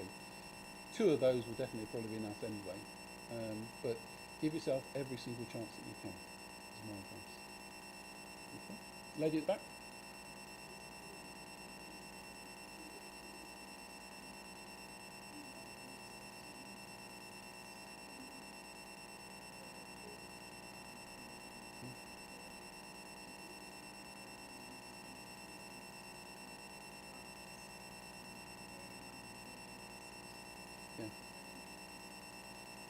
Just to echo that, everyone in talent acquisition, everyone in HR is the busiest they've ever been. If you've been called to an interview, it's because you've got through. It's not for you to win that position, it's for you to lose it at that point, because you've actually got there. And the other thing to think about as well is, if you're going for that interview when you're meeting someone, you may not get that one, but they will remember you because you got lucky enough to be called in. So it doesn't mean that you won't be contacted in the future. You'll be going onto the database and they might come back to you. So again, always follow up no matter what happens. Okay? Any other questions? No? Excellent. Thanks everybody. Appreciate your time.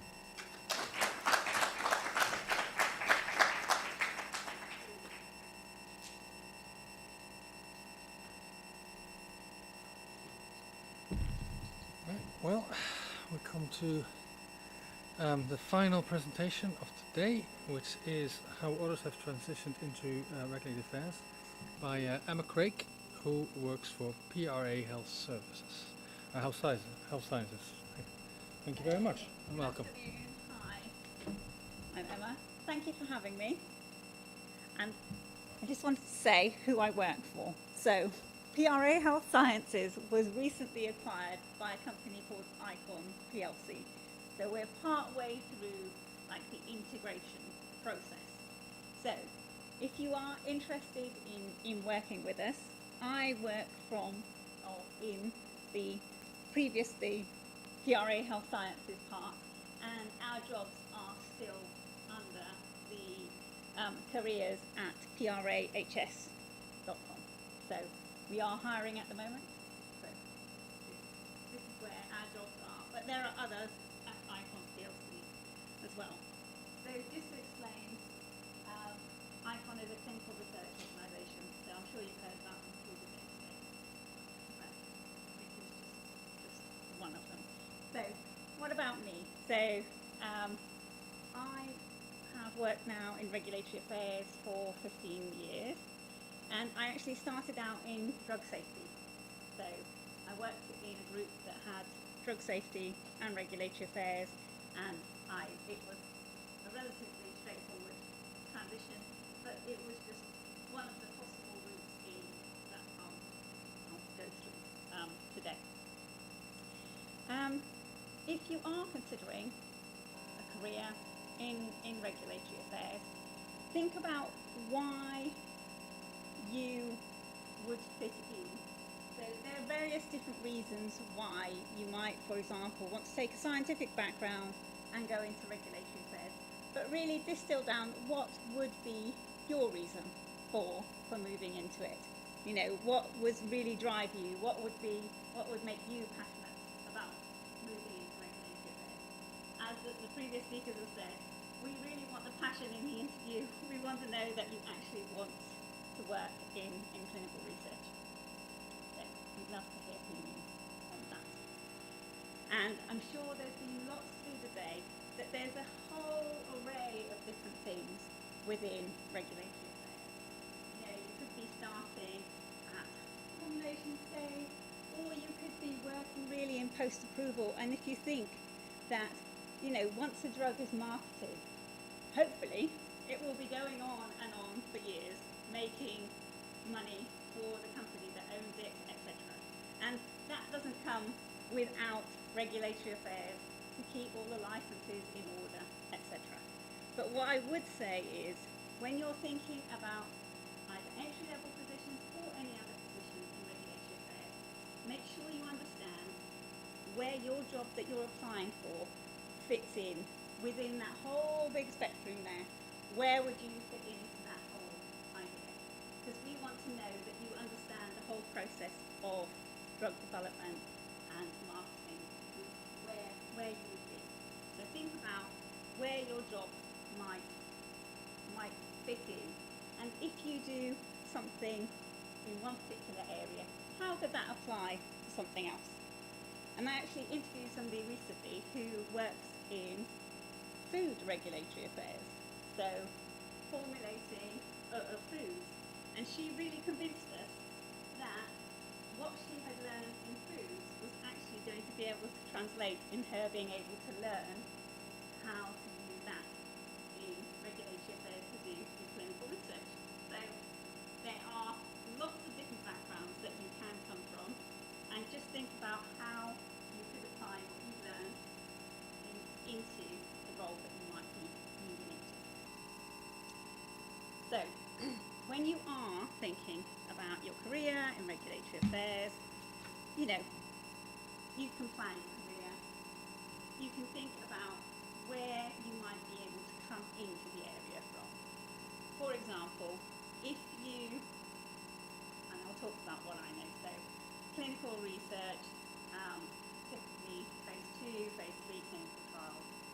So I would probably recommend that if this was your first position, to concentrate on a reasonably small geographical area. So for example, the UK, or the UK and Ireland, yeah?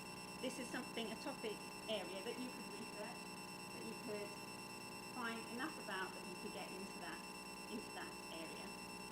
But bear in mind that it is possible for you to continue studying once you get into regulatory affairs. So I, for example, at the moment, I'm studying for an MBA.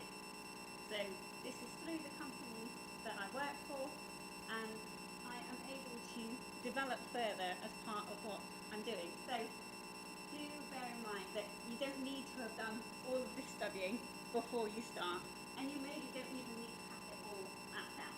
Just have an idea as to maybe what else is available out there. Then you can study, in addition to having your job.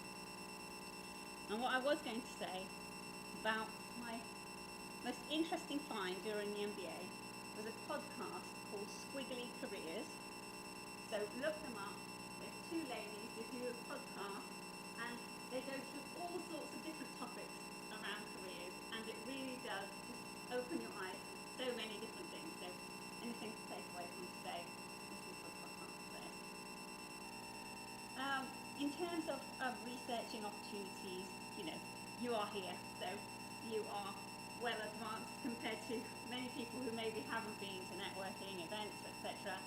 And you've heard from FarmWeb, you've heard from CK, you've heard from lots of different people today that these are different ways into finding a potential regulatory affairs position. But yeah, do look at company pages as well, because not everything is on LinkedIn or in FarmWeb. So that would be my takeaway from that. Make contact, as we were saying earlier, we are just all people here. So once we've made some contact, it could be that it's for that opportunity, or it could be for the next opportunity. And as one of the commentators was saying earlier, by the time you've got to an interview, we really do want you to succeed.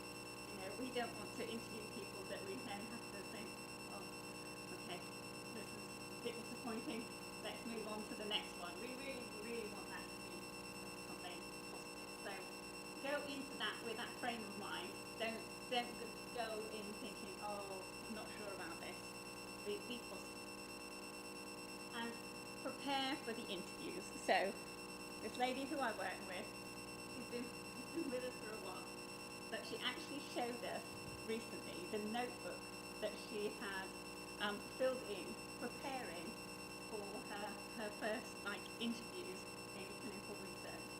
So she'd done a doctorate at the University of Reading and scientific area, etc. And she was like, okay, I'm going to go into clinical research. She had really done her homework. She had filled in this book. She knew everything and that there was to know. So you can do a good amount of research, and I'm not saying that that is what's needed, but make sure that you do understand what you have applied for, because we do want to know that you have come into it with your mind open, that it's not just a speculative CV that we've got. So that's my pet thing about interviews. Know what you've applied for, prepare for it in advance, and as we said, it is a two-way process. Come in with your questions, and just be engaged. Just let us know what you like, and consider what the working environment's going to be like. What is the team like that you'll be working with? Would that fit with how you work?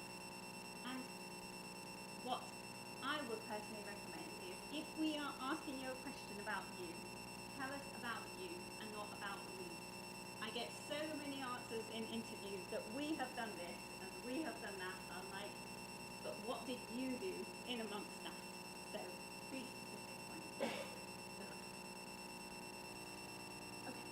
And if you don't at first agree with regulatory affairs, there are lots of different ways into this type of industry. So on here are typically roles within clinical research. So a couple of my most talented managers who are in my team actually started off as project associates. Yeah. So this is probably one of the most junior roles within the company. They're supporting admin within projects, etc. But they really have taken and being able to learn how things work, how clinical research works, really question what they've been hearing within doing their projects, etc. And how being able to apply that and move forward and take advantage of additional training within the company, outside, have the opportunity to do apprenticeships, management training, etc. So there's various different ways into regulatory affairs. So don't feel that you just have to keep applying to one particular type of job, because there's lots of different ways into the sector. Right, so a little bit more about the regulatory affairs, different areas that you might have heard about today. So I'm going to start with the one that I know most about, and that's the group that I'm in called Global Regulatory Approval Services, which is a right old mouthful, yes, but we are in the business of getting clinical trials approved.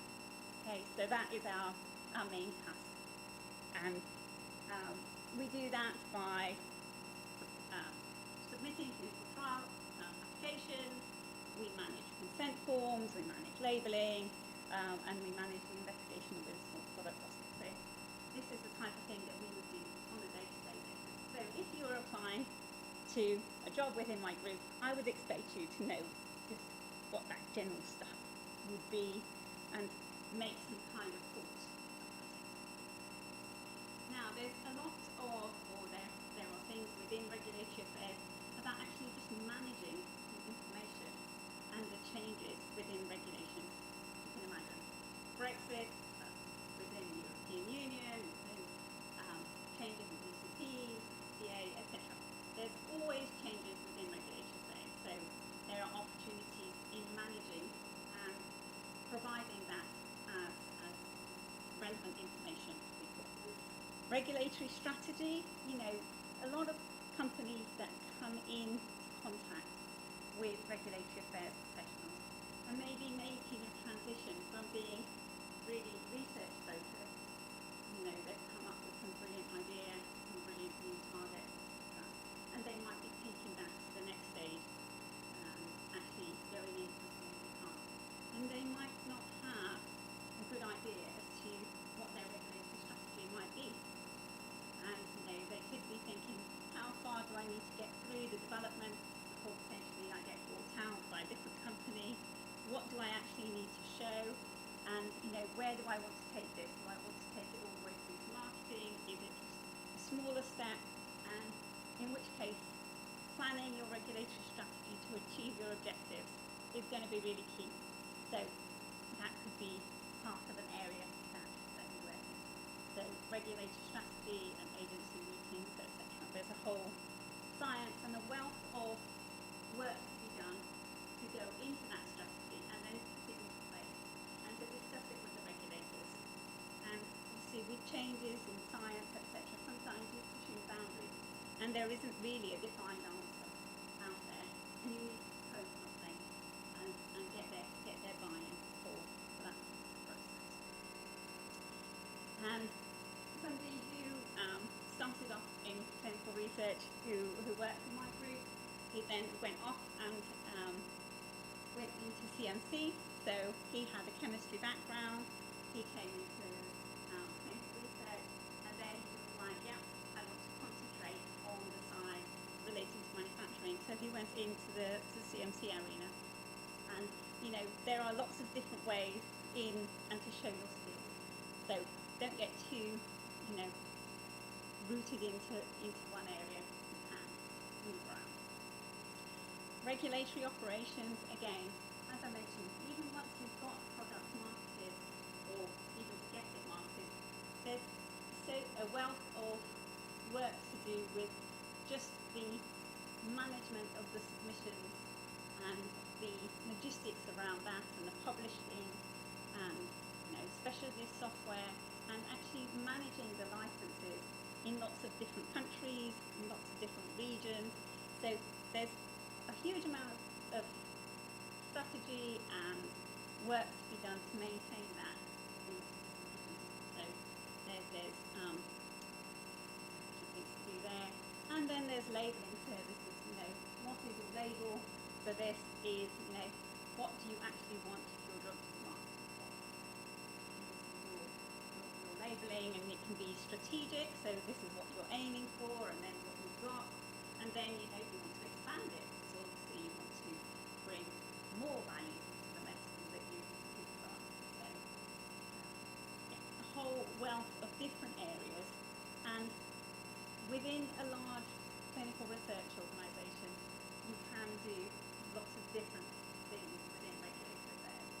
So if you are looking at different CROs, you might find different job positions in different areas. So have a little think about where they might actually fit in, and really investigate those job descriptions when you do get them from talent acquisition teams.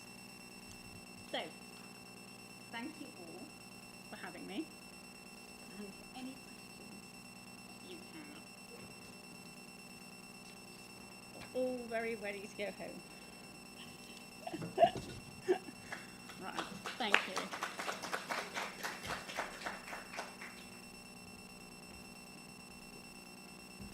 Right, well, that was a very informative day. Thank you for still being here. And thank you to all the speakers. I hope you found it useful. There'll be resources about the event and recordings, presentations in the next days to come, so you can look at it again. I think the Topra stand's still there. You can have some resources. Do get in touch with all of us if you have more questions, and otherwise have a safe trip home. Thank you very much.